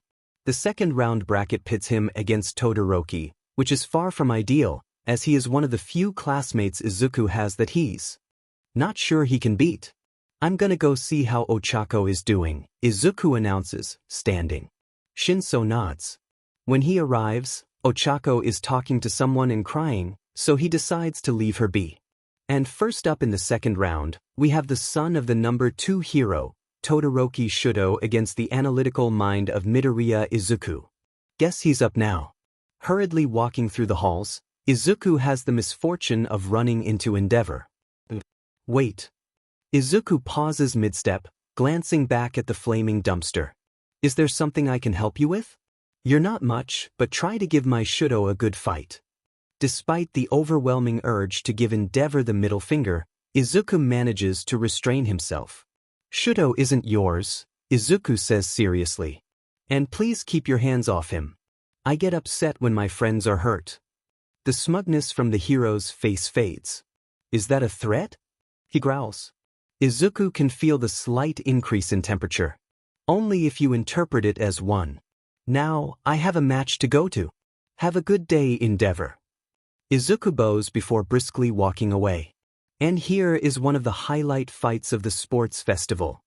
The crowd anxiously whispers in anticipation for the battle between Todoroki and Izuku. He can't say he shares their sentiment. This feels too much like a gladiator pit to him. Are you ready? Midnight gives the signal to start and Izuku instantly lunges to the side. As expected, Todoroki unleashes a wall of ice where Izuku had been standing. It's a good job he moved, because Izuku doesn't think he would have been able to get out of that. A chilly fog hangs in the air. Todoroki huffs, his breath clouding as he glares at where Izuku had been. He lets the element wielder continue with ice attacks until Todoroki is trembling, frost thinly spread over his tan skin. Somewhere in the mental health ward, Todoroki Rei sits on her bed, watching the sports festival from her TV. Oh Shuto, she whispers quietly. I'm so sorry. Todoroki, Izuku says quietly as the boy stumbles back at the force of one of Izuku's kicks. You can't keep doing this to yourself. Shut up. Izuku narrowly dodges under the sheet of ice Todoroki sends out. The rapidly dropping temperature makes him shiver, so he can't imagine how Todoroki feels. Your quirk is a perfect balance, and if you don't use both sides dash. I don't care. Another wave of ice. I will never use his fire. He ruined our lives. You'll never understand my pain. Fresh blood on the doctor's gloves. Watercolor bruises painted across his abdomen like a hideous portrait. Missing limbs. Broken teeth. Stomach. Everything hurts. Get up. TUP. GUP. Too slowly, Izuku snaps back to reality. He's in time to avoid most of the hit from Todoroki's ice-covered arm, but not enough to entirely miss it. The sharp ice clips his cheek and ear, leaving a line of blood. Blind with rage, Todoroki swings down, slicing through his gym uniform and creating a tiny cut on his chest. The first injury is the most serious, but it's superficial at best and cosmetic at worst. But, while the wounds don't hurt, Izuku is losing his patience. For the second time today, rage begins to burn like acid beneath his skin, bubbling and eating away at whatever restraint is left. You're going to collapse. Izuku continues, becoming desperate. Please, please, please don't let Director Rai be watching this. Keep your temper. Keep your temper. You don't understand what it's like to hate your quirk. His anger boils over, restraint dissolving in its acidic mixture. Ducking under the other boy's swing, Izuku mercilessly knocks him to his feet. My quirk is the worst thing that ever happened to me. He roars, stalking over. I wish I was born quirkless. Maybe then I could have had some sort of a normal life. Todoroki stares at Izuku, in his eyes swimming a mixture of fear and shock. You say I don't know what it's like to hate your quirk, but I despise it. But we work with what we have. You can't pick and choose what part of your quirk you use. Conviction burns in his green eyes like Greek fire. It's your power, isn't it? Midoriya stops in front of Shudo, taking a deep breath to cool his temper. I'm sorry, the greenette says in a much calmer and more polite voice than before. That was rude. But his words have already had an effect. His mother strokes his head, holding him close. I don't want to be like him. He sobs, clinging to her blue shirt. She smells like hot cocoa. Even all these years later, he remembers that. I don't want to hurt you. She smiles a little, the sadness unmistakable in her eyes. You aren't him, Shudo. You never will be. Just as you will never be me. Before he can control it, Shudo stops shivering as a rush of warmth floods his left side. Flames lick his face and uniform, the outfit burning away at their scorching tongues. Something akin to a smile flicks across Midoriya's lips as he gets into a low fighting stance. Give me all you got, Todoroki. Don't hold back. Flames roar at his left side and the ice around him melts. I wouldn't dare insult you like that. Midoriya grins and they fly at each other. Hisashi watches as the steam clears with bated breath. Eyes wide, he clears his throat and reaches for the microphone. And in the biggest upset in UA history, Midoriya Izuku wins. Somehow, Shoyuta doesn't look the least bit surprised. I am really sorry, Midoriya says for the millionth time, cheeks bright red. Kinda looks like a strawberry, Shudo muses, simply nodding an acknowledgement in return. Recovery Girl huffs, smacking both of them on the head with her cane. Foolish children. The both of you. You dash, she points the cane at him. Need to some restraint. You've got quirk exhaustion through the roof and could have hurt yourself. And you dash, the old woman actually hits Midoriya, who's still stuttering apologies, again. Have the same problem but worse. What were you thinking being so aggressive like that? It's only a sports festival. Honestly. Pausing from her scolding, she shakes her head. They should stop this whole clown show. You children fight like it's life and death. I'm sorry, Midoriya says once more, rubbing at the sore spot on his head. Recovery Girl sighs before pressing a kiss to Midoriya's cheek. The boy turns even redder, if that's possible, and then to Shudo's. A wave of fatigue washes over him. His eyelids flutter shut. Out, dearie, Recovery Girl instructs, pointing towards the door. You shouldn't be too tired from my kiss. Izuku nods, absent-mindedly rubbing the healed cut on his face. The skin is sensitive and slightly raised, but largely unnoticeable. Even if it wasn't, what's another scar? As soon as he enters the waiting room, Izuku is overwhelmed by his classmates. Dude, that was hella manly. Kirishima booms. I didn't know you could fight that well. We should spar sometime, Ojiro suggests. I think I could learn a lot from you. That'd be nice, Izuku says. You're a very skilled martial artist. Deku. You're a Tochako, damn it, he's got to remember that, bounds up to him. That was awesome. You were like pow. And bam. And then you judo flipped him. As she speaks, Ochako mimes the actions with mannerisms that Izuku finds cute. He watches the rest of the rounds. After Tokoyami's defeat at Yaoyorozu's hands, Izuku had been praying that he wouldn't have to go against her. Because, come on universe. He just went through the ringer that is Todoroki Shudo. Do you really need to make him suffer more? The answer is apparently yes, as Yaoyorozu defeats Ishido. While the battle is flashy, Yaoyorozu clearly has brilliant strategies and openings she fails to take advantage of. Self-confidence issues, then. He wouldn't have pegged her for it. As they're going into the semifinal, he's paired with Yaoyorozu, the number one, in his mind, in their class. It's not that she's the most powerful, though she certainly could be, but her quirk is the most unpredictable. Yaoyorozu is a wild card. Izuku doesn't doubt that if she could stomach it, Director Arai would have been delighted to call her an asset of the program. He's glad she's better than that. Better than him. They're the first fight in the new round, giving neither person much time to rest. Izuku can see Yaoyorozu sway on her feet while they fight, and considers going easy on her, but that'd be an insult to the girl's natural capability. She'll be a great hero. The match is spent playing the long game until Yaoyorozu can't create anything else without using her liver. Can she do that? Izuku should ask, but that might come across as creepy. He wins. While Yaoyorozu leans against the wall, eyes a little bleary, trying to steady herself, Izuku cautiously approaches. You're really amazing, Yaoyorozu, he says, and he means it. She smiles at him, faintly, but it's a smile. Thank you, Midoriya. I'm sorry I couldn't put up a better fight. No. You did great. I noticed you look really pale and thin. I could buy you dinner later? The girl pauses, looking startled. That doesn't mean you have to say yes. I know you probably have a lot of other things to do, and if you dash. That would be nice, she replies. Momo watches as the class rep walks off, internally screaming. Midoriya. You can't just say things like that. Her face flushes red. Stain's sword lingers above the gravely injured Ingenium. You should not have been so cocky, hero, he hisses.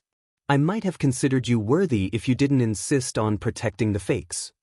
Tensei's only partly aware of the burning pain in his back and the numbness in his legs. The semifinals end, leaving only the final match. Ladies and gentlemen, the moment you've all been waiting for. Bakugo Katsuki vs Midoriya Izuku. Ouch.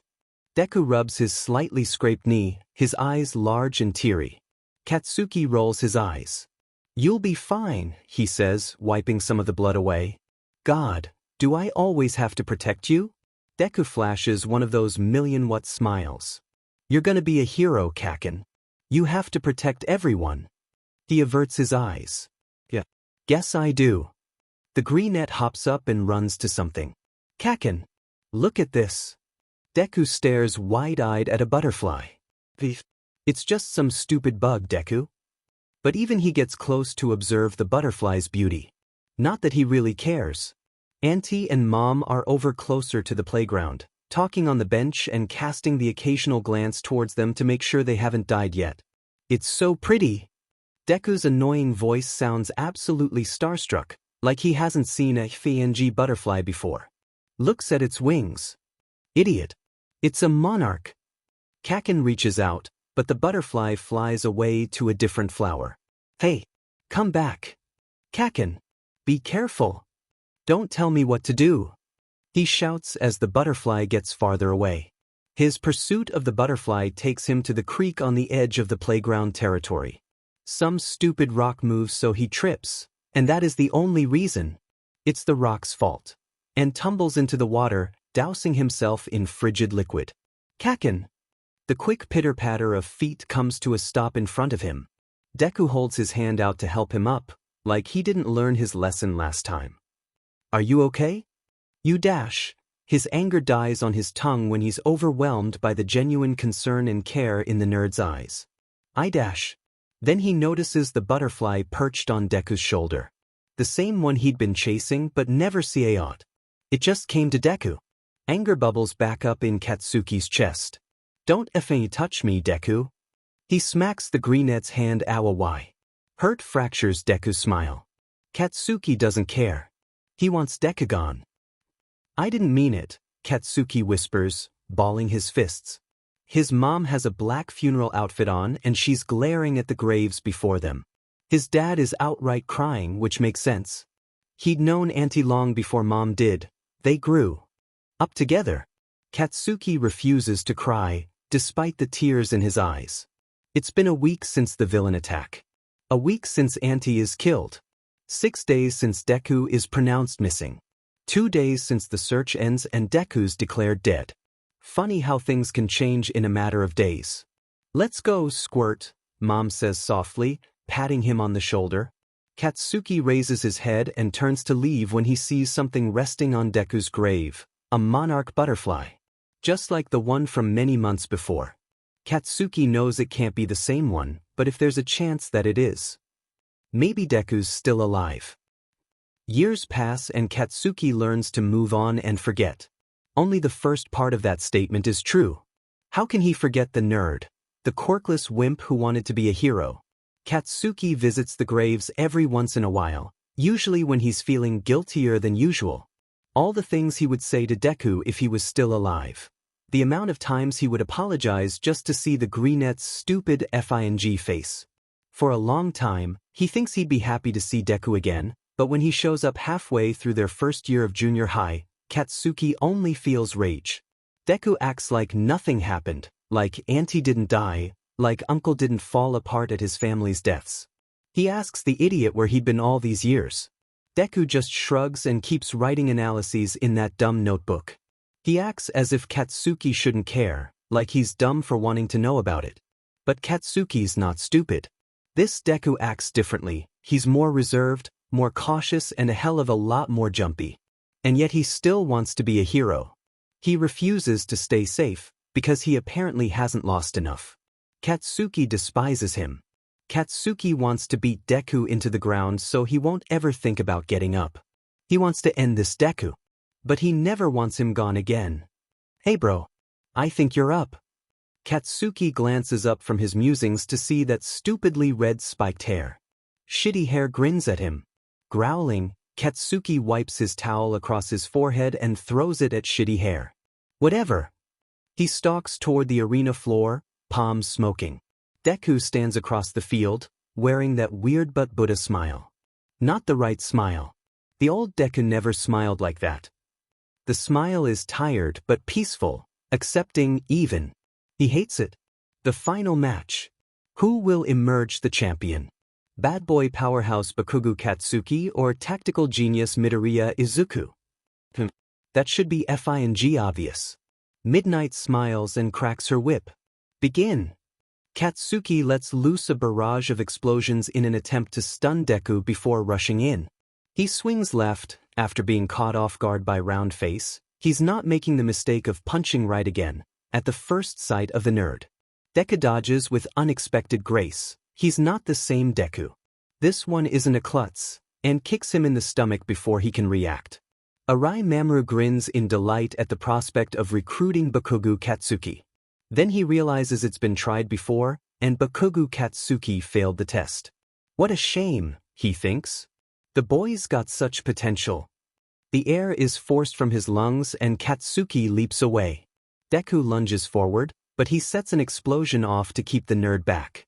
You're really cool, Kaken, Deku says in that stupid way Katsuki knows he means it. Shut up. The next explosion packs a bit more force than the last. Deku weaves around most of his attacks, but the nerd's stamina can't last forever, no matter how ridiculously in shape he is. Plus, even if Deku's quirk makes him a better strategist, though Katsuki wouldn't call himself a bad one, Katsuki has the advantage of a physical quirk. While Deku might end up turning Katsuki's quirk on himself, Deku still has to work around him, assuming the nerd's plan involves getting close to him. A good strategy would be to keep a distance between him and Deku with explosions, but if the nerd plays the long game, Katsuki will eventually tire out. He's not about to drop from quirk exhaustion, so that's out. Another idea would be to set off an explosion in Deku's face, bright enough to temporarily blind him, to give Katsuki an opening. That's not terrible. Let's try that. They F around for a few more minutes, with Deku getting a few good hits in before Katsuki blows him back. This dance goes on until Katsuki can feel dehydration and quirk exhaustion nipping at his stamina. He's got to wrap this up. Katsuki intentionally lets Deku get close, raising his fist to set off the explosion. You know it's not your fault, right? He freezes mid-swing, the explosions fizzling out on his palm as a cold feeling descends on him. You don't have to protect me anymore. Deku's voice is soft and childish. It's as if they're kids again, making foolish promises and admissions to each other in the sandbox. I can do this. No, you can't, you little sheet, Katsuki hisses before he can stop himself. You couldn't do a DMN thing in your miserable life. He hates how his voice sounds, pleading, desperate. You don't know me anymore. The F I do. Kaken dash. Why did you leave me? The nerd pauses, green eyes alight with understanding. Katsuki scrambles to pull together what's left of his dignity. I told you I'm not your Deku anymore, Izuku reiterates calmly. Because he's dead. He bares his teeth. You son of a dash. But I'm sorry for leaving you. The words give him pause long enough for Deku to knock him flat on his butt. Katsuki's quick to his feet, but not before Deku hits him with a boxer-like uppercut. A stinging pain explodes in his nose. Instead of decking him again, the greenette pivots and watches Katsuki closely as he gets his bearings. You want me to stop coddling you, huh? Katsuki huffs, wiping the blood spilling onto his lips. Then let's effing go. Even if this isn't the real Deku, they share something in common. They won't effing stay down. But Katsuki refuses to lose. Somehow, someway Izuku manages to pull out a victory against the natural battle prowess of Kaken. But he has never been more bone-weary in his life. And his day isn't even over. It empties his energy reserves to get through the awards ceremony, but receiving the first-place medal from All Might certainly helps. It does strike Izuku as curious that Ida isn't here, but he'll deal with it later. Good job, young Midoriya, All Might congratulates. What you did was very impressive. What you mean is you're surprised I did this without a physical quirk? Izuku thinks, only a little bitter, but he accepts the medal. The man didn't have all the facts when he crushed Izuku's dreams on the rooftop that day. You're only speaking from experience. I need to speak with you before the internships, if you can spare the time, the hero whispers. A bit surprised, Izuku nods. What could that be about? After the sports festival and replying to the thousands of great jobs, Izuku makes it to the train station. He's just going pop back home for a shower before clocking in. God, what he'd give for a day off. His phone rings and Izuku immediately picks up. Hell dash. Midoriya, Pearson cuts in. The hero killer attacked Ingenium and a sidekick in a back alley. According to our information, the sidekick was killed and Ingenium is critically injured. At best, paralysis and at worst, death. We have concerns that he will strike again in Hosu. The director is giving you the day off, because he wants you to study Stain's patterns. Find out where he'll be next. Whatever internship offer you get, take the one that gives you the best time to scope out Hosu. Preferably a hero who isn't paying attention or one that patrols the city. But dash. You have your job. Unit 4 is stationed nearby. Damn it. He hates that unit. Pearson hangs up without another word. Well, he got his day off. When is he going to learn to keep his mouth shut? Part of him is a little disappointed. Izuku had been looking forward to choosing which hero he interns with. He sighs. Guess that's over now. Tenya stares at the email containing the list of offers he received, numb when he should be thrilled. He has many offers, plenty from high-ranking heroes. That's not what he cares about now. The doctors say he's lucky to be alive, his father says, dabbing at his watery eyes. But Tensei will never walk again. He can't be a hero anymore, his mother whispers, stroking her unconscious son's face. You're the only one left. I want you to take on the name Ingenium, Tensei hoarsely pleads. I can't feel my legs, Tenya. Damn it. He hisses in a rare moment of unbridled rage. Damn it. Damn it. Damn it. Tenya throws his phone against the wet pavement and it shatters upon contact. His fingers tangle through his hair and pull. God damn it. He roars to the godless sky. Why? No one answers, of course. Booed. For a moment, the only sounds are his heavy breathing and the pitter-patter of rain against the street. Control. He needs control. Tenya will make Stain pay for what he's done. The lack of water droplets hitting his hair and face draws his attention. A red umbrella is above him, protecting him from the rain. Midoriya stands beside him, a polite smile on his lips. The boy's scarf, the same color as his umbrella, is securely tied around his neck like a noose. He always wears it, and Tenya can't understand why. Ida, I didn't think I'd run into you. The smile stretches farther, but doesn't become any more deep or meaningful. Midoriya crouches down to pick up the broken phone. This is a shame. It looks like it was a good phone. He hands it to Tenya. I was on my way to church. Would you like to join me? It's a good place to get out of the rain and think. There are so many parts of that Tenya should be questioning, but somehow he finds himself falling into step with Midoriya as he heads uptown. Tenya notices that the boy doesn't take the subway or train when it would certainly be faster. Instead, they walk in silence, letting the rain fall around them. It's almost serene. After 20 minutes of walking, Tenya grows antsy.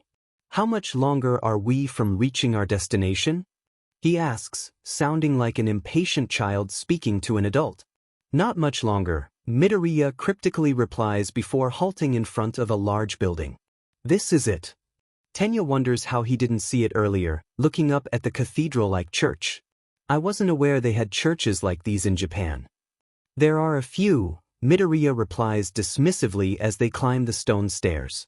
Not as many as in the West, though. They pause at the large wooden door with black metal work that likely no longer served a use, so that the greenette could shake his umbrella out. The pair enters the church and a sudden chill runs up Tenya's spine. Now inside, he realizes the building isn't as big as he first assumed. It is certainly imposing, but isn't as extensive as the Shinto shrines or Buddhist temples. Some of the architecture is clearly inspired by the Gothic era with gargoyles mounted outside the windows that let in little light, especially on a dark day such as today. As they enter, the storm outside increases, the rain creating a hollow sound from inside the place. The air around him is cool and, besides the natural light, there is nothing illuminating the sanctuary. Midoriya gives his umbrella one last JRK and closes the heavy door behind them. The hinges groan at the movement and the door slams shut, a booming sound amidst the howling wind outside. "I wasn't aware you were religious," Tenya says slowly, facing the greenette. "You couldn't have known. I don't talk about it much." He finds the remark strange, because all the religious people Tenya has ever met are vocal about their beliefs. "Oh. The service ended a while ago," Midoriya continues. "Where is he going with this? I apologize if I held you up." Tenya bows, still perplexed by his friend's odd behavior. He waves his hand at him. "No, it's fine. I don't really attend services here anyway." Midoriya pauses before loosening his scarf. Tenya is in a breath at the sight of a serious-looking, ugly scar zigzagging down the left side of the boy's neck. He catches his eye and freezes. Tenya had been caught staring. Midoriya breaks eye contact first. His observant eyes are quick to examine Tenya before turning away. Wordlessly and totally unbothered, the class officer walks to what looks to be a coat rack and sheds his black raincoat, hanging both the scarf and the slicker on the hook. "I have to go talk to someone," Midoriya tells him. "Feel free to look around." "He brought me here for this?" "No, Midoriya would never waste my time." Tenya sets his lips in a thin line. Midoriya is logical. His every action is calculated. But while all things that Midoriya does are with purpose, he never tells anyone what he wants or needs outright. Tenya will have to figure this out for himself.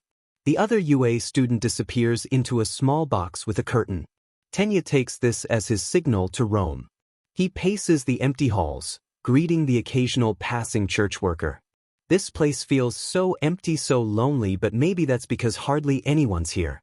Tenya examines stained glass windows, colors dulled by the little light brought on by the day. The stories depicted in the stained glass. Stained. Tensei fights for his life in the ICU, hooked up to hundreds of machines keeping him breathing. Familiar rage boils in his blood and he tightens his fists. Why is he even here? Tenya spins around and storms toward the door. Just as he reaches for the knob. "Sorry to keep you waiting. I had a lot to confess."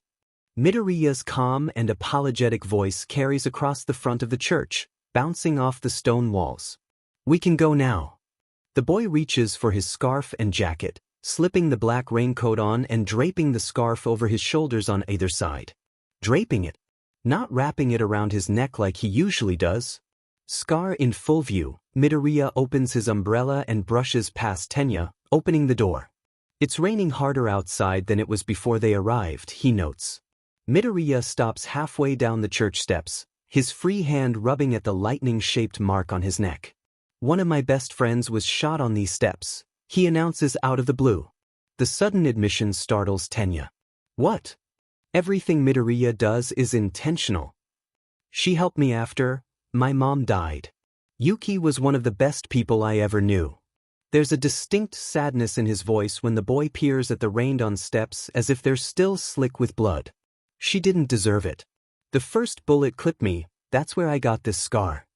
Every action planned. Her killer only got 2 years. He lives down the street from here." Midoriya raises his head and stares in the presumed direction of Yuki's killer, eyes distant, but sharp. The son of a beach didn't deserve to get off easy. Surprised by the profanity, Tenya watches as the boy's hand slides into his pocket and out comes a long knife. "I should kill him for what he did. But he won't tell you what you need to understand." "You can't." Tenya cries, horrified his friend would even think of doing such a thing. "I'm sorry for your friend, but murder won't bring her back. What will you get out of causing more pain? You'll be dropped from the hero course, expelled, arrested. I said I should kill him," Midoriya interrupts evenly. "I didn't say I would. Besides he shifts so that those solemn green eyes meet Tenya's blue ones. He can feel the greenette's quiet probing of his very soul. Isn't that advice you should take? You figure that out yourself. Realization dawns on him. I heard about what happened to your brother, Midoriya says while Tenya gapes. It was unfortunate, but going after the hero killer won't make him better. All of the things that would happen to me if I took revenge on Yuki's killer would come to pass with you. Tilting his head, Midoriya asks a question that Tenya will never forget. Are you willing to give that up? He runs home. Yes, Tenya is ashamed to admit it, but he sprints home, not looking back once to see if Midoriya is following him. Fear and anger swirl in his heart, but most prominently horror and disgust at himself. Izuku watches his friend retreat. He coughs and reaches for his handkerchief, raising it to his cracked lips. The white cloth comes away blood-stained. Sheet. Drawing in a deep breath, he exhales, creating a small cloud that dissipates quickly in the rain. The last 2 days have been rough. The sports festival was Friday, today is Sunday, and UA has given them tomorrow off, but it's forecasted to rain like this all weekend, limiting most outdoor activities. He'll work through those days, regardless of UA's recommendation to rest. A ping from his phone draws his attention to Ochako's texts. Gravity who? Deku. Gravity who? Come hang out. Gravity who? We're all going to Benji's Funplex TMRW. He sighs. You? Sorry. Can't. Gravity who? Next time? You? Maybe. I'll try. Ochako responds with a smiley face and Izuku chuckles. People like him don't deserve the friends they have. Thunder rolls above him. It's time to go home. Yuki, he says to the empty church front. I hope you'll be all right. No one answers, obviously, but his lips turn upward just a hint and something in his eye twinkles. See you next week. He walks home. The rain is soothing to his normally turbulent mind. Passing an alleyway, Izuku notices a tiny animal, fur slick and shiny from the rain, curled up at its entrance. At his presence, the puppy raises its head, looking at Izuku with large, sweet, innocent eyes. The puppy rises to its feet, tilting its little head. God damn it. The apartment is quiet, as it has been since his father moved out. Izuku sighs and shifts, paying careful attention to the small dog tucked under his arm. This is stupid, he says aloud. I'm going to get attached. And then it's going to die. And then I'm going to be upset. The puppy happily yelps. Yeah, you would say that. Izuku puts the puppy on the floor next to the couch. The dog hops onto the furniture and tracks muddy wet prints all over it. No, don't you know what? I deal with it tomorrow. He runs a hand through his wet hair. What am I going to do with you? I don't know anything about animals. Dog that really needs to name barks, tongue hanging out and eagerly wagging. Just stay on the couch. I'll see if there's anything in the fridge you can eat. After a few minutes, Izuku finds some leftover chicken from last night's dinner. The puppy bumps against Izuku's leg, eagerly wagging its tail. I told you to forget it. He crouches down and puts the container in front of the dog. It hungrily gulps down the chicken. Good dog, I guess. Izuku pets it, rustling its felty gray ears. Ew. He pulls his hand away. You're getting a bath later. His phone rings. Be right back. Stepping over the dog, he answers the call. Hey, Dad. Hey, Zuzu. How you doing? We may have a dog now. May? His father repeats hesitantly. So, there was this really cute puppy dash. This prompts a 20-minute conversation during which Hisashi laughs at his son. So it just looked at you dash. It's not that funny, Izuku huffs. The boy is sitting on the blue couch, knees pulled to his chest while absent-mindedly picking at a loose thread on his jeans. Maybe not. You named the dog yet? Hisashi begins chuckling. Oh, that kid, you're a mess. He rolls his eyes. Thank you, most wonderful father.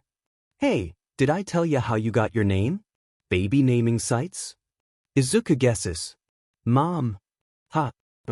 I actually chose it way before I met your mother. Really? He sits up a little more. Ever since Inko's death, his father hasn't spoken much about life before the villain attack. Izuku never holds it against him, but whenever Hisashi talks of Inko or his early life, Izuku listens with rapt attention. Can you tell me? There's a pause and a shift on the other side of the phone before Hisashi clears his throat. Sure, why not? So, I always liked the name Izuku Dash. But why Izuku? Because it's a badass name.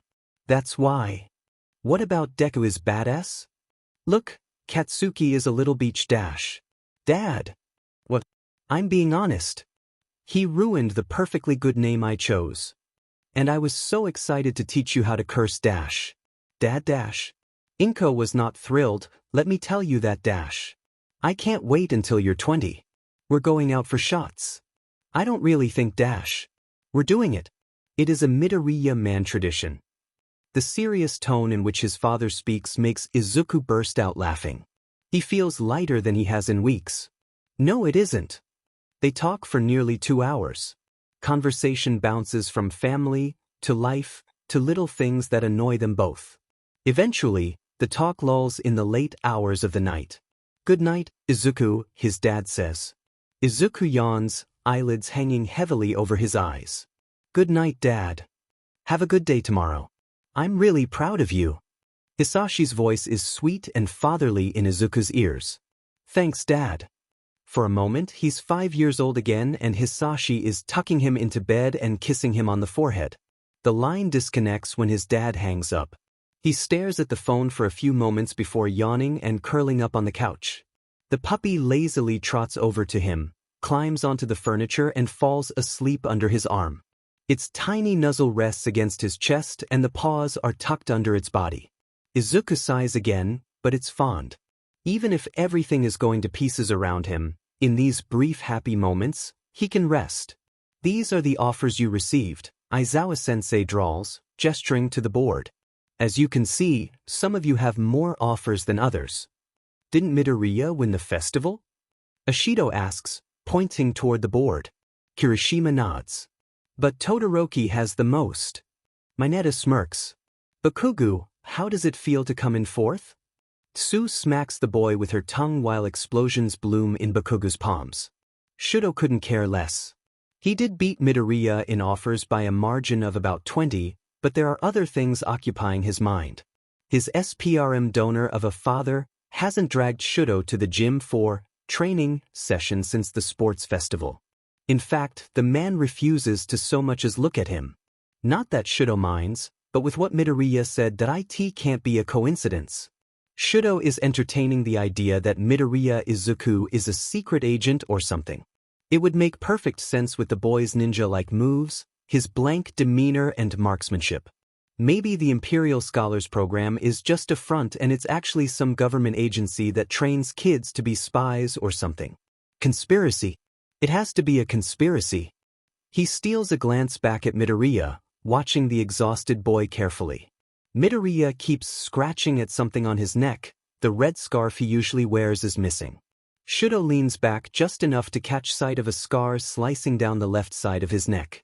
He looks sick, his already pale skin several shades lighter and sweat beading on his forehead. Every few minutes, Midoriya turns to the side and coughs into his handkerchief. Something about him is familiar. But what? Todoroki. Pay attention, Aizawa-sensei snaps. Stop staring at Midoriya. At this the aforementioned boy raises his head, meeting Shudo's gaze with cloudy, unfocused eyes while the class laughs. His pale cheeks are red with blush. Now, since you'll be taking on internships, you'll need to decide on your hero names. Since I don't really care about these, someone else is here to help you. Midnight opens the door with a flourish, cracking her whip. Okay kiddos. Let's hear what you got. Shudo watches as their teacher crawls into a yellow sleeping bag, looking as if he wants to be anywhere else but here. White bards are passed around and students begin writing their hero names. Izuku stares at the blank board before him. He could go with Yomi, but it doesn't feel right. Something so ominous and steeped in blood shouldn't be the name of a hero. He sighs and coughs into the handkerchief, stained with flecks of blood. Of course he has to come down with something at a time like this. The blood isn't really a concern, just a standard side effect of his quirk, but being sick isn't making it any better. Why is he here again? My hero name is Dash. Ashido lifts her whiteboard above her head. Alien Queen.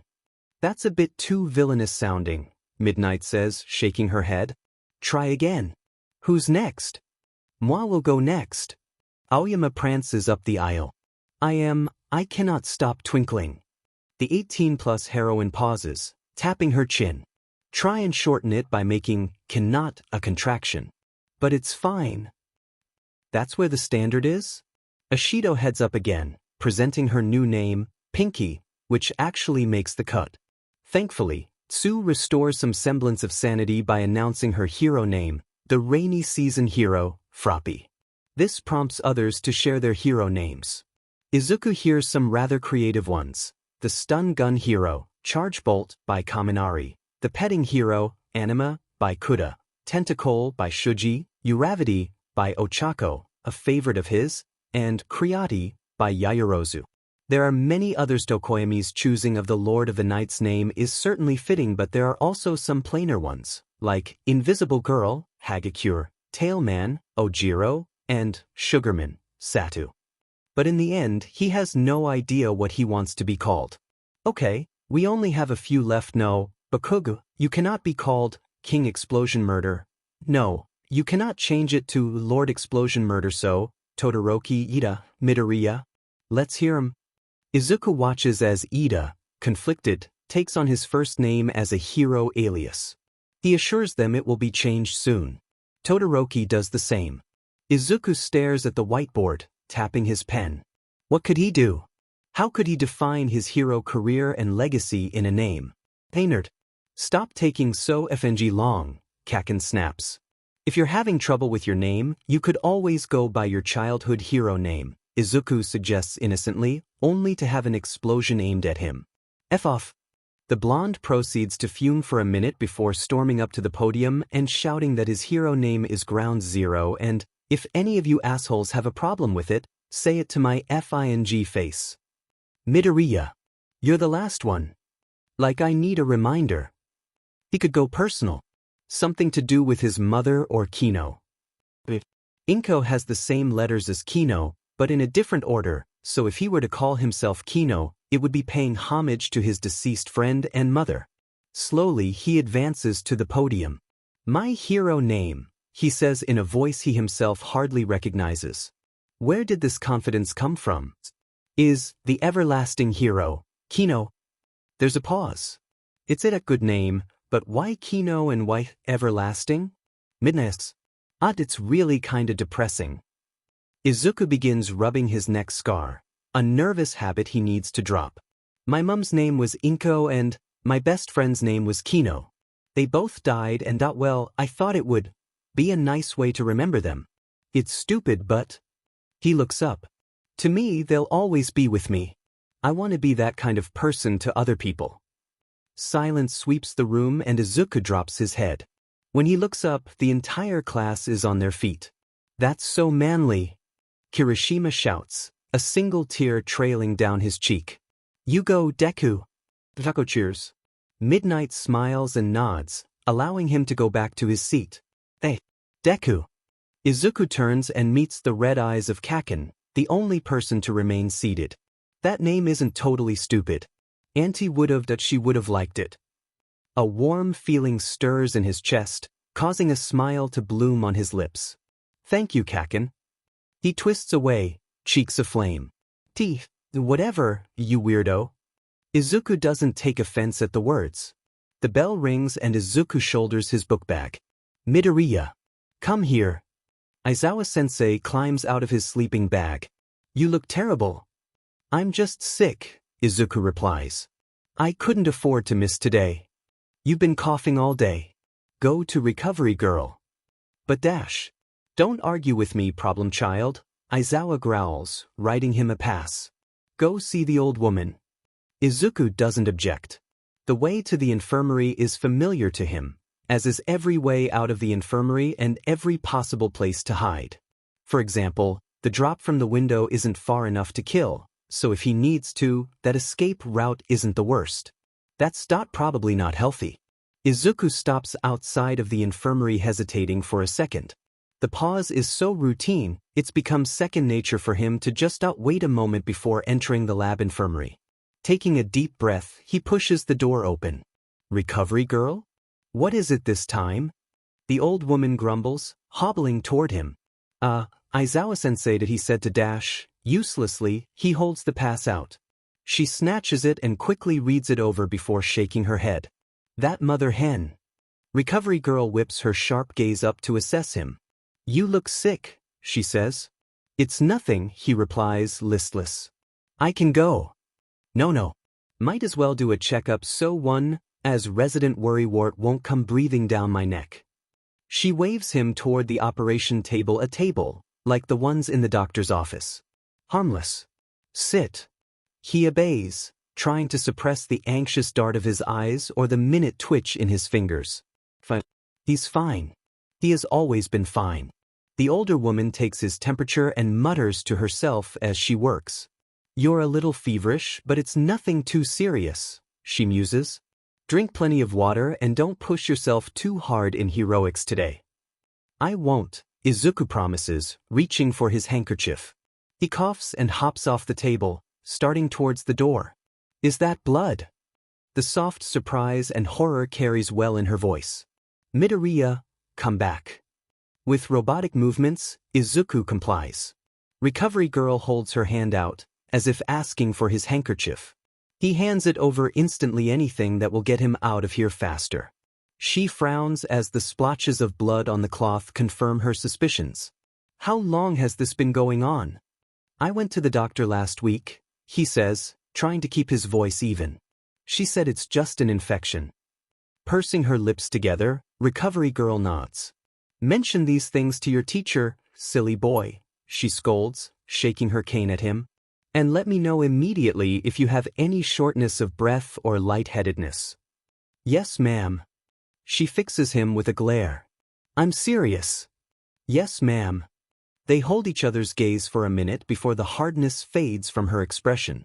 All right, she sighs, handing back the handkerchief. Just be careful. I don't want to see you here for at least another month, got it? Why, yes, ma'am. Then get where you're going. Come on, Scoot.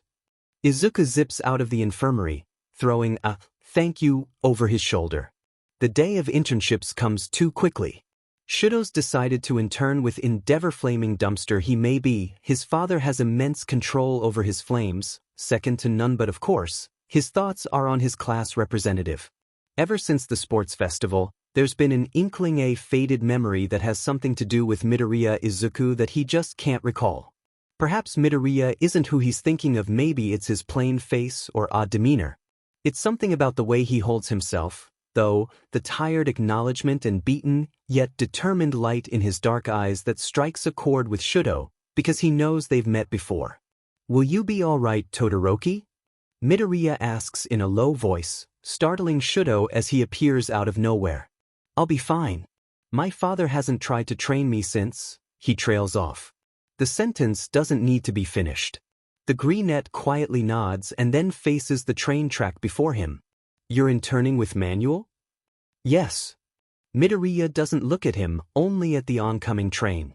He's a good hero and Hosu is Dash. The boy's words are lost in the sound of the train rushing by before hissing to a stop. Midoriya shoots him a small smile before stepping off of the platform. Text me if you need help, Todoroki. At the time, neither knew it would be quite the opposite. Tamura glares across the bar at the newcomer.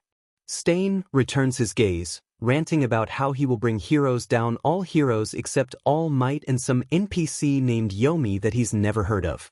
A fight soon breaks out and Tamura finds himself pinned to the floor, bleeding from the knife in his shoulder. Kurogyri leans against the bar, immobilized. How annoying. Hey! My wounds just healed and we don't have a healer on team, he hisses, scowling at the freakin' red. Stain doesn't reply, raising another knife. Tamura catches it inches above his chest. No, not that hand. The blade disintegrates under his touch. The other villain is quick to spring back before they, reluctantly, agree to not kill each other in Hosu. He doesn't like him. This is for your betterment, Tamura, Sensei's voice says. Tamura grinds his teeth together. He won't kill Stain. Not yet, anyway. Tenya does his best to ignore the other boy in their shared room. You can take the top bunk, Midoriya offers. No, you should. I would hate to bother you, Tenya replies, trying not to grit his teeth. I prefer sleeping on the floor, Midoriya says instead of arguing. Take whatever bunk you'd like. As if his presence alone isn't enough to put Tenya off, Midoriya won't leave him alone for a second. Manuel notices this and takes Tenya on a patrol of the city, letting Midoriya train with another hero in the meantime. Don't go after the hero killer, Manuel warns. Tenya promises not to. Tenya lies. When Noma's attack and the city goes up in flames, he sees his opportunity. With Midoriya and Manuel nowhere in sight, Tenya charges into the night to find Stain, hell-bent on revenge. If someone were to compile a list of the people with the worst days ever, Izuku would be in the top 10. Maybe the top 5 if the list was on the amount of bad days he's had. Around him, Hosa burns hotter than hell. Nomas screech in the distance, swinging low with their toothy maws and soulless eyes like vengeful furies. You're going to be okay, miss, Izuku tells the little girl clinging to his chest. We're going to get you evacuated, sheet. No, don't repeat that you're okay. You're okay. He tries to keep his voice level and calm. It's been his experience that scared civilians and victims respond better to that than their savior being as terrified as they are. A choked sob escapes the girl's throat. Normally, he'd be upset about the damp spot growing on his costume, but Izuku can ignore it with the raging heat surrounding them. The heat is steadily growing around them, hot enough to burn. Izuku wraps another arm around the girl, trying to keep her from breathing in too much smoke. The only way out of the fire is through it. Izuku braces himself for what he must do. It's going to be okay. Suddenly, the fire dies with a bitter hiss. Izuku turns to his mentor. Thank God for Manuel. Kino, get her to the perimeter we've set up. Have you seen Ida? Manuel stills. I thought he was with you. Izuku hands the little girl off to a member of Unit 4 and runs like the hounds of hell are nipping at his ankles. Ida is in Hosu for one reason. And that one reason is going to get him killed. In the shadows of the alleyway, Stain looms over the still form of Ida Tenya. He can't move. Can't move. Tenya grits his teeth. He's failed. It is my mission, to purge all fakes from society. The katana is raised and swung down toward his spine, like tensei, but it never connects. Metal clashes. Mere centimeters above him, trembling in an uneasy balance. Midoriya grunts under the effort it takes to keep the blade from reaching him. Stain withdraws his sword, making a noise of interest, but scowling nonetheless. You shouldn't be here, child. Leave and be spared. Ida. Midoriya's voice is careful and low as the boy steps in front of him. When Stain's quirk wears off, take native and run. You can't dash. Tenya hisses. This is my fight. He dash. I don't care. Midoriya lowers himself into a battle stance, steely look glinting in his eyes. I'm not letting you die because you decided to be an absolute dumbass and take on a serial killer. When the quirk wears off, you run. Native. The injured hero looks up. I need your permission to engage. Alright. Permission granted. Native still looks unsure. You would have a child fight your battles? You are a coward, Stain muses, drawing both swords. I warn you, boy. If we clash, the weaker of us will be called. I'm a hero. I was born to die. Midoriya raises both of his weapons. Stain smiles. You are a true hero. I may let you live. Don't trouble yourself. Stain lunges at his friend and Midoriya moves faster than Ida's ever seen him move. Izuku rolls, landing hard on his shoulder. Wincing, he quickly rights himself and swings his sword to keep Stain at a distance. I almost didn't recognize you in that hero costume, Yomi. Against his better judgment, he freezes. Stain smirks. You're younger than I thought, but I'm glad you've chosen the walk of a hero. You've improved since our blades last met. While the serial killer talks, for such a brutal and efficient killer, Akaguro Kaizome really is dramatic. Izuku sends an SOS out from his phone. The villain lunges forward, swords at the ready. He scrambles to drop the phone, but Stain manages to nick his arm. Instantly, he feels Stain's quirk take effect. Against his will, all limbs lock in place and he drops like a rag doll. I will never understand why you of all people must protect these fakes. Disgusted, Stain gestures to Native and Ida. You are above them dash. If I'm so above them, he hisses. And you mean what you say, then kill me. Midoriya, what are you dash? Shut up Ida, Izuku growls before addressing Stain again. You believe heroes should give themselves for others without compensation? Kill me. My life for theirs. Please, please let someone come. Stain stalks toward him, scowling. You're good. The tip of the man's sword is slipped under Izuku's chin, forcing him to look up. But you're stalling. In a moment he could have not timed better, ice spirals forth, putting a barrier between him and the hero killer. Todoroki. Oh thank God. There is almost no better matchup for someone like Stain. Long distance is what he needs right now. Midoriya. Next time be more specific with your directions. I was almost late. You're fine, he says, ignoring the burning in his arm. Stain has a blood quirk. Don't let him taste your blood or you'll be paralyzed. The bicolored boy doesn't question why or how Izuku knows this, something he's appreciating in this moment, because he's said, once they're all okay, he's going to tear Ida a new one for being so FING stupid, just nods and puts up another ice wall. No. This is my fight. Ida insists, still lying on the ground. Both of you leave. My brother asked me to take on his name. And dash. Really? Todoroki says while fighting off the serial killer. Bad form, don't talk when you're fighting. Izuku will get to that later. Because the ingenium I know would never make that face. If you want us to stop, then get up. Shudo. Look out. He whirls around just in time for Stain's knife to clip his cheek. Izuku curses, mentally counting the seconds until the quirk fades. Todoroki instantly freezes the knife, sealing the blood away. Stain is forced back by a flame, but Izuku can see him inching closer. Todoroki can't go all out with them there. They're liabilities. The quirk's hold dissolves and Izuku springs into action, swords bared. Stain turns around quickly enough to block most of the blow, but his blade leaves a sizable cut on Stain's arm. The hero killer doesn't hesitate, spinning around to release a wave of throwing knives. Izuku ducks just in time, thank God for knee pads, and swings the handle of his sword to the back of Stain's knees. He stumbles and Izuku leaps out of the way when Todoroki sends a wave of ice at the man. Stain dodges and flies at them, so quick that neither have adequate time to react. Izuku raises his arm to take the brunt of the attack when Ida comes out of the woodwork. The boy delivers a swift kick to Stain's face. You two are right, Ida says. A true hero should never put his desires over his duty. I vow to become a real hero. One that will make my brother proud. Talk is cheap, Stain snaps. No one can change that quickly.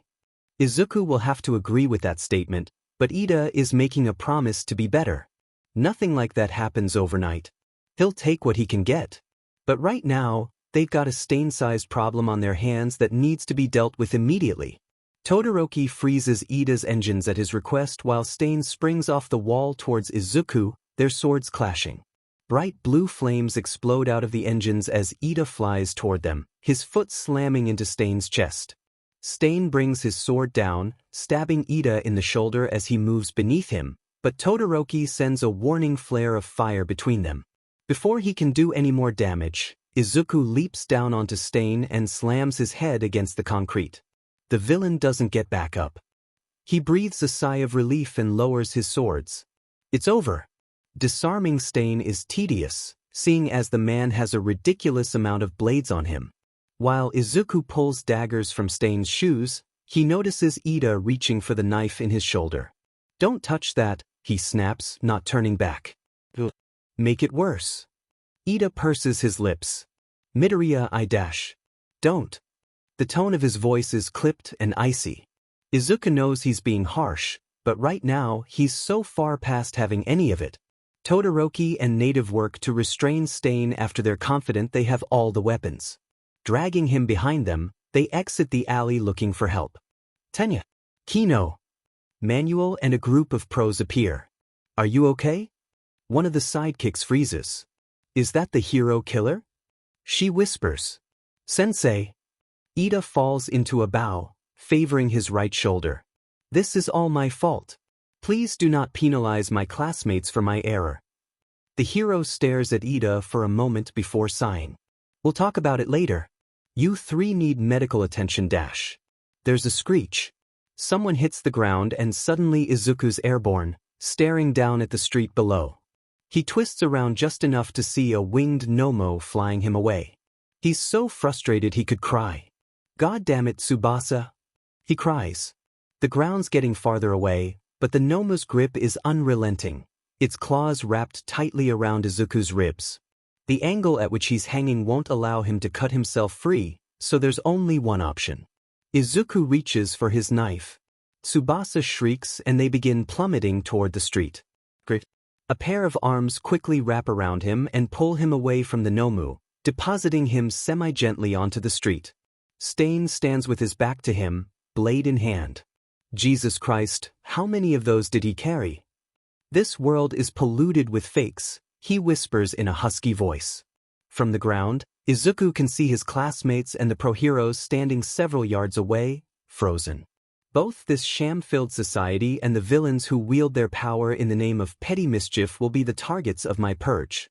I will tear them from the earth, all for the sake of a better world. He raises his head to heaven and the heroes still do not move. I shall only be killed by true heroes. All Might. Stain turns, dark eyes intently trained on him. And you? Stain takes exactly one step forward before freezing and collapsing where he stood. Everyone stares before chaos breaks out on the street again. It's not over yet. Kaizomi sits in his cell, awaiting transportation to Tartarus from a maximum security prison. You have a visitor, his guard gruffs. Her arms are folded and she stands straight with rigid posture. Now. He raises an eyebrow and rises from his seat, letting himself be led to an interrogation-style room, empty sans a table and 2 chairs on either end. With the straitjacket on, of course. Arai Mamoru sits across the table and gestures for him to sit. Akaguro. Arai. That's about as pleasant as the conversation will get. Sit, won't you? I had to pull a lot of strings to get a visit with you. Arai gestures to the empty chair across from him. Kaizomi seats himself, keeping his gaze level with Arai's. You sent your queen after me. He crooks an eyebrow. Queen. Arai repeats innocently. Innocent. As innocent as the devil himself. Kaizomi nods. Yomi, he replies. Or Midoriya Izuku, I suppose. It's odd you would hide your strongest piece among hero hopefuls. I thought you liked to keep your pawns in the shadows. Arai crosses his arms, leaning back with hints of a smirk on his lips. He's there to serve his purpose. And that would be? He's pushing it, but there's not much to lose where he's standing. You aren't cleared to have that kind of information anymore, Akaguro. Kaizomi bites his lip, wishing for his knives. The reason society is so corrupt.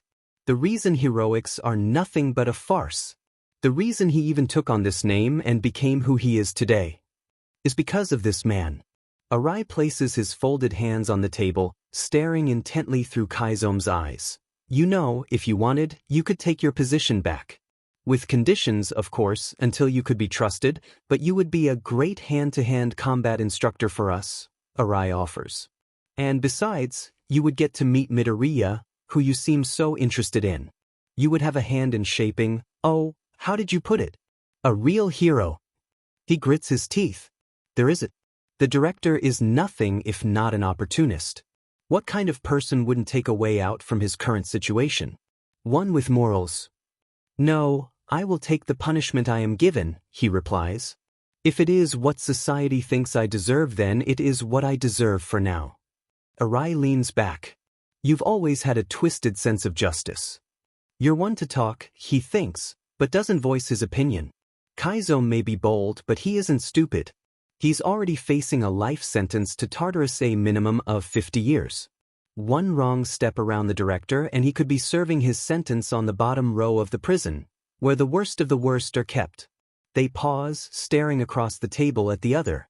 The director makes the first move, pushing himself away from the table and standing. He straightens his clothes and nods toward Kaizomi. Well, you may change your mind after a few years.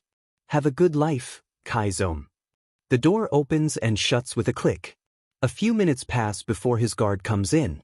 Visiting time is over, she announces, as if it isn't already obvious. Kaizome allows himself to be taken away. He may be heading to the worst prison in Japan for life as a villain, but he'll take it over a minute of working under a Rai Mamoru with a guilty conscience. If it means not being able to tell Midoriya Izuku to jump ship while he still can, then he must live with it.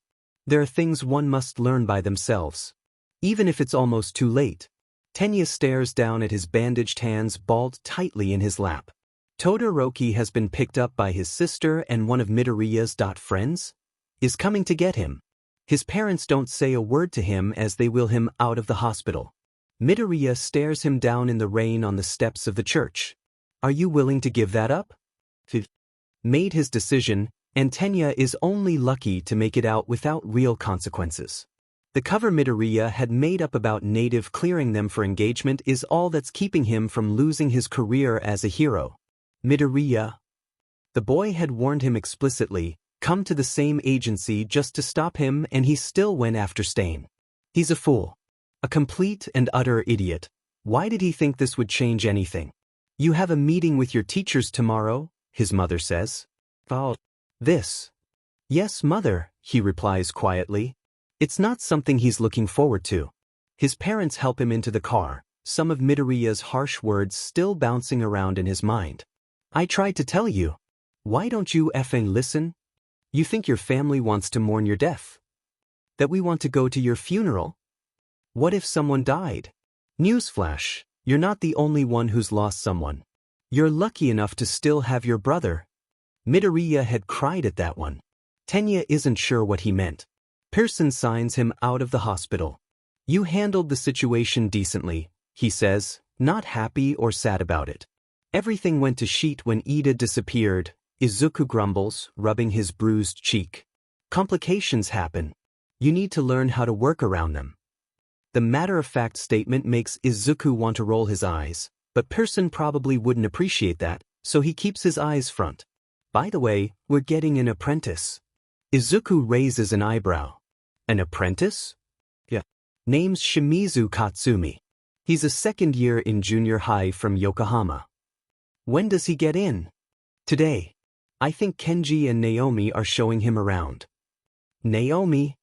Izuku repeats, ping an eyebrow. Not Kensei. Pearson doesn't look back as he unlocks his car. He was busy. Izuku slides into the passenger seat, picking at scabs on his hands. They're going to scar if you keep doing that. He huffs, brushing some of the bangs from his face. I don't really care. Pearson shrugs and starts the car. They pull out of the parking lot and drive off down the street. Izuku scrolls through his phone, noting all the messages he has. He pauses at a series of texts. It's marked unknown number, but he recognizes the person texting him. How does Himiko have my number? Who knows? That's comforting. He exhales through his nose and taps out a response. Unknown number, Izu, why you ignore me? You, leave me alone. Unknown number is typing. Unknown number, you are so mean.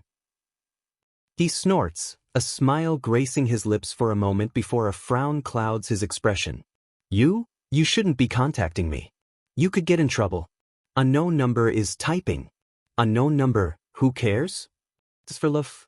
Unknown number, I love you and you are pretty blood, Izu. That's Himiko all right. Careless to a fault. But there's part of him that knows when it comes to Himiko, she'll be fine no matter what. Things just seem to work out for her like that. You gross. Himiko doesn't reply after a few minutes, so he sighs and drops his phone into the BRST pocket of his jacket. I'm going to drop you at home. You've got to come in tomorrow to give the stain report. Yeah, I know. Paperwork. His absolute favorite. They drive longer until the scenery starts looking familiar. Here we are. Thanks. He doesn't really mean it, because he's not thrilled to be home, but whatever. Izuku undoes his seatbelt and opens the door. Try not to get into any trouble, Pearson says, half serious. Halfway out of the car, Izuku glances back at his senior commanding officer. I'll try not to, he replies slowly. Have a good one. You too. Izuku walks the 3 flights of stairs up to his apartment. The elevator's been broken for the last 4 months, and makes a stop at his neighbor, Oboro Hana's, apartment to pick up his dog. You're early, she muses, a smile on her lips. But he missed you so much, so I don't think Kaito's complaining. Hey Kaito, he says as the puppy leaps up at his knees. Thanks for watching him. Izuku fishes for a stack of bills in his pocket. Oh, it was my pleasure. She shakes her head. Don't worry about it. He doesn't push it, but he does feel bad not paying her. I'll see you around. I'm sure you will. Bye now. Izuku scoops Kaito up, gathers the dog's supplies, his bed, the food, his bowls, and heads back to his apartment. It's dark and empty, just like he left it. He sighs and sets the animal down. Kaito scampers off to the couch that Izuku's given up on trying to keep him off of. Izuku tosses his keys into the bowl by the door and drops all of Kaito's possessions. You think your family wants to mourn your death? That we want to go to your funeral? Maybe he'd been too harsh on Ida. Hell, why is he even mad? Because Ida could have died? Yeah, but at least he's brave enough to do something bold for those he loves. Izuku's never been so brave. But Ida's still stupid. He doesn't rewind like Izuku. What if Izuku wasn't in Hosu? Would he have been okay with letting everyone around him cry at his death and grieve him? It's selfish. So selfish. Izuku touches his cheek and realizes it's wet. He's crying. Angrily, he scrubs the tear trails away. Stupid. God, what is wrong with him? During his week away, everything in the fridge has gone bad. Not that there was much in there to begin with. Izuku probably would have avoided this if he planned ahead, but he didn't, so now he's walking down a dark street at midnight hoping he doesn't get jumped. Someone darts out of the alley, oh great, and slams into his right shoulder, spilling his groceries everywhere. Hey! Izuku shouts. Wait! The person, quite short, turns around in alarm, yelping at the sight of him. Are you okay? Izuku asks, stooping down to the person's height. I'm Dash. He can finally make the person's features out in the darkness. Mineta. Izuku jerks him to the side so that he stands under the street lamp. Round purple orbs shine in the light. Purple bloodshot eyes are caught somewhere between a startled stare and a plea for help. Midoriya. Why are you here? Mineta smells funny, like smoke, grass and Damn it. What are you doing out here? Izuku asks. It's late. Mineta shrinks down, staring at the ground. There's a long silence where neither of them speaks. Izuku sighs and checks the time. 12:16 a.m. Look, you don't have to tell me. I know we're not really close. I can call Kaminari Dash. No, not Kaminari. Mineta says sharply, latching onto Izuku's shirt. He yanks him forward. Don't call anyone. Desperation is stark in his voice and expression. His balled fists tremble and he glances around anxiously. Please, don't call anyone. Izuku stares at him before gently pulling him away from his shirt. I'm not going to call anyone, he assures him. I'm not going to tell anyone either, but you can't stay out here. I'm headed home, and if you don't have anywhere to go, you can come. Izuku picks up his groceries and walks home. About halfway there, he notices Mineta's small frame trailing behind him at a distance. He doesn't want to think about the implications of this. When he gets to his apartment, he sets one of the bags down to get his keys. Out of the corner of his eye, he can see Mineta hesitate and move like he's going to leave. But he doesn't. Izuku wills himself not to sigh as he unlocks the door and Kaito immediately starts barking. Shoo, down boy. Mineta shifts behind him and awkwardly clears his throat. You don't have a dog. The statement isn't a sneer or anything harsh, just genuine surprise. Yeah. His name's Kaito. He doesn't bite. Izuku moves past the puppy that's now intently checking out the newcomer. Come in. Nervously, Mineta shuts the door and steps around the dog. He follows Izuku deeper into the house, still wary. That's fair enough, Izuku supposes. He drops the grocery bags on the counter and rustles through them. Hungry. Despite his opinion of Mineta, he's not going to let him starve. Izuku isn't that cruel. I could eat. Again, he refuses to look at Izuku. He interprets the statement as the boy being too embarrassed to admit how hungry he is. I haven't eaten dinner either. I'll make us something. Izuku begins gathering the necessary ingredients for a filling meal. As he puts the pan on the stove, he notices Mineta is still standing in the doorway like a ghost haunting the kitchen. He catches Izuku watching him and quickly clears his throat. Could that help? After weighing his options, Izuku nods and gestures for him to grab the eggs. Dinner is a quiet affair, which Izuku is used to, but this is just awkward. Mineta's wolfing down his food, hardly breathing, much less speaking, in between bites. They finish and set their dishes aside. I thought you were interning with Mgilady, Izuku says, breaking the ice between them. She had to go out of town for something, he mumbles, rubbing his arm. Didn't learn much anyway. Stupid internships. The last part is said under his breath, dripping with venom and bitterness.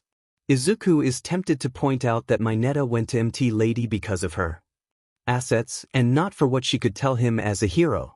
Besides, it doesn't make sense to go to a newly debuted hero for work experience, given that the woman graduated 3 years ago. Probably not a great time to mention it, though. That's unfortunate, sits on his tongue, but Izuku doesn't say it. Instead, he clears his throat. Soda, why were you outside? Izuku thinks it's too early, too unfair, to ask why Mineta didn't go home, but he can't deny seeing the boy in such a state is puzzling him. He doesn't get much of an answer. Mineta shrugs and stares down at his plate. I can go, he offers. No, you can sleep in the master bedroom. Or on a futon if you want. Or the couch. Izuku trails off, listing options for sleeping arrangements. It occurs to him that every interaction he's ever had with Mineta Minoru has been negative and he has no clue how to talk to him. I'll take the couch. Izuku pushes away from the table and stands, half glad to have an excuse to leave. I'll get some blankets. As he turns and walks off, Izuku has only one thought running through his head. This is going to be a very, very long few days.